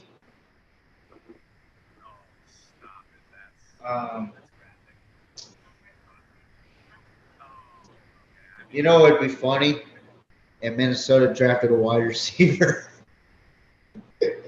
Instead of Green Bay getting a wide receiver.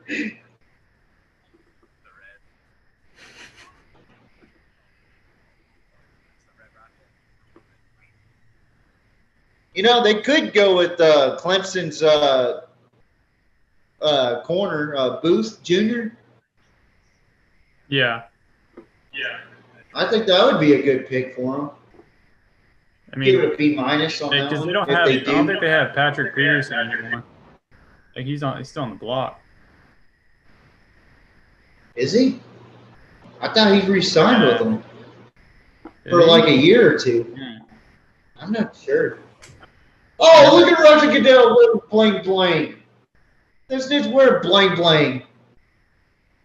Oh, they got a safety from Georgia. Lewis signed.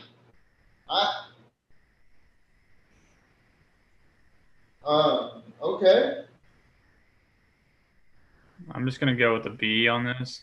I don't really know a whole lot of the guy. But at the same time, like, All right, so do they even need a safety? I think so, but Lewis signed. He's a 74 overall. I don't have the PFF grade in front of me. Third team AP All-American. Second team All SEC selection. Yeah, let me give this a 73 B minus. tackles. 9. Big hitter, excellent eyes, inconsistent coverage. So yeah, B minus. Georgia. It's like a whatever pick. Defensive MVP in the 2002 College Football Playoff National Championship. He will hit you in the mouth. That's one thing I like about this kid. He will stick you and knock you on your ass. So he ain't afraid to make contact. It doesn't matter what size you are. He will hit you hard. And he'll pop the ball out too. So, well, that is about it for the NFL draft special for watching the draft and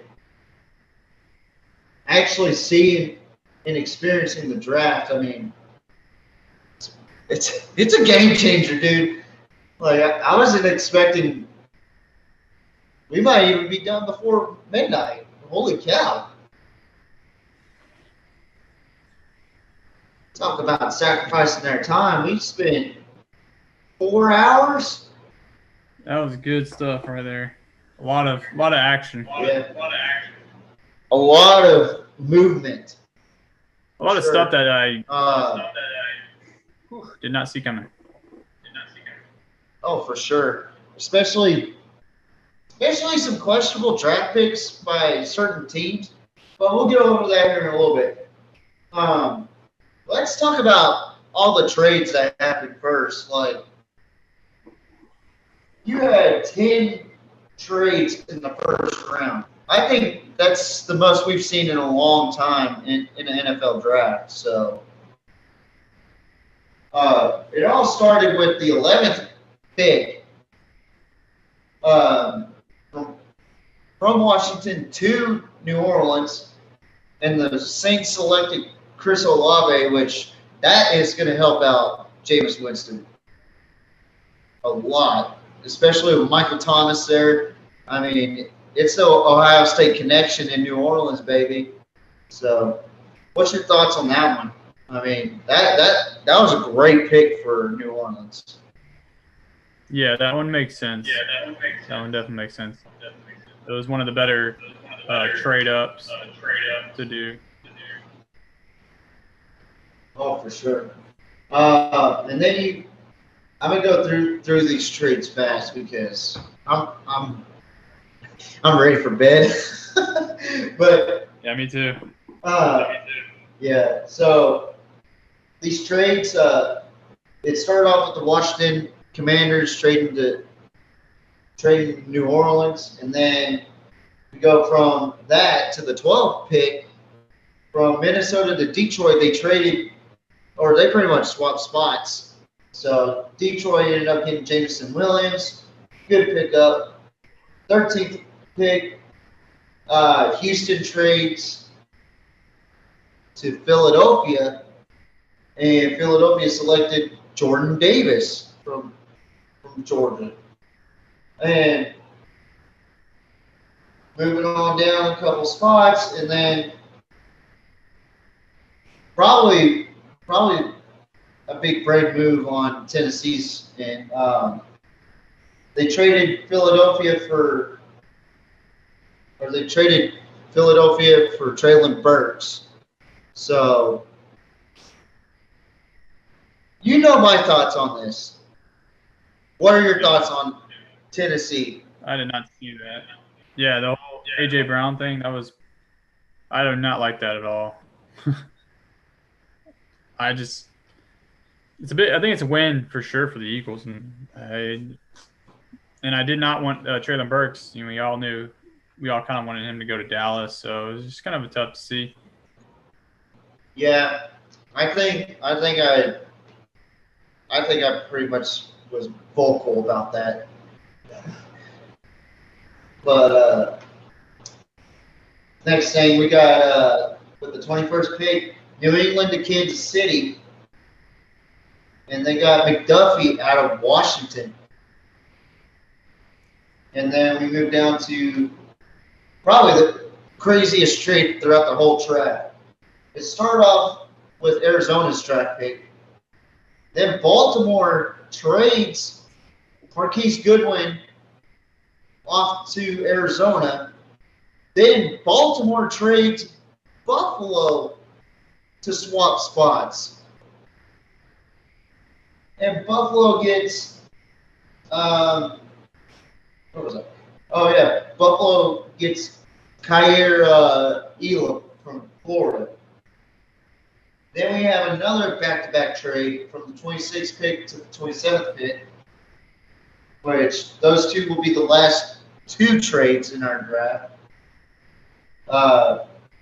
Tennessee to New York Jets. The Jets get Jermaine Johnson.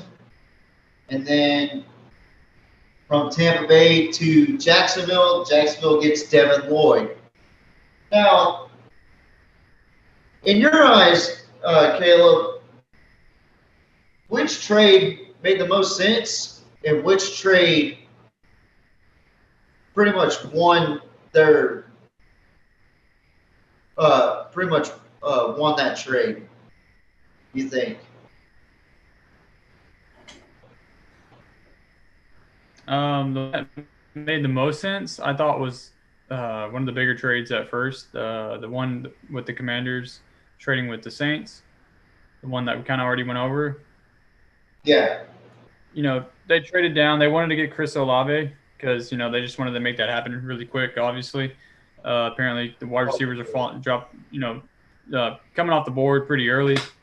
So they wanted to make sure they could make that connection happen. They obviously had that already happen. They already wanted to make that happen. So they traded down. That made sense. And the Commanders got a couple more draft picks in the process. So I thought that made a lot of sense. And then if I had to go with one that didn't make sense to me, it was just obviously the one that we already just talked about. The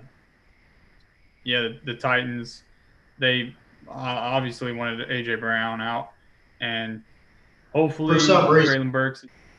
Yeah, and hopefully Traylon Burks works out, and if so, then maybe it's not such a bad trade. But at this point, it's kind of like, dang, it's a big win for the Eagles. Oh my gosh, yeah. For me, I liked the Tennessee and New York Jets trade. I liked how the Jets moved around in this draft a lot, and I liked how the Jets pretty much just executed their draft. But this trade right here, getting Jermaine Johnson, I was kind of surprised that he fell this far as far as an edge rusher. Like, he should have been in the top 15 in my book. Probably top 10, but man, that was a steal. And I think he's going to prove everybody why it's a steal, and he's going to prove to everybody that he's no pushover. He's the pushover, or he's the pusher of the pushover. You know what I mean? So yeah. And also, there was only one quarterback drafted throughout this entire draft. everybody was thinking at first, no quarterback's in the trade or drafted. Then all of a sudden, buzz about Malik Willis and Kenny Pickett and a couple other guys, and then some more buzz about those guys, and then kind of stopped for a little bit. Then all of a sudden, it was just buzz about one or three people, and one of them wasn't even a part of that conversation. So Kenny Pickett was the winner in my eyes anyway. Like, I thought he was the better quarterback out of everybody overall. Malik Willis may have the mobility factor that Kenny Pickett really is just short of, but Kenny Pickett's a better passer in my eyes and better competition compared to Malik Willis too. It just seemed like Malik Willis didn't really play any tough opponents. But if I count correctly, which I am about to, there is about 5 or 6 Georgia Bulldogs drafted. Yeah. Wasn't there 4? No, 5. I think there was 5. 5 Georgia Bulldogs have been drafted, and all of them were on defense. And I gotta tell you, man, this was a defensive draft. Like, hardly any offensive players besides wide receivers and tackles, but that's about it.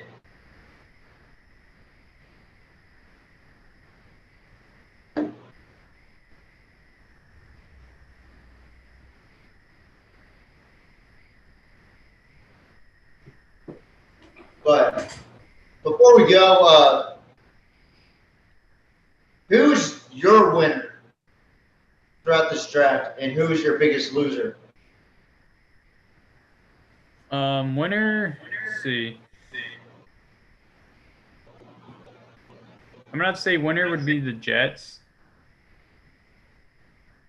Yeah, Jets. And then if I'm going to have to go with the loser in this one so far, it's going to be the Packers. I'm going to have to agree with you on that. I think the Packers just avoiding the wide receivers in the first round since 2002 is ridiculous.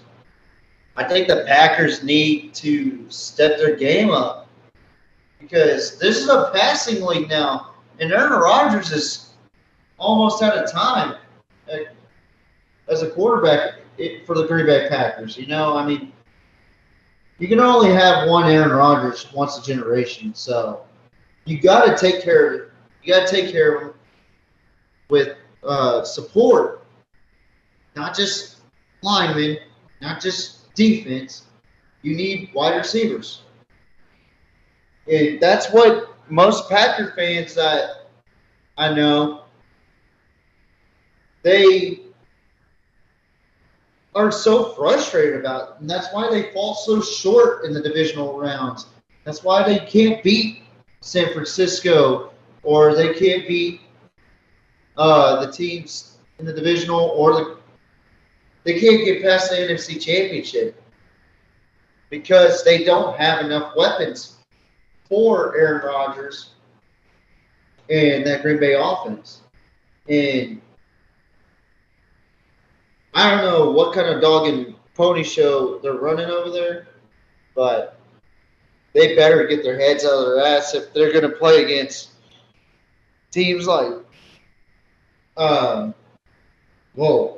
really considering thinking about Washington at this point or Philadelphia, because Philadelphia had a good draft, believe it or not. They had a pretty decent offseason.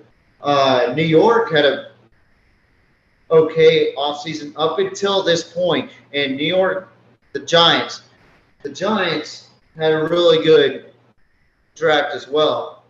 Picking up Evan Neal, picking up Kayvon Thibodeaux, and just pretty much establishing that they're serious about next year and not extending that 5th-year option to Daniel Jones. That's got to raise some eyebrows because who knows?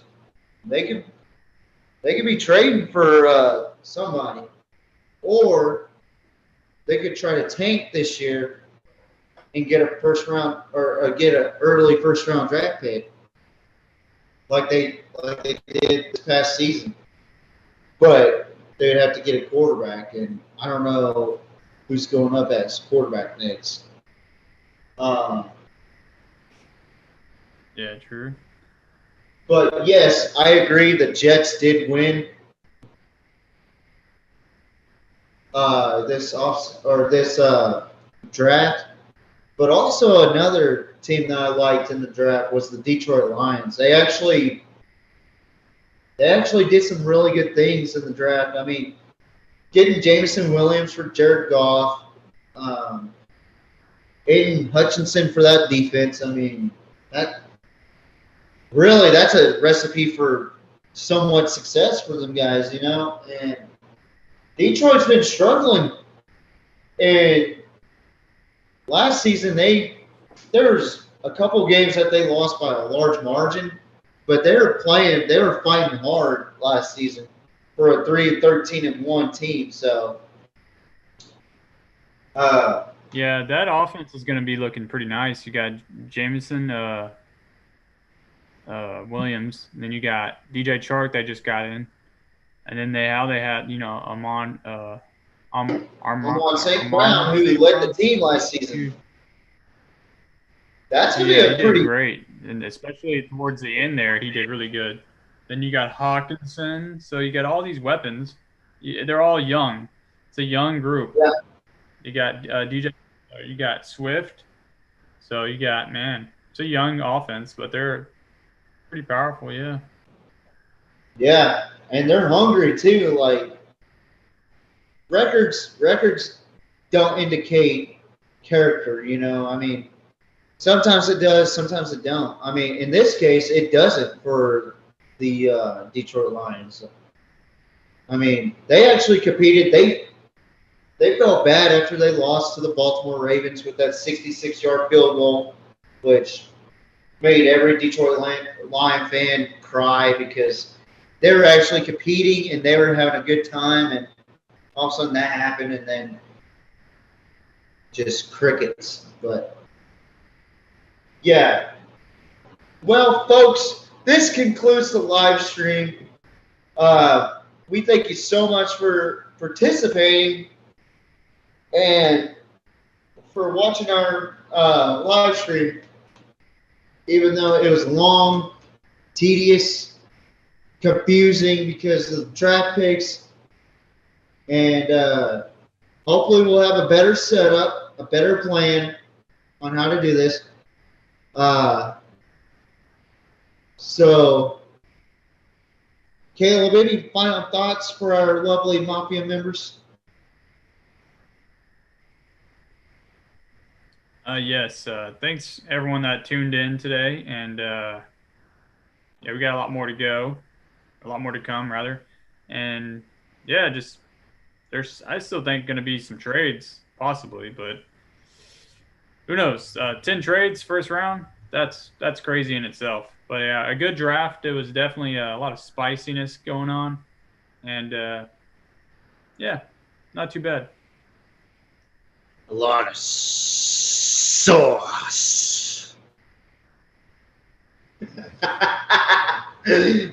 All right, enough of that. So, my final thoughts is this. I thought it was a very entertaining draft. It was a roller coaster of emotions for me because one moment I was laughing at Green Bay. Moments I was dreading that the Eagles and the Giants and the Commanders were getting good picks, and I was kind of worried because I had a feeling that we were going to screw the pooch on this draft pick. And sure enough, we did. We didn't trade up for Traylon Burks. I knew we should have traded up for Traylon Burks. But Tennessee stole from right underneath our nose and traded A.J. Brown, which I thought that was crazy to begin with. I guess they were that desperate because I don't know. There's something going on between A.J. Brown and Tennessee, especially with contract negotiations like that. I mean, I don't know. Maybe Debo and A.J. Brown, because they got the same agent. They probably got something up their sleeve. Maybe Debo's going to Philly. Who knows?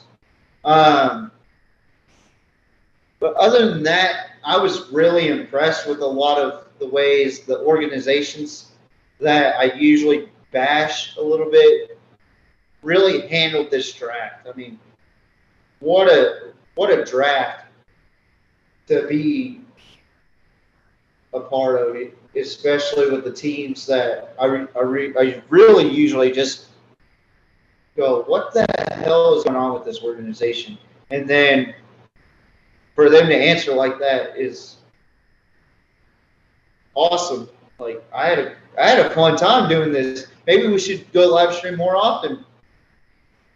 Maybe somewhere else, or try to go different platforms or something. I don't know, but I had a lot of fun live streaming this.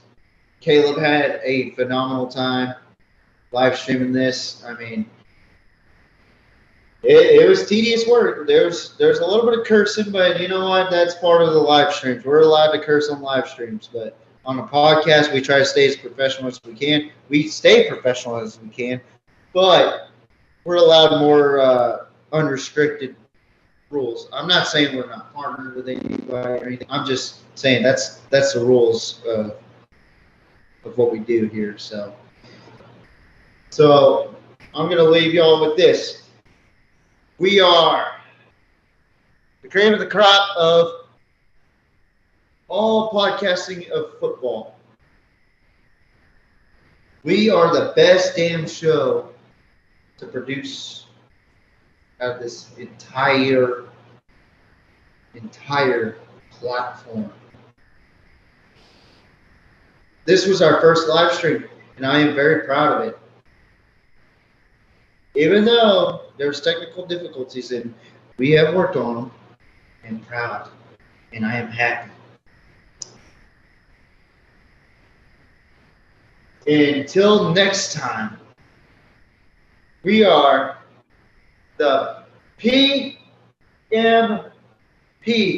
Good night, mwah, and good night, bang. Goodbye, everybody. Have a good night.